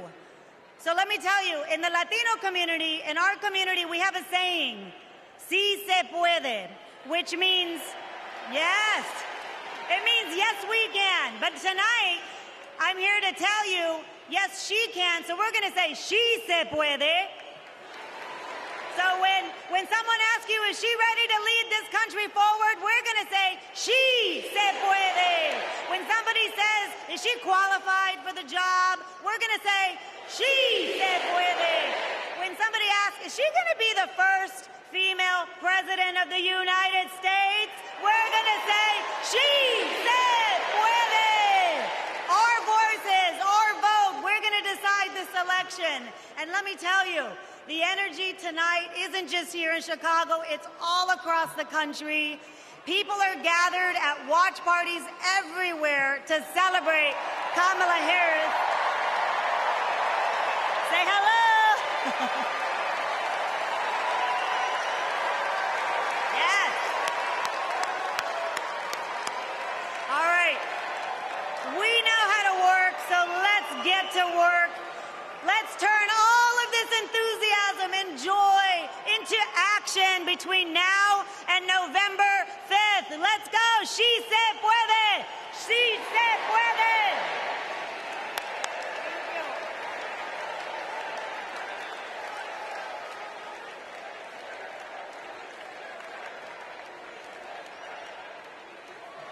Please welcome former Illinois Republican Representative Adam Kinzinger.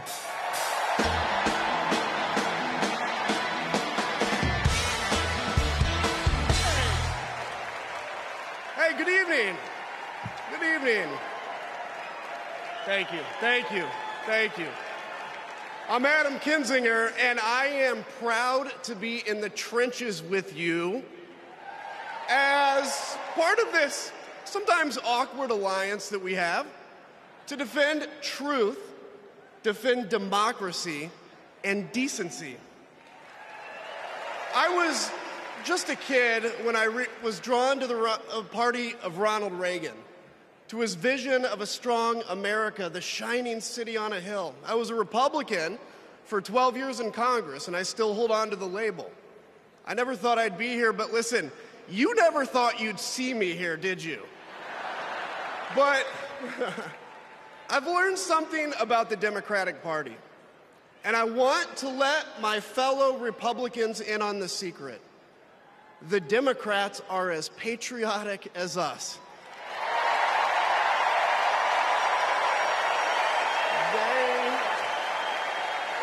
They love this country just as much as we do.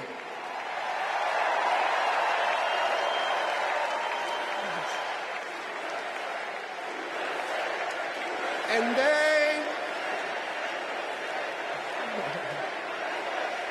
And they are as eager to defend American values at home and abroad as we conservatives have ever been.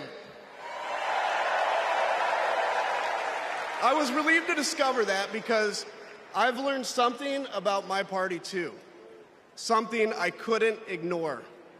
The Republican Party is no longer conservative. It has switched its allegiance from the principles that gave it purpose to a man whose only purpose is himself.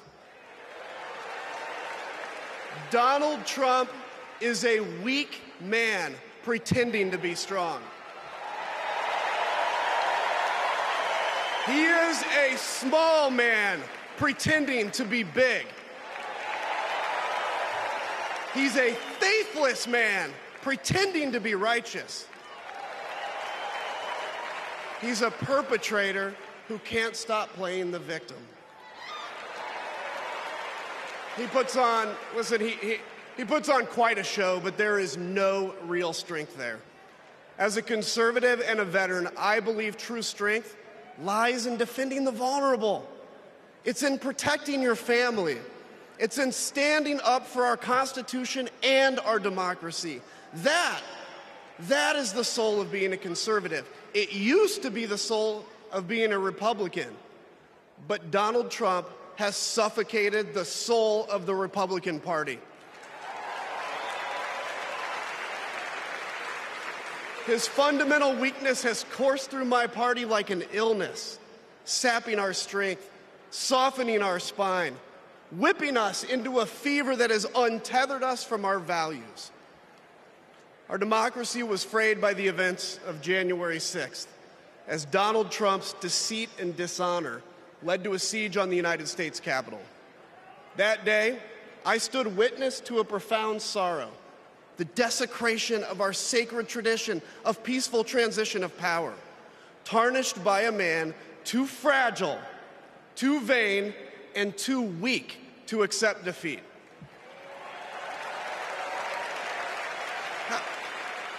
How can a party claim to be patriotic if it idolizes a man who tried to overthrow a free and fair election?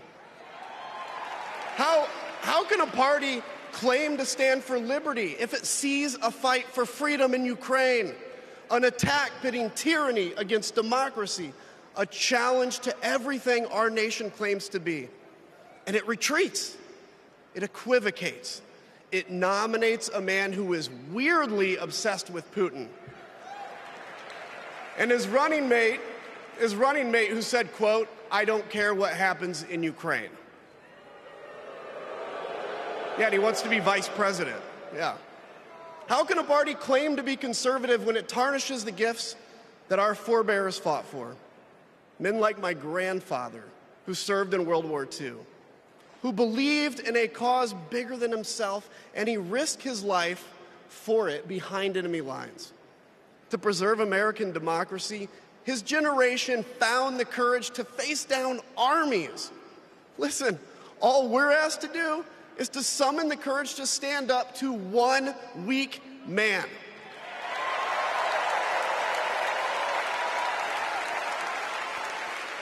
Some have questioned why I've taken the stand I have. The answer is really simple, ladies and gentlemen. We must put country first. And tonight, as a Republican speaking before you, I'm putting our country first.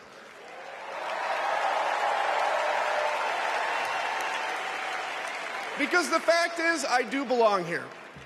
I know Kamala Harris shares my allegiance to the rule of law, the Constitution, and democracy. And she is dedicated to upholding all three in service to our country. Whatever policies we disagree on pale in comparison with those fundamental matters of principle, of decency, and of fidelity to this nation.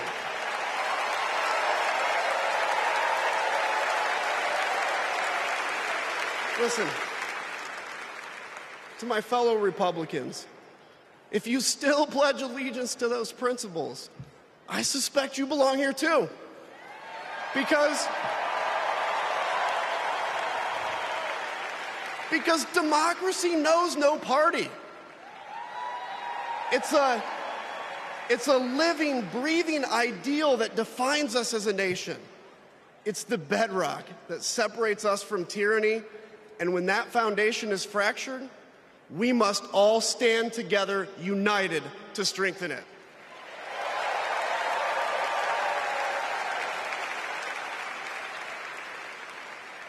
If you think those principles are worth defending, then I urge you, make the right choice.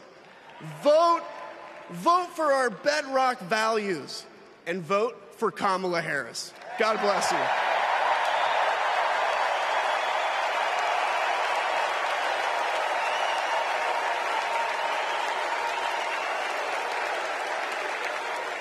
Please welcome lawyer, policy advocate, and sister of the Vice President, Maya Harris.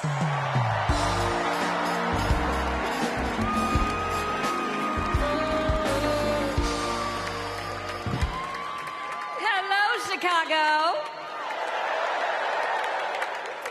In 1958, a 19-year-old from India left the only country she'd ever known to chart her own path in America.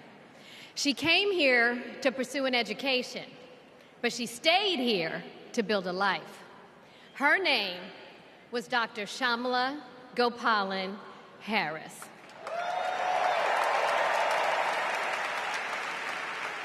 But we called her Mommy. Mommy was so many things to so many people. A civil rights activist, a scientist, a devoted mother to her 2 little girls. But most of all, Mommy was a trailblazer who defied the odds and defined herself. And when it came to Kamala and me, Mommy had great expectations for us, but she had even greater expectations of us. She raised us to believe that we could be and do anything. And we believed her. You see, Mommy understood the power and the possibility that come with knowing and showing who you truly are. She knew we could be the authors of our own stories, just as she'd been the author of her own. Mommy's journey and the opportunity that she wanted for Kamala and me, that's a distinctly American story. We may all have different histories, different struggles, or different perspectives, but what binds us together is the fervent desire to be free, to fulfill our God-given potential. Kamala's entire life has been about fighting for each of us to have that freedom. And like so many Americans, Kamala knows what it's like to be underestimated and be counted out. She knows what it's like to be the underdog and yet still beat the odds.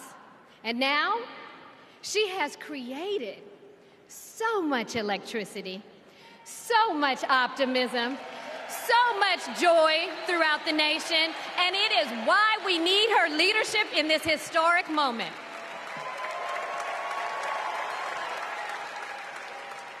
We are living in a time when some are trying to divide us, to separate us in ways that make it difficult for us to come together.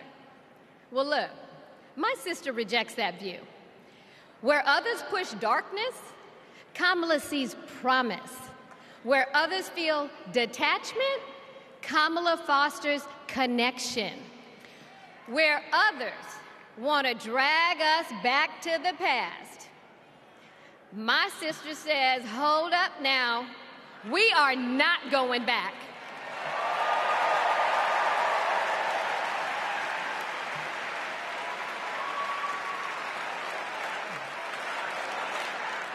Because Kamala understands we have so much more in common than what separates us. She knows the measure of our success isn't just winning an election. It's about who we bring along and lift up in the process.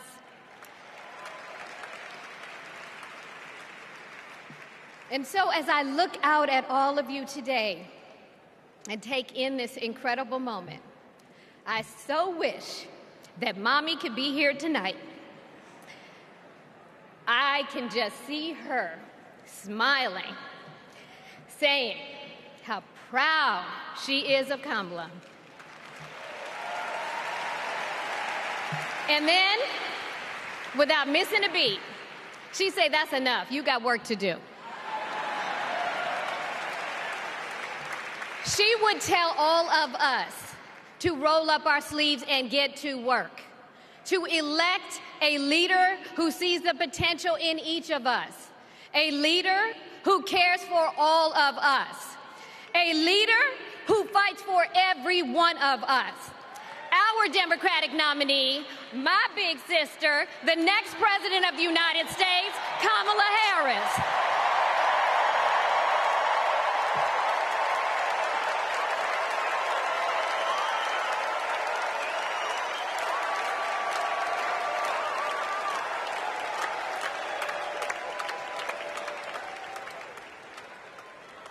Please welcome North Carolina Governor Roy Cooper.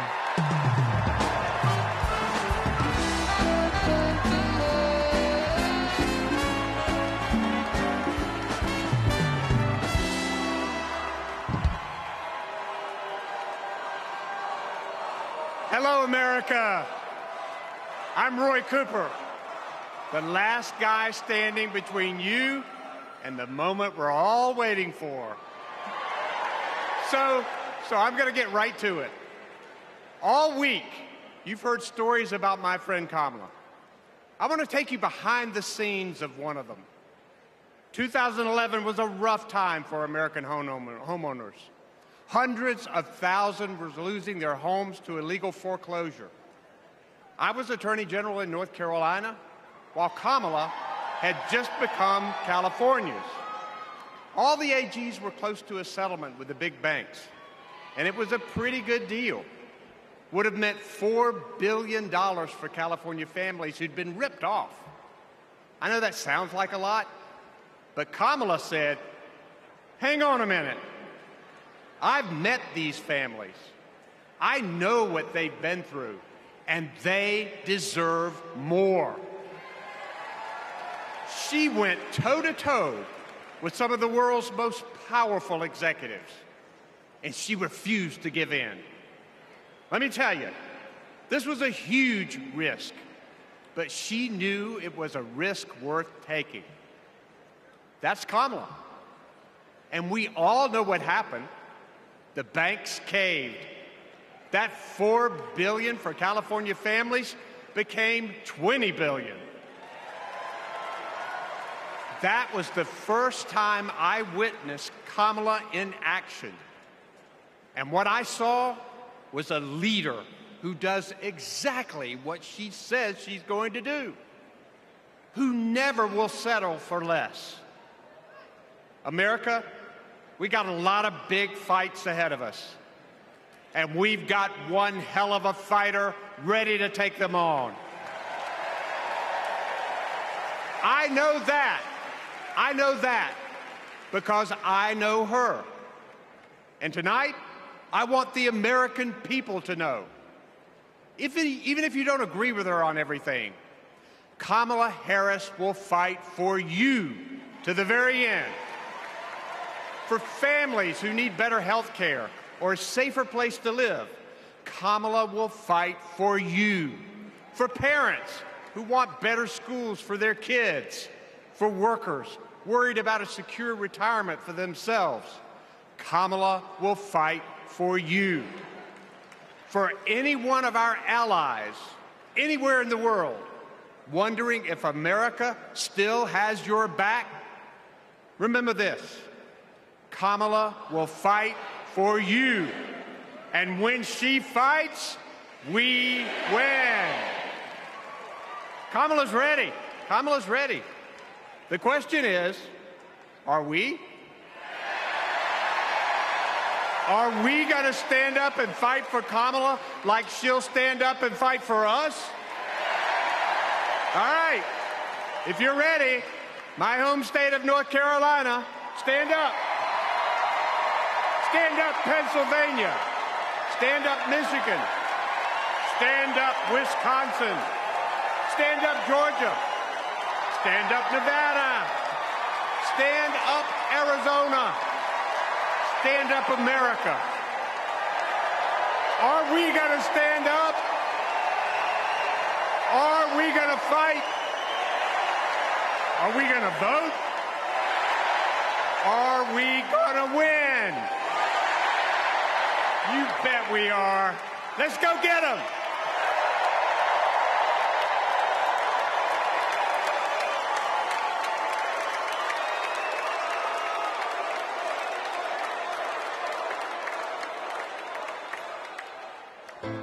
She grew up in a tight-knit neighborhood. It was the kind of place where your neighbor would look after you when school let out, where your first-grade teacher would show up at your law school graduation. It's where Kamala Harris learned what it means to be in the middle class, making every paycheck count. She was raised by a working mom who taught her about standing up for what's right and protecting the people you love. Kamala carries the lessons of our mother, the fighting spirit of our mother, the compassion. She was all of 5 feet tall. If you met her, you would have thought she was 7 feet tall. And our mother, if I'd ever come home complaining about anything, she wouldn't have it. The first thing she'd say is, well, just stop the complaining. Just tell me what you're going to do about it. And since she was a young girl, Kamala Harris has been fighting for families like the ones she grew up with. That is Kamala. She can't help herself from standing up for people and standing up for what she thinks is right. She has been that way our whole lives. Being a protector is what led her to become a prosecutor. Looking back now, I could say it was her calling. As a courtroom prosecutor, she went after predators who targeted women and children, and fraudsters who ripped off working families. And she put dangerous gang members and human traffickers behind bars. We didn't have partnerships with DOJ or FBI or DEA or any of those law enforcement agencies. Now, we all work collaboratively. She was the person who built the foundation in how we do criminal justice in America. As Attorney General of California, she held the big Wall Street banks accountable for fraud, winning $20 billion for California families. She took on one of the largest for-profit colleges that was scamming students. And in the Senate, she fought for her constituents with the determination of a prosecutor, standing up for reproductive freedom. Can you think of any laws that give the government the power to make decisions about the male body? I'm not thinking of any right now, Senator. She fought to keep our children safe from the terror of gun violence. How many of you guys had to have a drill where you learned about how you need to hide in a closet or crouch in a corner in the event that there is a mass shooter? Look at that. Look at that. On the Intelligence Committee, she defended our nation against foreign adversaries.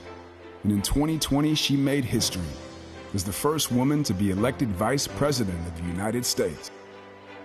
She cast the tie-breaking vote to deliver urgent relief to the American people during the pandemic. She beat Big Pharma to lower prescription drug costs and cap the cost of insulin, and led the fight to restore reproductive rights after Roe v. Wade was overturned. We have worked too hard and fought too long to see our daughters grow up in a world with fewer rights than our mothers. Because she's never been afraid to stand up to powerful interests. Sometimes people will open the door for you and leave it open. Sometimes they won't. And then you need to kick that door down.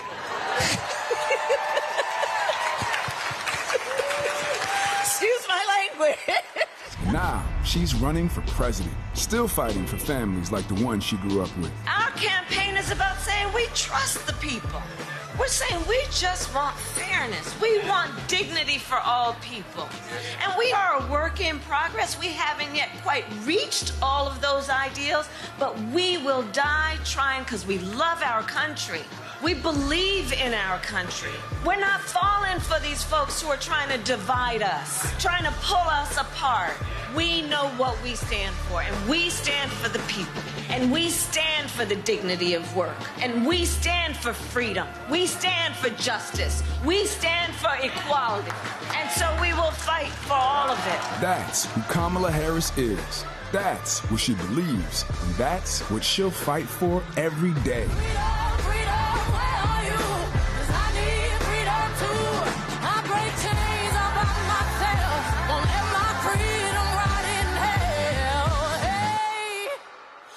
Keep on running, cause the winner don't quit on themselves.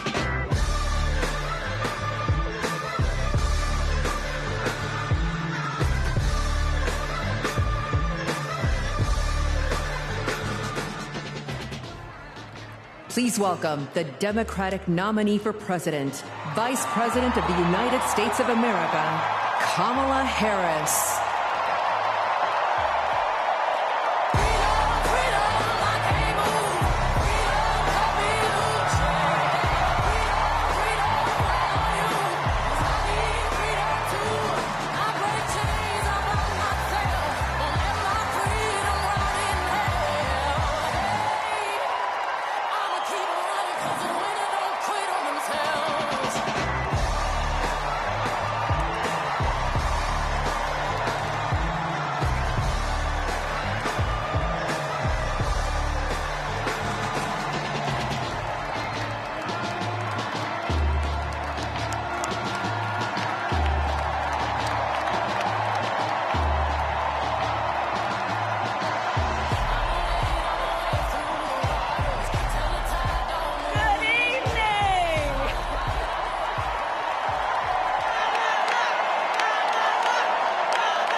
Okay.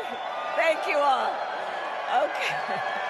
Thank you, thank you, thank you, thank you, thank you. Thank you, thank you. Please, thank you, please. Thank you so very much. Thank you, everyone. Thank you, everyone. Thank you. Okay, let's get to business. Let's get to business. All right. So let me start by thanking my most incredible husband, Doug,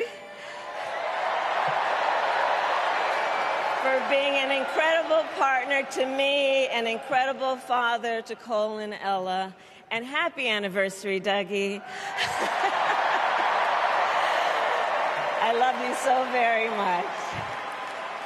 To our President Joe Biden.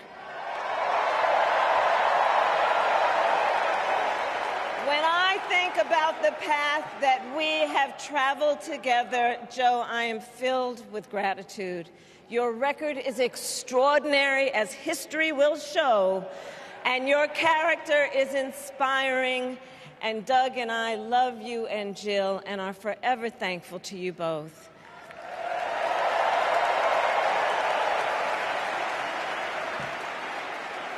And to Coach Tim Walz,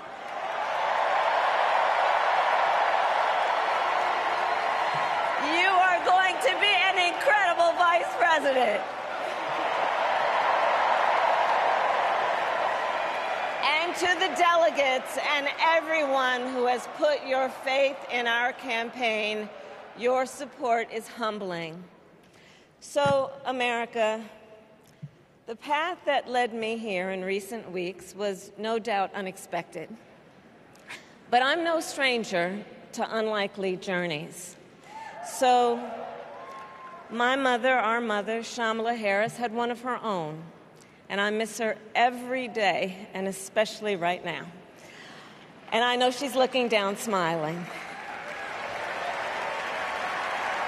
I know that. So my mother was 19 when she crossed the world alone, traveling from India to California with an unshakable dream to be the scientist who would cure breast cancer.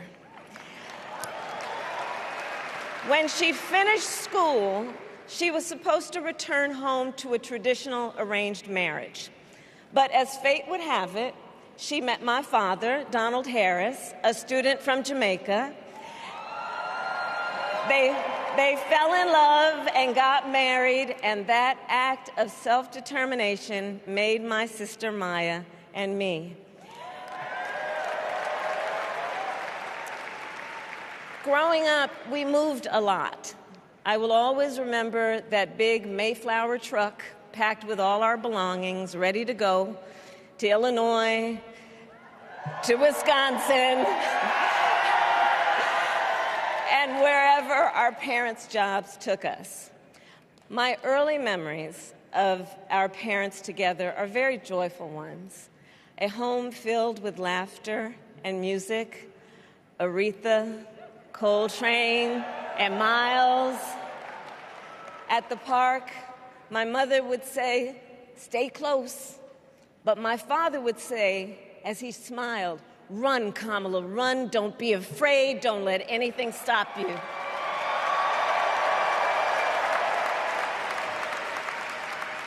From my earliest years, he taught me to be fearless. But the harmony between my parents did not last. When I was in elementary school, they split up, and it was mostly my mother who raised us. Before she could finally afford to buy a home, she rented a small apartment in the East Bay. In the Bay, you either live in the hills or the flatlands. We lived in the flats. A beautiful working-class neighborhood of firefighters, nurses, and construction workers,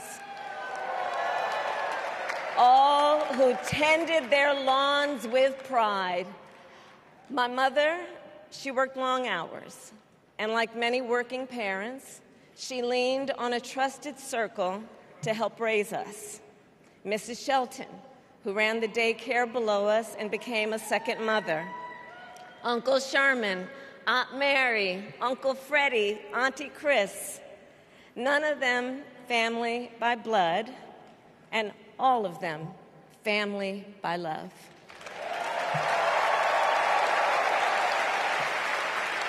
Family who taught us how to make gumbo, how to play chess, and sometimes even let us win.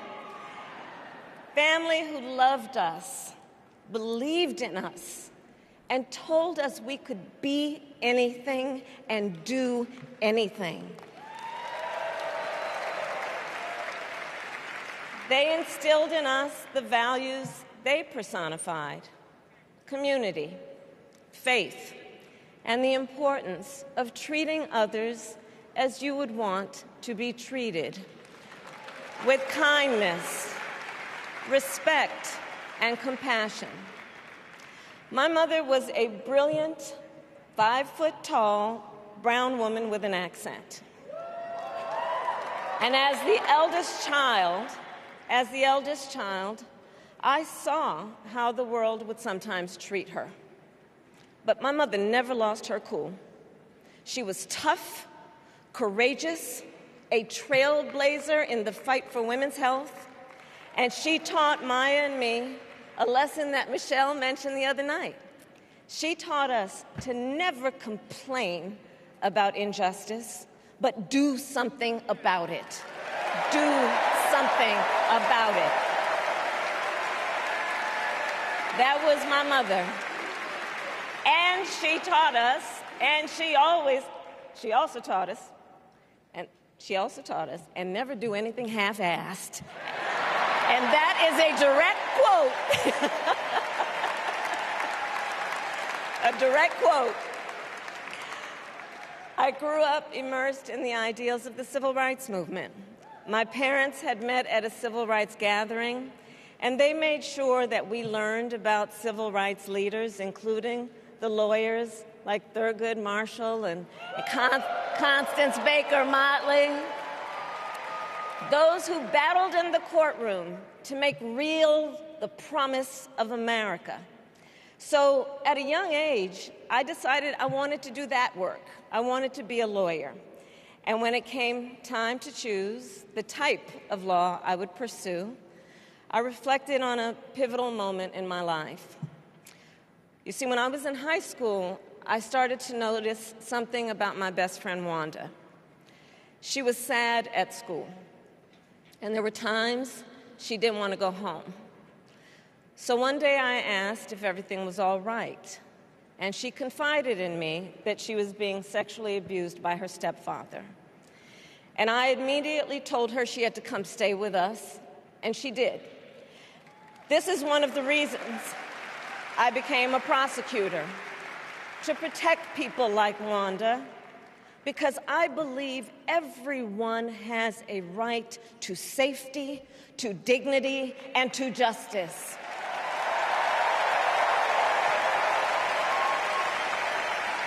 As a prosecutor, when I had a case, I charged it not in the name of the victim, but in the name of the people. For a simple reason. In our system of justice, a harm against any one of us is a harm against all of us.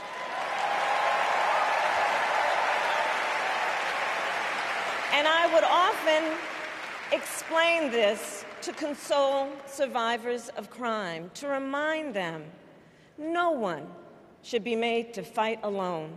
We are all in this together.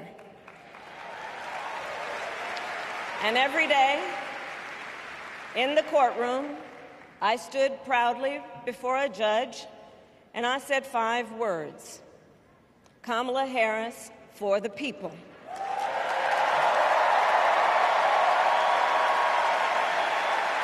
And to be clear, my entire career, I've only had one client, the people. And so, on behalf of the people, on behalf of every American, regardless of party, race, gender, or the language your grandmother speaks, on behalf of my mother and everyone who has ever set out on their own unlikely journey, on behalf of Americans like the people I grew up with, people who work hard, chase their dreams, and look out for one another, on behalf of everyone whose story could only be written in the greatest nation on earth, I accept your nomination to be President of the United States of America.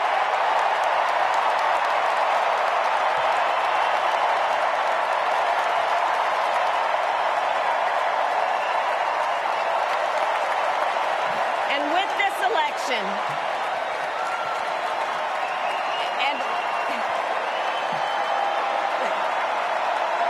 and with this election, our nation with this election has a precious, fleeting opportunity to move past the bitterness, cynicism, and divisive battles of the past, a chance to chart a new way forward. Not as members of any one party or faction, but as Americans. And let me say, I know there are people of various political views watching tonight, and I want you to know, I promise to be a president for all Americans. You can always trust me to put country above party and self, to hold sacred America's fundamental principles, from the rule of law to free and fair elections to the peaceful transfer of power.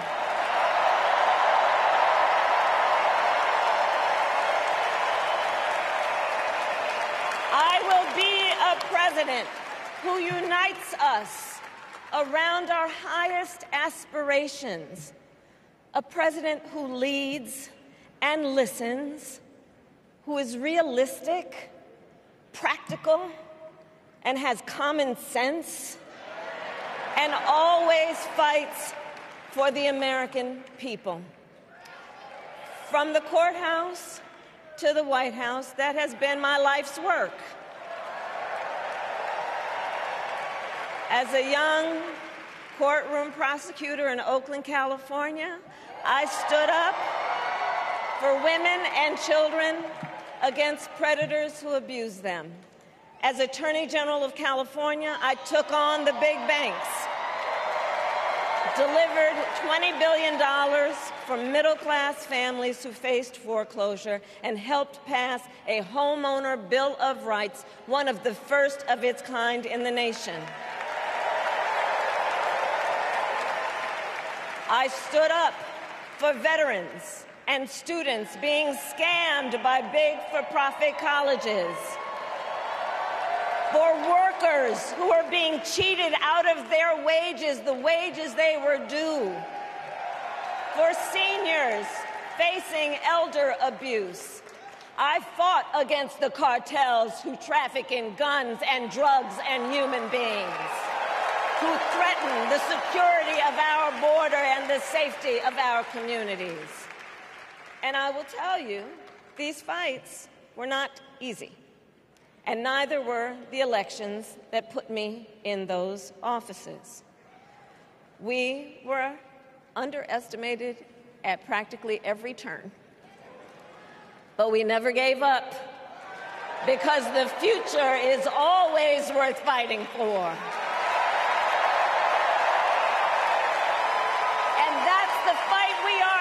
Right now, a fight for America's future.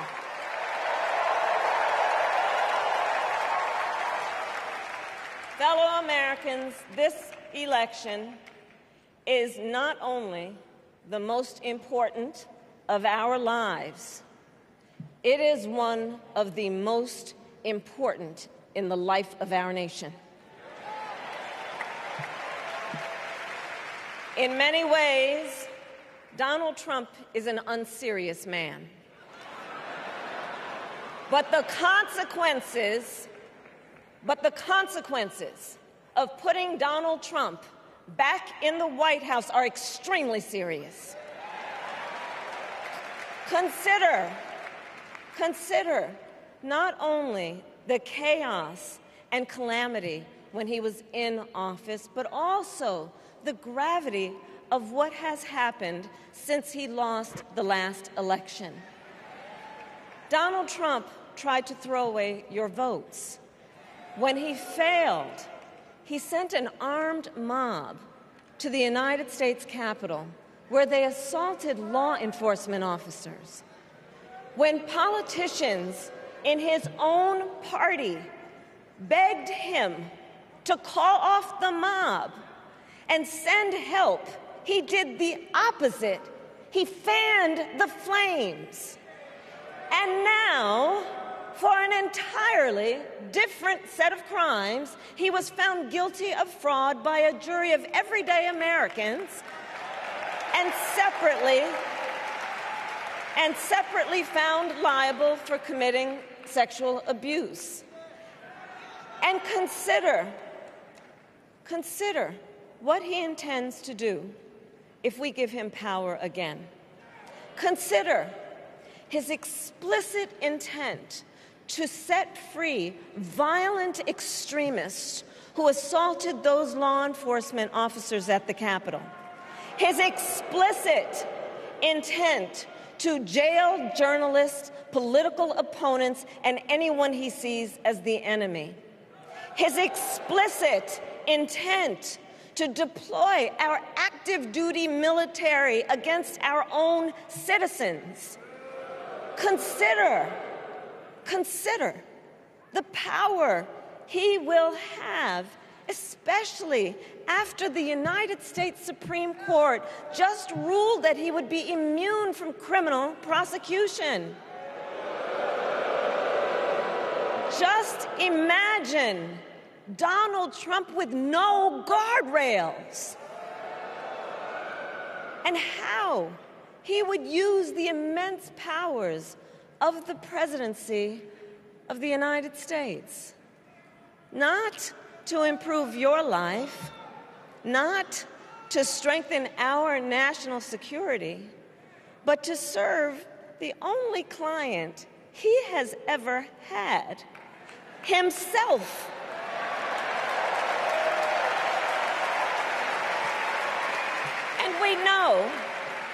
And we know what a second Trump term would look like. It's all laid out in Project 2025, written by his closest advisors, and its sum total is to pull our country back to the past. But America, we are not going back. We are not going back. We are not going back. We are not going back to when Donald Trump tried to cut Social Security and Medicare. We are not going back to when he tried to get rid of the Affordable Care Act, when insurance companies could deny people with pre-existing conditions. We are not going to let him eliminate the Department of Education that funds our public schools. We are not going to let him end programs like Head Start that provide preschool and child care for our children. America, we are not going back.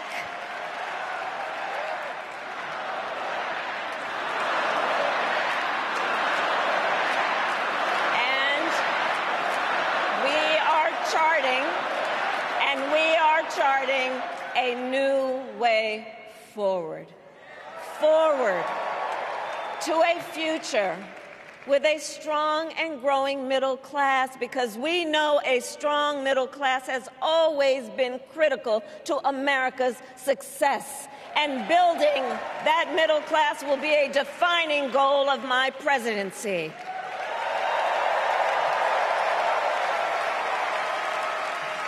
And I'll tell you, this is personal for me. The middle class is where I come from. My mother kept a strict budget. We lived within our means, yet we wanted for little. And she expected us to make the most of the opportunities that were available to us and to be grateful for them. Because, as she taught us, opportunity is not available to everyone. That's why we will create what I call an opportunity economy where everyone has the chance to compete and a chance to succeed. Whether you live in a rural area, small town, or big city. And as president, I will bring together labor and workers and small business owners and entrepreneurs and American companies to create jobs, to grow our economy, and to lower the cost of everyday needs like health care and housing and groceries. We will provide access to capital for small business owners and entrepreneurs and founders. And we will end America's housing shortage and protect Social Security and Medicare. Now compare that to Donald Trump, because I think everyone here knows he doesn't actually fight for the middle class. He doesn't actually fight for the middle class. Instead, he fights for himself and his billionaire friends. And he will give them another round of tax breaks that will add up to $5 trillion to the national debt.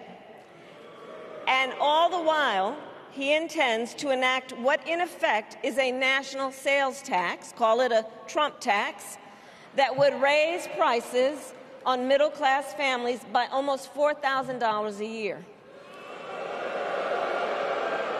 Well, instead of a Trump tax hike, we will pass a middle-class tax cut that will benefit more than 100 million Americans.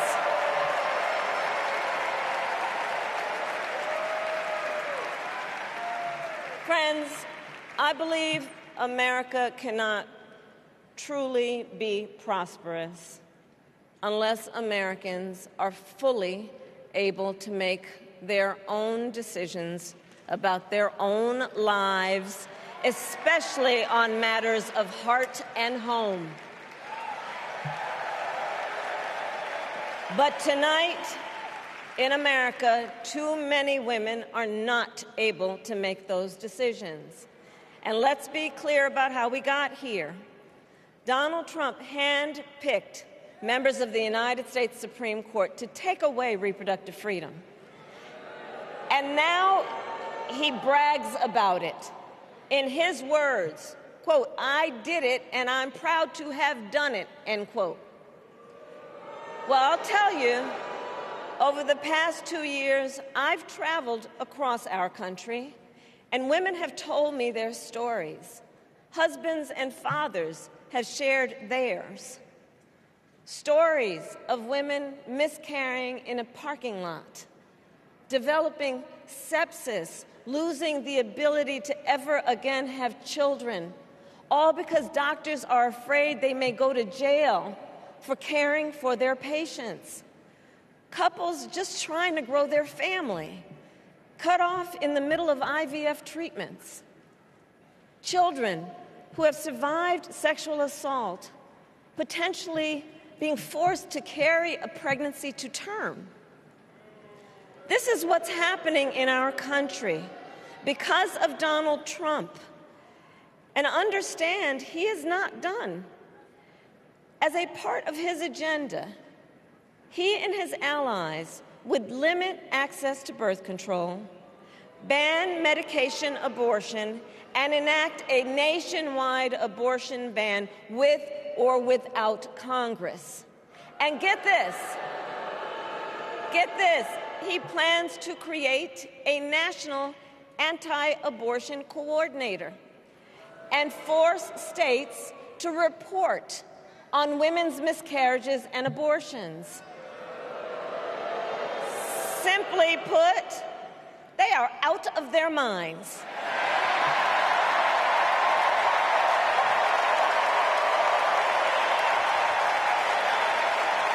And one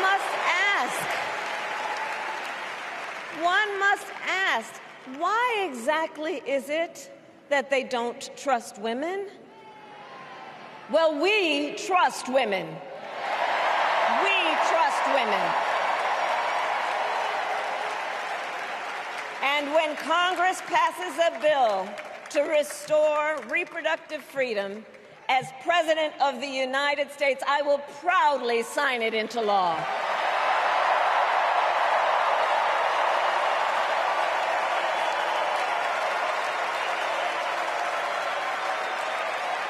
In this election, many other fundamental freedoms are at stake. The freedom to live safe from gun violence in our schools, communities, and places of worship. The freedom to love who you love openly and with pride. The freedom to breathe clean air and drink clean water and live free from the pollution that fuels the climate crisis. And the freedom that unlocks all the others, the freedom to vote. With this election, we finally have the opportunity to pass the John Lewis Voting Rights Act and the Freedom to Vote Act.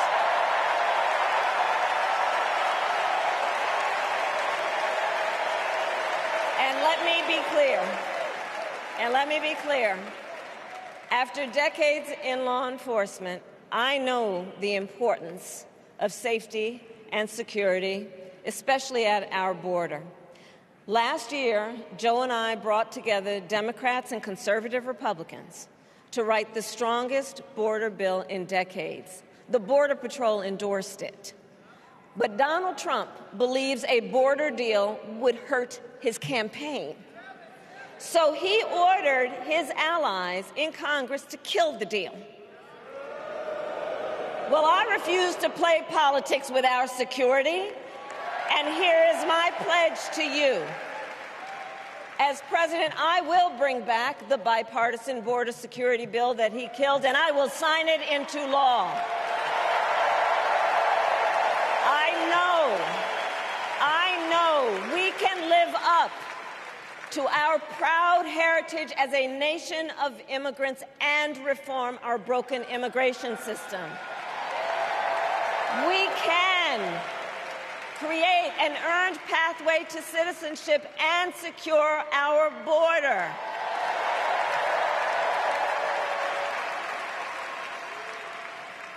And America, we must also be steadfast in advancing our security and values abroad.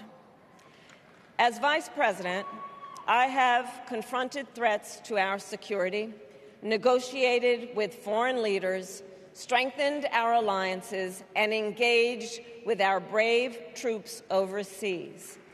As Commander-in-Chief, I will ensure America always has the strongest, most lethal fighting force in the world. And I will fulfill our sacred obligation to care for our troops and their families, and I will always honor and never disparage their service and their sacrifice.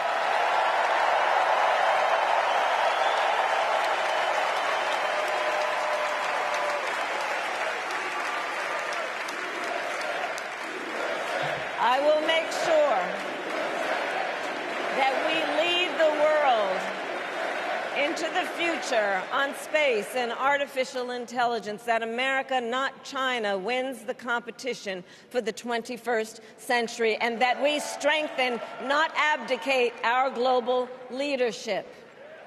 Trump, on the other hand, threatened to abandon NATO. He encouraged Putin to invade our allies, said Russia could, quote, do whatever the hell they want. 5 days before Russia attacked Ukraine, I met with President Zelensky to warn him about Russia's plan to invade. I helped mobilize a global response, over 50 countries, to defend against Putin's aggression. As president, I will stand strong with Ukraine and our NATO allies.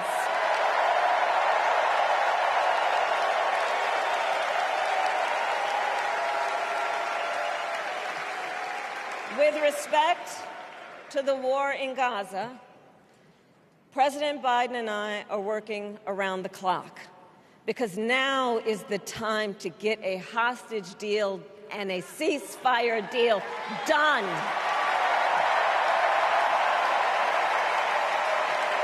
And let me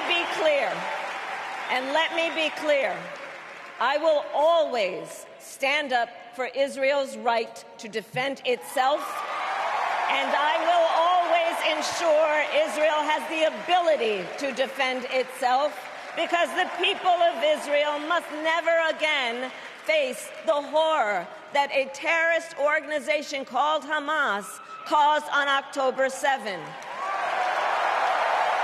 including unspeakable sexual violence and the massacre of young people at a music festival. At the same time, what has happened in Gaza over the past 10 months is devastating. So many innocent lives lost. Desperate, hungry people fleeing for safety over and over again. The scale of suffering is heartbreaking. President Biden and I are working to end this war such that Israel is secure, the hostages are released, the suffering in Gaza ends, and the Palestinian people can realize their right to dignity, security, freedom, and self-determination.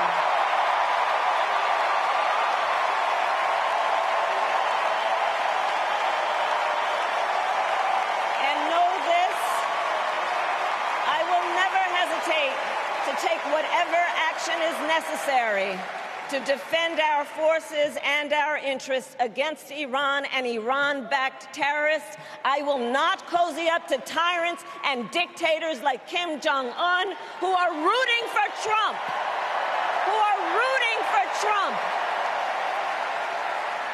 Because, you know, they know he is easy to manipulate with flattery and favors.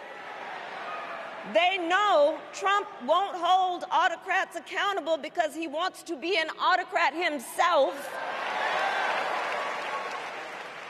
And as president, I will never waver in defense of America's security and ideals, because in the enduring struggle between democracy and tyranny, I know where I stand and I know where the United States belongs.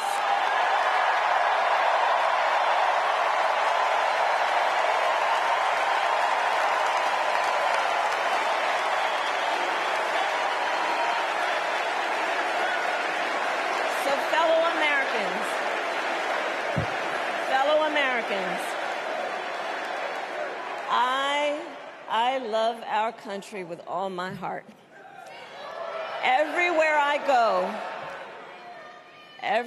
go, in everyone I meet, I see a nation that is ready to move forward, ready for the next step in the incredible journey that is America. I see an America where we hold fast to the fearless belief that built our nation and inspired the world, that here in this country, anything is possible, that nothing is out of reach. An America where we care for one another, look out for one another, and recognize that we have so much more in common than what separates us. That none of us has to fail for all of us to succeed. And that in unity there is strength. You know, our opponents in this race are out there every day denigrating America, talking about how terrible everything is. Well, my mother had another lesson she used to teach. Never let anyone tell you who you are. You show them who you are. America, let us show each other and the world who we are and what we stand for. Freedom, opportunity, compassion, dignity, fairness, and endless possibilities.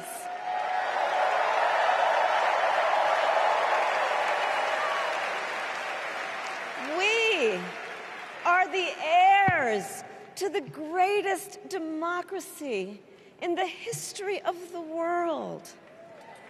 And on behalf of our children and our grandchildren and all those who sacrificed so dearly for our freedom and liberty, we must be worthy of this moment. It is now our turn to do what generations before us have done, guided by optimism and faith, to fight for this country we love, to fight for the ideals we cherish, and to uphold the awesome responsibility that comes with the greatest privilege on earth, the privilege and pride of being an American.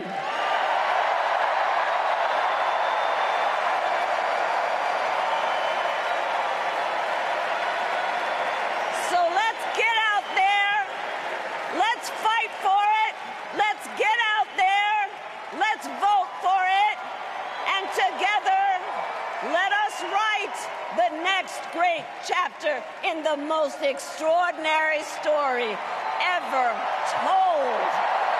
Thank you. God bless you, and may God bless the United States of America. Thank you all.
Jumping to act with this fire hydrant and hazardous smoke alarms on the